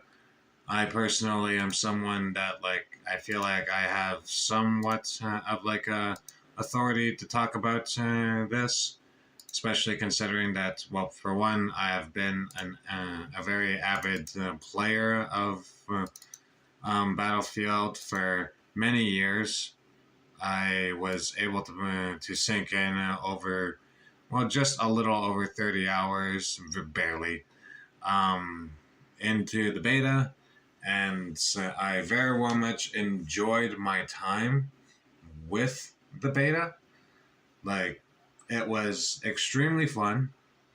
I, by all means, like, you know, if you are someone who, like if you are someone who likes like team-based shooters, and you very well much enjoy, like, you know, well, like team-based in the sense of like you actually have to know, like, you know, you have to actually have some game sense, you have to have some map knowledge, you have to be able to aim your guns properly and handle recoil for that, with that as well. You got to be able to work together, like, you know, with the whole teamwork thing. So like yeah, by all means, Battlefield 6, being someone that I have played, like I never got to get around to uploading any of my my time playing Battlefield 3 back in the day. Like I did, as you can see, 9 years ago, I have some videos on Battlefield 3, on Battlefield 4, I mean, as I had it on my PS4. I was getting into it at the time, and, like, you know, I was, like, I don't know, like, I'm not the worst player. Like, this was my favorite thing to do, is just get these types of fucking headshots from long distances. Oh. There we go. I have no idea how far away that went. 163 meters. And yeah, so like I, by all means, like I have a lot of time within the series. I've just never been one to actually make videos on my time playing the game. I've always just kind of like done it on my own time, you know, like, well, played the Battlefield games on my own time. Last one I played was 5. It was okay. I liked the campaign. I really liked 1. That was extremely fun. The whole World War setting, like, that was extremely well done. I liked the battles that they did do. And I really enjoyed, like, you know, just the multiplayer. That felt really well done. Battlefield 5, it was Battlefield, I guess. You know, that's the most I could say about that. But yeah, it was definitely a marking for, like, you know, like, style over substance. And 2042, not much better, you know? You got the whole shtick with, like, them wanting to basically, and like it shows, like they were trying to make a hero shooter, well, a team-based hero shooter with the whole Battlefield shtick, but after seeing that a lot of people weren't vibing with that whole approach that they were, like, a lot of people picked up on, they tried to then just backpedal, work with what they had, and try and make that into Battlefield, and actually, like, you know, like, given the development time, they never actually had the time to, you know, do anything with that. So we got what we got with 2042, and that was very unfortunate. I myself never really played it too much. It was always just kind of one of those games, you know, and like by all means, like, if you enjoyed it, cool. Like, I'm not going to shit on your parade. Like you enjoy what you want to enjoy. You know, I'm not, like, don't allow me to dictate what you like and what you don't like just because I may disagree with it, you know? And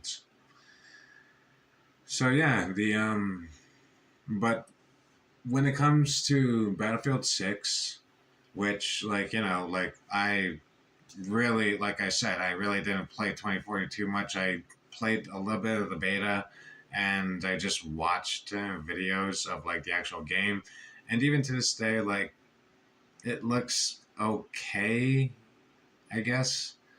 I like how the whole gun naming system is just everything +1, which like it's like a 10mm instead of 9mm, like, you know what I mean, a 46 caliber instead of 45 caliber.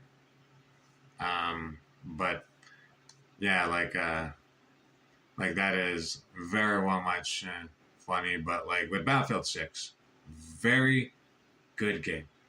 I and a lot of other people really love the game. It feels good. It feels like Battlefield. It feels like what I remember just kind of like playing back in the day when it came to just dropping in on Battlefield 3 and even Battlefield 4. And even to an extension, Battlefield 1. And just like how like the hit registration feels good. The gunplay feels really good. The sound effects are fucking top notch. I love that in the city maps, when you are in buildings, you get reverberation from all of like, you know, from all of the gunfire. But then when you're in the alleyway, the reverb sounds way different because, like, you know, it's much more of like a echo chamber instead of like how it kind of sounds in a room. But like, you know, if you're like in a building, like in a room, you can hear the bullets actually clattering around you, because like, you know, there's not just a million explosions going off in every single ear. Well, like in both ears at all times. You actually get some moments to like hear like what's around you, and the sound design is top notch. The gunplay is really well done. Like, you know, there are some moments when, yeah, it can feel like Call of Duty, but Battlefield has always had that comparison, even in its early days, because, like, you know, the gunplay philosophy was pretty much the same, where it was just let's just make some like let's just make like let's just make what suits best, you know. But anyways, what is this? Streamers killed Call of Duty. Now they want to ruin Battlefield 6. And yeah, like I said, I have been playing the game for many years. I haven't myself actually like made many videos on it, largely because I've never really felt the need to. I have like, you know, like I've shown over 30 hours in the beta, but like, I don't know. I don't know if that qualifies for me too.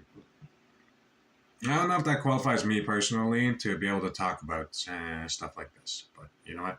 I'm going to. Ladies and gentlemen, it's Rick. Welcome back to a brand new YouTube video. Hope you guys are having a good day. Okay, yeah, so this is just going over the whole shit with Kingard, which, you know what?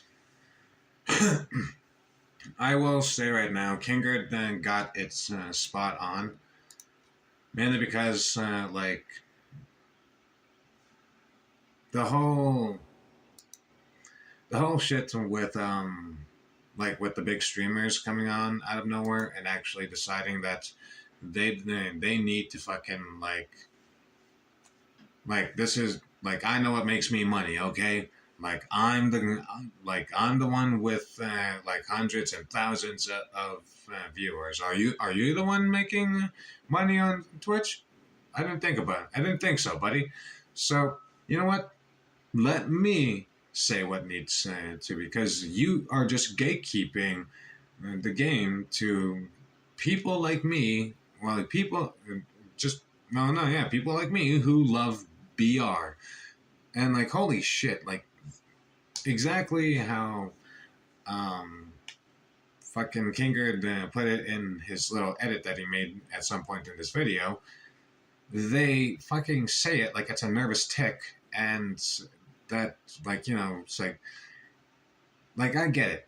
Battle Royale is what you think can only make you money. The funniest thing about that is just like, I don't like the Helldivers. Or it's like, Battle Royale is only good. And it's just like, all right, why weren't you playing Firestorm? Like, and then trying to say that it's a new form of fucking media that is just fucking blatantly wrong, because you like this came out Battle Royale started in what, like 2012, even 2015, around there. And like 2015, I think, like 2013.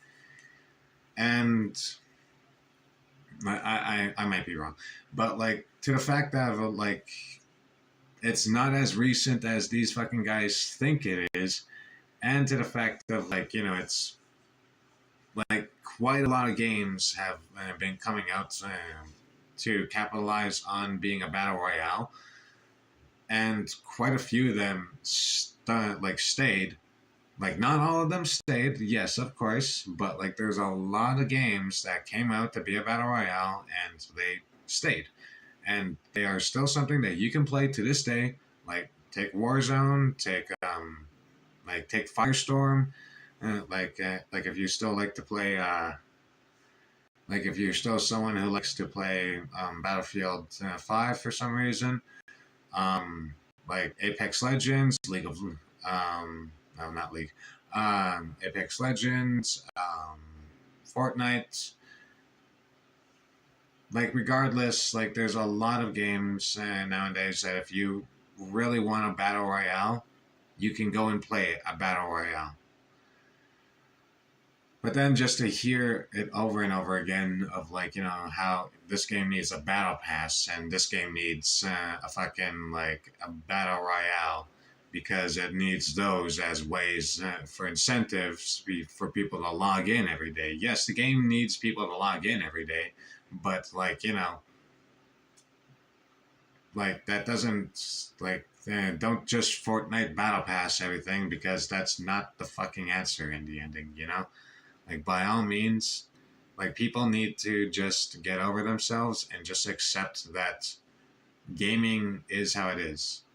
And also, by the way, yeah, like, just for the people watching this clip, I might as well fucking show off that I am indeed someone who has the amount of hours in the game that I say that I do. There we go. But yeah, so like, by all means, like, no, like, the game does not need fucking like a battle pass. The game does not need all of this other fucking bullshit. It's Battlefield, and it's a fucking blessing that we got a Battlefield game that is this good in modern day. I'm just gonna say that.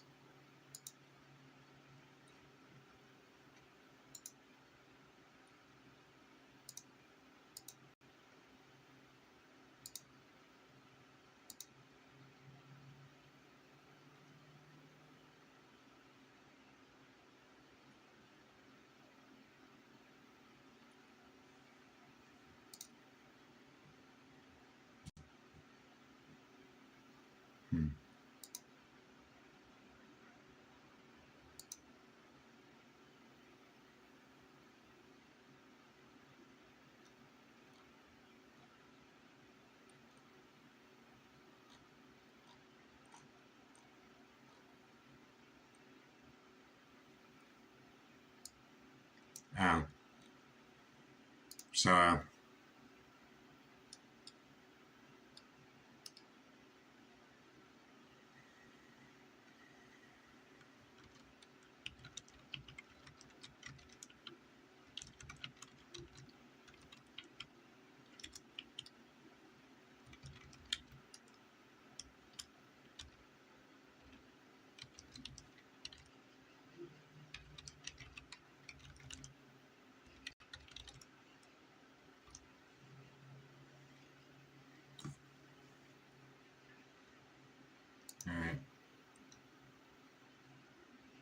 I have no idea if that's really going to work, but you know what? It's actually fucking.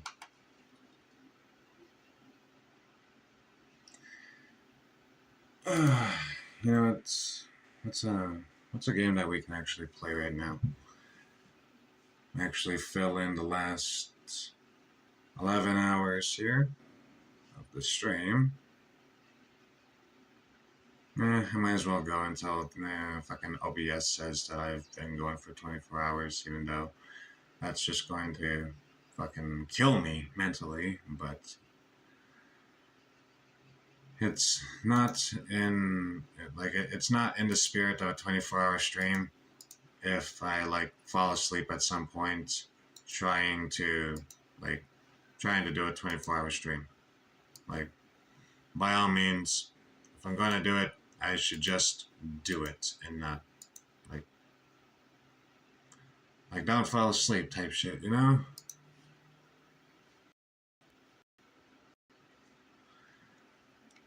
Yes, I know that's a relatively harmful, like, way to think.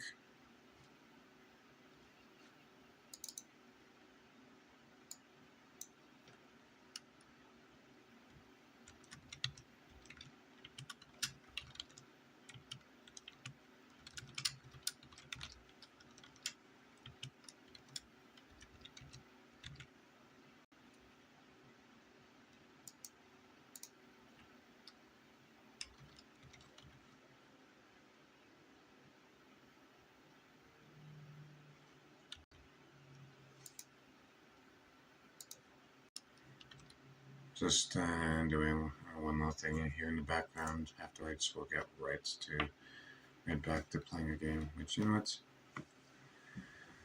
Let's actually pick a game to play before I get on with doing shit in the background, because I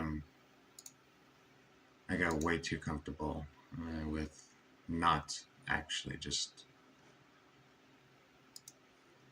3:15.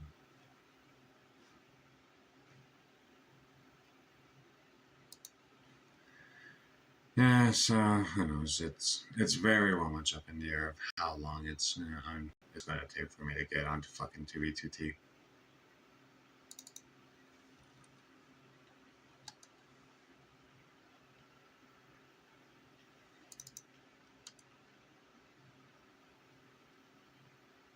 I don't really feel like playing Legend of Zelda on stream. It's not really been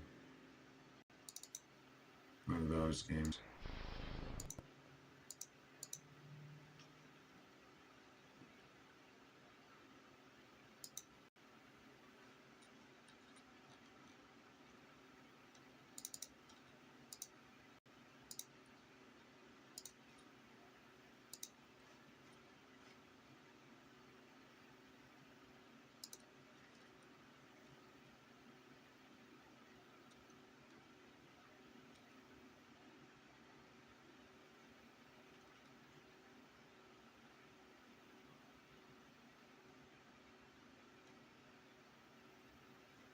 Hold on.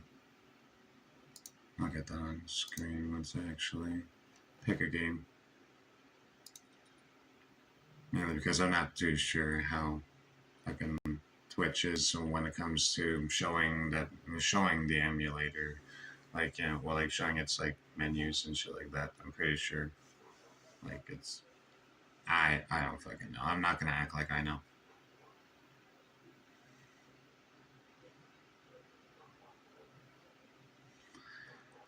I mean, I have a little library of games that I could play, yeah.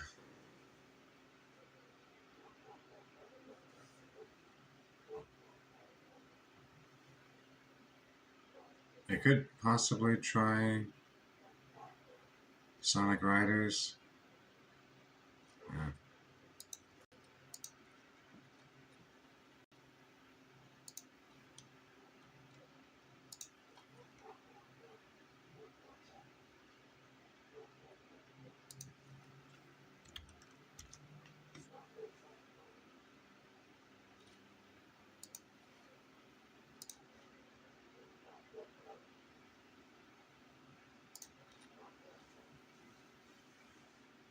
Yeah, let me actually install a game. Something else that I can actually get into right now, you know? I have over... yeah, I have over 130 games. I might as well fucking just have a look at them. Now I have over 300 games. I was looking at my favorites list.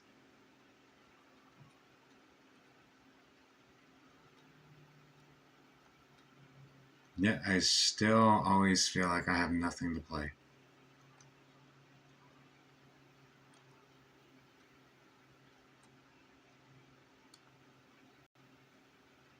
That is one of the unfortunate downsides to depression, folks. It's very well much like a hassle to... It's very well much a hassle to get into stuff. Especially like I really want to get back into stuff. And just like, in general. But, you know.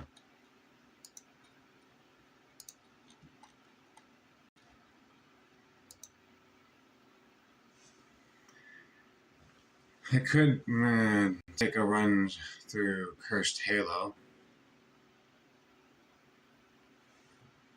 I would. Oh man, that's really a way to fucking kick my ass for a good couple hours there. Really just kind of really ram it up there for a good couple hours, you know?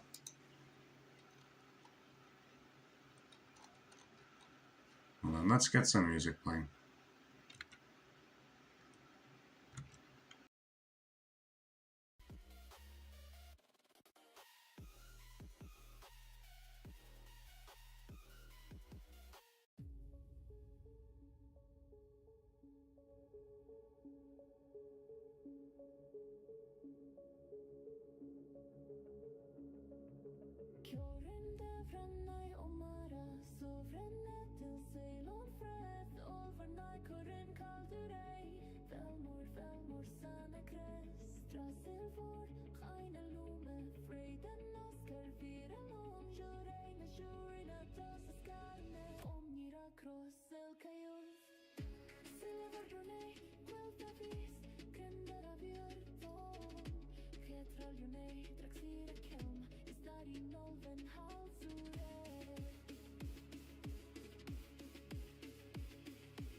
Chaser.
I was muted that entire time. Hello. Hey guys, I'd just like to preface this video with an explanation of what goes on because when I am concentrated, I don't talk at all. The game before this, a hacker joined, and despite his obvious force fielding, I beat him 2017. Then the owner joined, causing his immediate exit, which prompted the laugh you hear at the start of this video. Now on to the actual video. Me and DefX7, I think that's his name, it might be like Eric9. I don't know what I'm going to say for this. I guess I'm just going to keep it short. Just keep my on the immediate mind thoughts here. And now he's gone. So I wish I can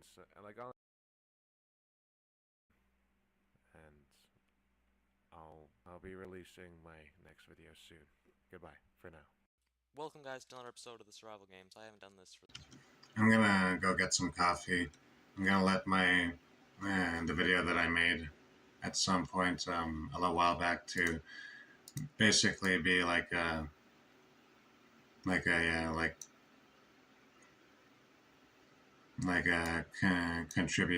contribution video to Technoblade. Yeah.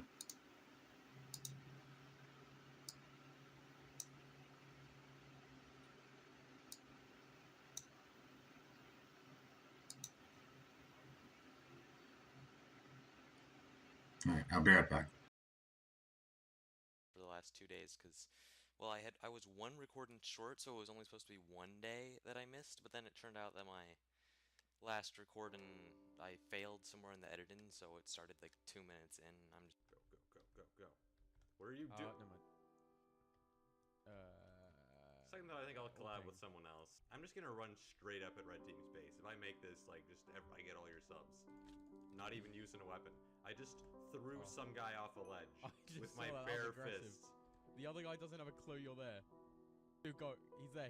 I did it! Yes! Oh my god, you actually did it. What the hell? Off the cliff! Oh my god, I'm so good at this game! I killed them all! On July 29th, I live-streamed my attempt to complete the Ultimate Minecraft Challenge. The rules were simple. The game was locked on the hardest difficulty. If I died once, the world would delete itself. And to win, I had to defeat the Ender Dragon. Oh, and I had to do it all with the steering wheel. Pig rake acquired! Yeah! I've never actually played Blitz Duels. I don't know what any of these kits do, man. I mean, it's probably like the Blitz kits, so... Scout.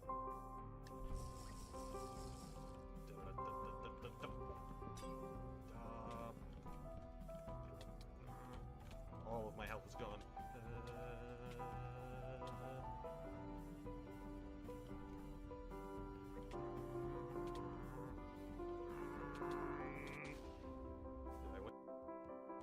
No, I can't PvP. I can't PvP. PvP is necessary. No. Oh my god, I just PvP'd. Oh, that's a ravine! Block! Fuse! So I don't really care, but I mean, I might as well. Maybe there's some diamonds on the other side of this coal. by any chance. Oh my god, I was right. Going to break. I'm gonna be using the pumpkin though. Wow, that looks ugly. Wait, I'm gonna get it. Let's try a different texture pack. I know I've been using a texture pack this whole time, but I need a texture pack that makes the that makes the pumpkin not look dumb. Oh, I really like this pack actually. Huh. All right, here we go. We're going in. Oh god. Yes. Enderman, do you mind? Thank you. Yes. We beat the game after 9 hours. We did it. Give me the dragon egg. Yes. I never thought I'd get here. Oh, we're in trouble. I got 2 different teams running at me. Don't worry, I'm gonna destroy their bed, and they haven't made their bridge yet, so then I'm gonna kill all of them. I got this. Don't worry. Me and my lack of a weapon are coming in to save the day. Okay. You guys I'm think you're rather good? stressed, You guys I'll think be you can beat me? honest. Oh god, they beat me. Oh god, no. Maybe he's not dead. I don't know what's going on anymore. I just want this steak. Distraction! He's trying to retreat. He's pinned. He can't escape. How many views did I get on this? Only 118. He can't escape. He's not good. Oh, what's next? I'm gonna get destroyed by Steven Universe? Would not even be surprised. Could you not? Could you not? No, I've played Minecraft Monday. I'm not getting owned by TNT again. Die. Die, you amateurs. How? How did you get sent back? Okay, die. Yes. Yes. Die. Thank you. Thank you. Yes, I have mastered the die. But he's not hidden. No. Thank you. Right after I finished rendering this video, Hypixel tweeted me saying that if I wanted the pig rank forever, I'd have to upload at least 1 video a week for the whole summer. This...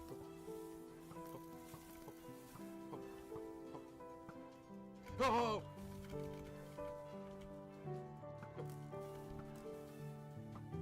That was close. This is the 1v1 for all the marbles, man. Hey! Get them views! I'm pretty sure I read in the Hypixel rules that staff word is law, and here's a staff member saying subscribe to Technoblade, so I'm pretty sure that means you have to subscribe to me or you get banned. I don't know, that just seems like the only reasonable interpretation of this, so, you know, feel free to hit that subscribe button. Technoblade, where have you been all this time? Well, you see, I've been farming potatoes in Skyblock.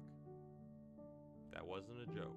I decided to do some investigative journalism. I discovered a forum post from September in which a user named I'm a Squid Kid bragged about being ranked #1 in potatoes. By stalking his profile, I found another post weeks later in which he suggested he was now around 7 million potatoes. By putting these 2 data values on a grid, I could calculate the slope to estimate his average daily potato yield. It wasn't perfect, but it was the best method I could think of to estimate how strong his potato farm was. I mean, it's not like I could just go to his island and look at it. Wait, that worked? Oh. For years, my machinations lay undetected.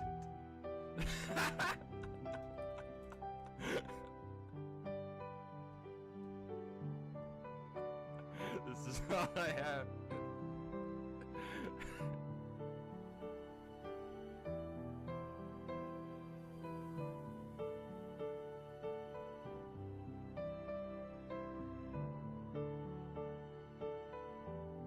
My name is Technoblade, and I am the fastest Skyblock player alive. To the outside world, I'm an ordinary Minecraft YouTuber, but secretly, I've spent the last year fighting to maintain my spot as the #1 potato farmer in Skyblock. Opposing me is Squid Kid, the former rank #1, a man whose obsession with potatoes is rivaled only by my elected and my minions. I also say that my minions now produce 1.58 million potatoes, but they're actually producing 1.75 million, because the rabbit pet doesn't actually boost your minions by 30%.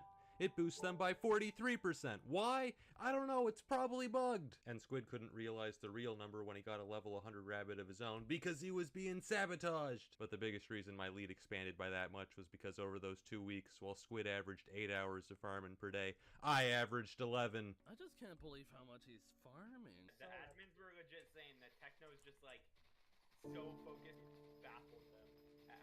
just insane he was. He had no breaks. I swear to God, this Technoblade dude is focused on another level. Towards the very Oh my gosh! He's doing a little emote on me. Oh my, not like this. Come on. Was this necessary? Watch me dance, Squid Kid, you lose! You lose the war! After the war, the admins added a temporary NPC to the Skyblock hub, the Potato King. It gave out a new talisman which boosted potato minions by 5%, a basket for the top 1,000 potato farmers, and to me, the Potato Crown. The date was March 31st, 2021. It was a sunny day in Skyblock, people were grinding, birds were singing, and a new mayor election was just beginning. Among the candidates running was Barry, the Alchemy Mayor. Now, Barry's run for mayor in 50 elections, and he's coming dead last 50 times. But this time, things are looking up for Barry, because there's a new face nobody's ever seen before, and he's even worse. His name is Dante. I ban half of Skyblock. I'm the Thanos Mayor. Go ahead and warn the others. They'll never believe you. Oh my god, guys, Techno partied me. He said he's gonna ban half of the players. Yeah, right, dude. I can send a screenshot. LMAO, sure, man. Please, what's your Discord? Guys, please, just shut up. If I wanted to defeat Dante, I'd have to get stronger. My gear was a year out of date, and even that gear was solely optimized for potato farming. I didn't even have a full set of armor because I'd left my... I can one-shot the goons. I am Dante. My voice is thunder. My speech is law. I am Dante and the world quakes beneath me. You had a choice and you chose death. I will transform your village into dust. Starting with your community center. Whoa. Wait, hey, that's a nice building. Don't touch that. Why go to the death? No more bank. No, that's where all my money is. Wait a minute. It was then that Hypixel himself messaged me. You now have the power to open the auction house, dungeons, the bazaar, and revive all player pets. But how? Just tell me to do it. What if I decide to turn evil? Well, who could stop me? Look at my health bar. Who could stop me? I got 700,000 strength. Wait, no! Seraphine's doing it! I was kidding. No. Okay, Hypixel. Restore everything on it. Bring back everything. We must save Skyblock. After the revolution, the admins told me that there had actually been a beta testing command that was left enabled by accident. It turns out that the person to deal the finishing blow to Dante was some random guy who literally just typed /kill Dante in the chat. Godspeed to this unknown hero. As for Barry, he never gave up on his dreams of becoming mayor, and I hear his next... It's not my best edited video, but I can see why it got, I can see why it got over 100 views. As I wasn't being overt, I wasn't uploading constant Technoblade videos. It's just legitimately me showing my appreciation for a YouTuber that I really liked, especially, before he passed away.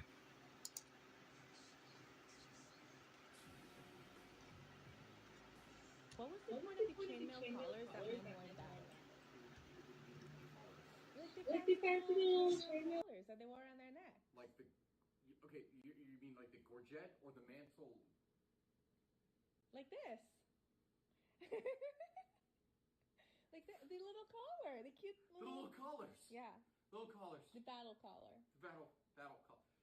What's the point of it? To protect your neck. So they're battle collars. They are battle... Yeah, okay, it's not a collar. Okay, a collar? Look up here, baby. I love this man being immediately flustered by his wife just... I'm trying to, but unfortunately the target where the specific thing would be looking is not... It shows a lot more too. Right, because so... especially considering... Is this what it was used for in battle? Distracting the enemy? Babe. No! So what was the point of it? You're not answering the... Oh. It took me a second. She's wearing nothing but the gorget. To protect the neck. Oh, so they wore collars to protect themselves. Yes, to protect... Yes, exactly. It was a form of protection to protect your neck, because the idea of it is that They either couldn't from be blade- choked. In battle. Babe, like if you're fighting someone and like they try to grab you, what would you do? This is what it What would you do, Steph Nomad? Don't grab my collar. Also, at no point did you point out that it's a gorget. You're off your game. You're off your game. Well, because there's different ones, all right? There's the gorget, which you typically associate with like chain of plate, and then there's the mantle or the aventail. There's a lot of different ones. I can't. Okay. It's Gorget. Okay.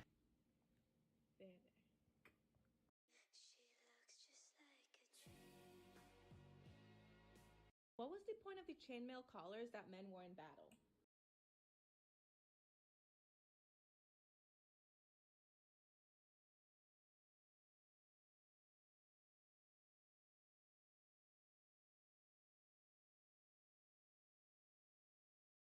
I really like whenever that is just my most favorite thing, not in just media, but in life in general.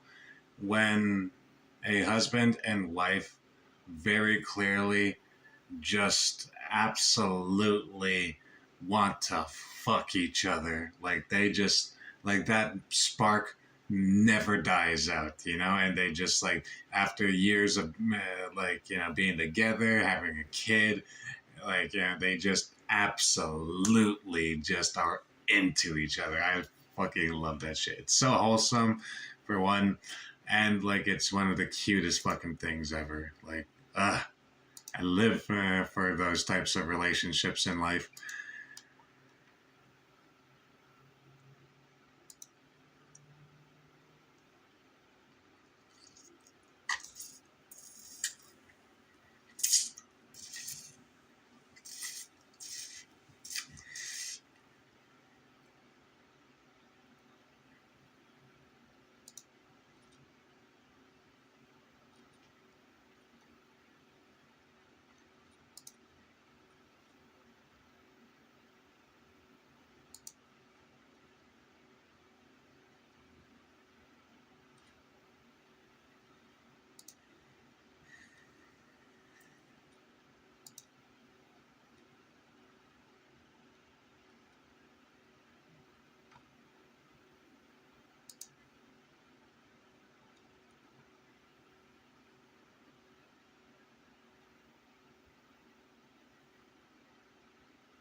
I gotta drink my coffee. I'm gonna fucking fall asleep in the middle of all this. And typically I get a second wind, but like that came and went around around 8 to 10. You can even kind of see it in those couple hours where I was just like, I was still playing games and I was still up and at 'em, let's go get 'em type mentality with the stream. And now, as more time went and went, I'm just like, and by all means, I'm still going to push through. I'm still going to complete the stream.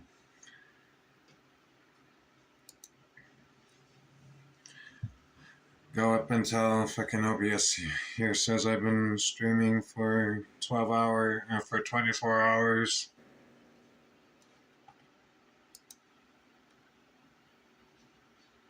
Now it's at 300.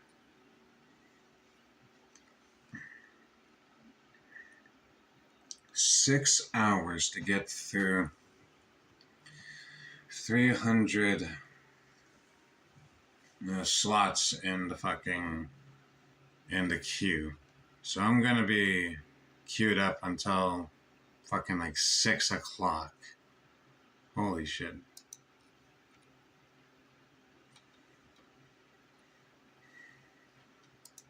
I mean, I kind of scammed that a little bit. You remember that story with my, was it PlayStation 4? I ordered myself a PlayStation 4 from Amazon, and I wanted it to arrive, like, the day that, God of War released or whatever, so that I could play it. And I was so annoyed that it didn't arrive, because it said it was going to arrive, and it didn't, and it was, like, 4 days overdue or something. And I'm like, where's my PlayStation? Like, what's going on here? And they're like, oh, you know, we're sorry, okay, we'll give you a refund. And I'm like, you give me a refund? They're like, yeah, so I will give you a refund. I'm like, I mean, sure, it does seem like it's lost, but like, okay.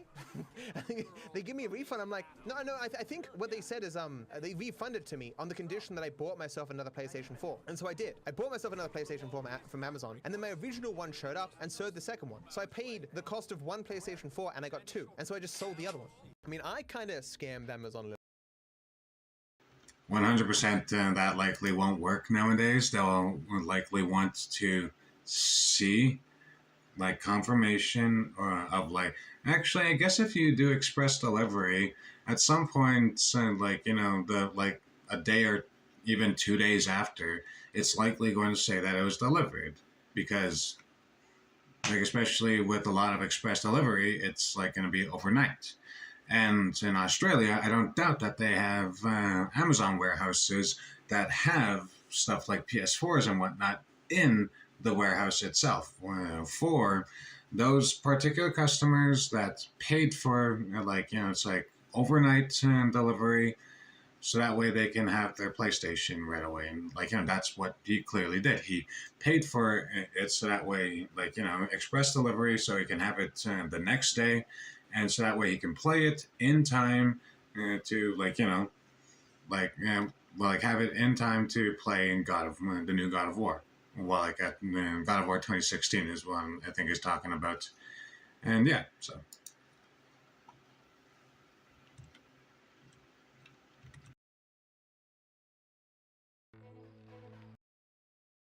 I mean, I kind of.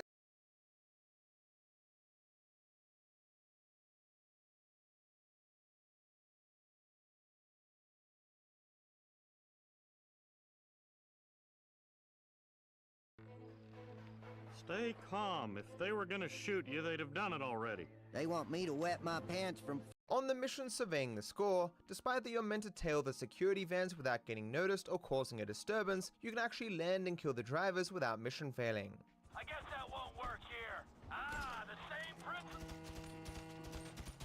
While the back van does stop, the first will drive on despite the driver being dead. Of course, the game won't let you progress when you get to the end, but the van is very committed to getting where it's going.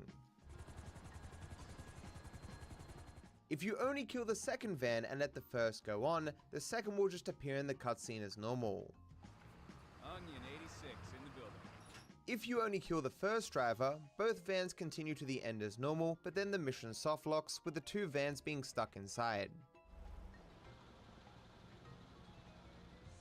Although, if you kill the first driver far later in the route, he will just revive for the cutscene and continue as normal.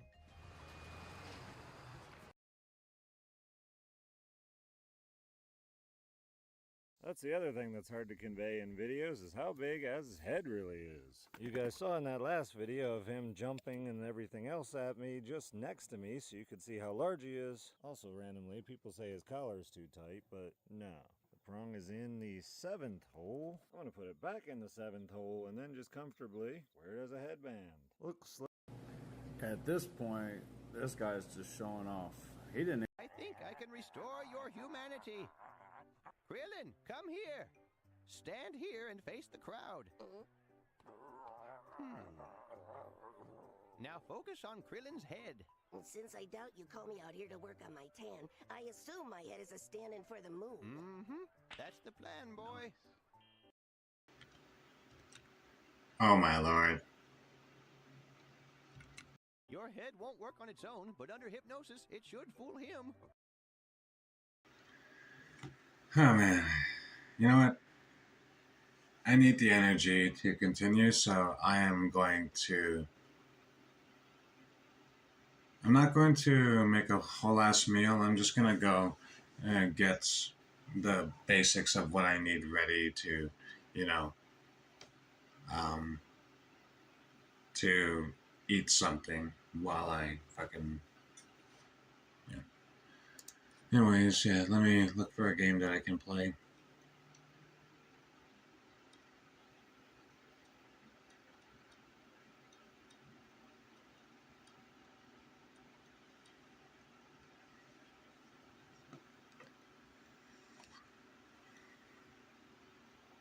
Man, this is what sleep deprivation does to someone. You immediately want to do a million things, and you start forgetting the other things that you were doing.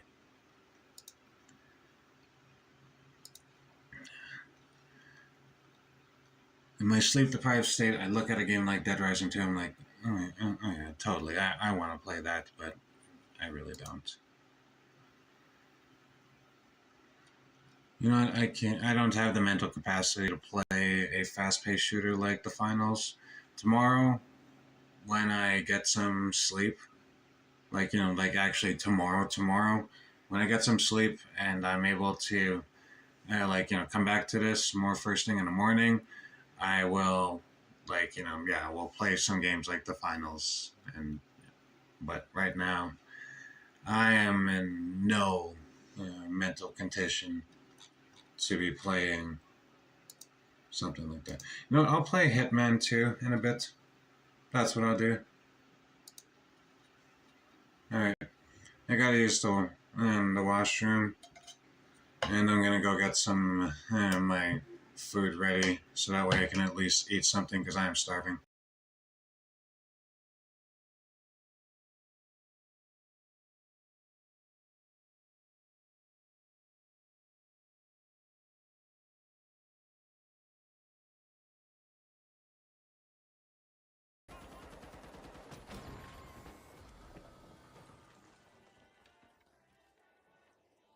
Are we all dead?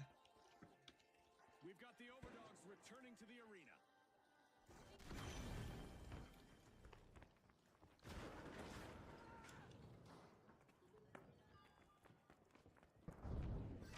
Great move there by the Vogues, stealing that cash out.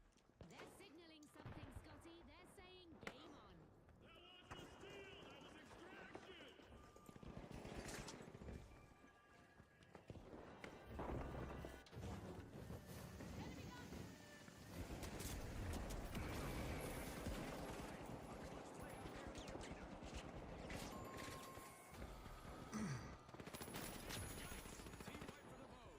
Jesus Christ.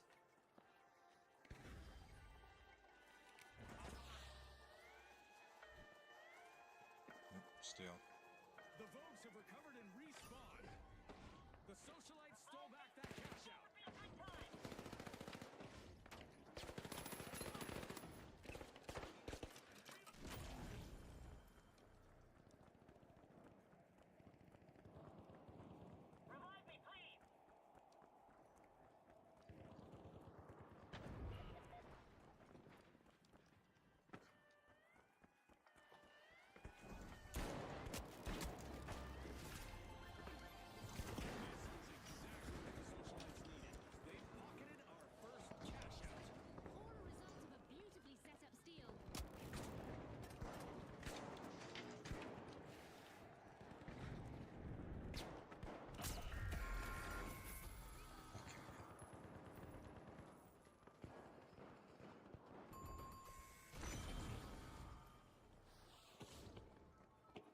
The Socialites are back and ready to avenge that team wipe.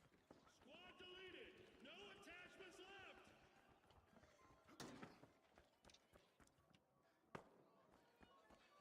Follow your squad mate.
just got richer. The Vogues are looking sharp out there, united as a team. A new challenge awaits. A new vault has appeared.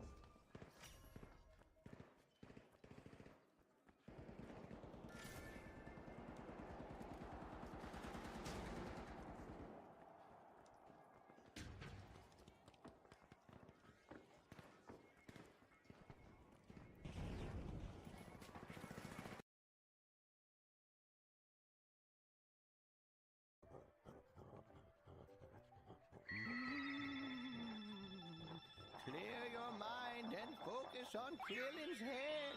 Oh! How do you say white in Japanese? 白 What about a whiteboard? ホワイトボード Say it again?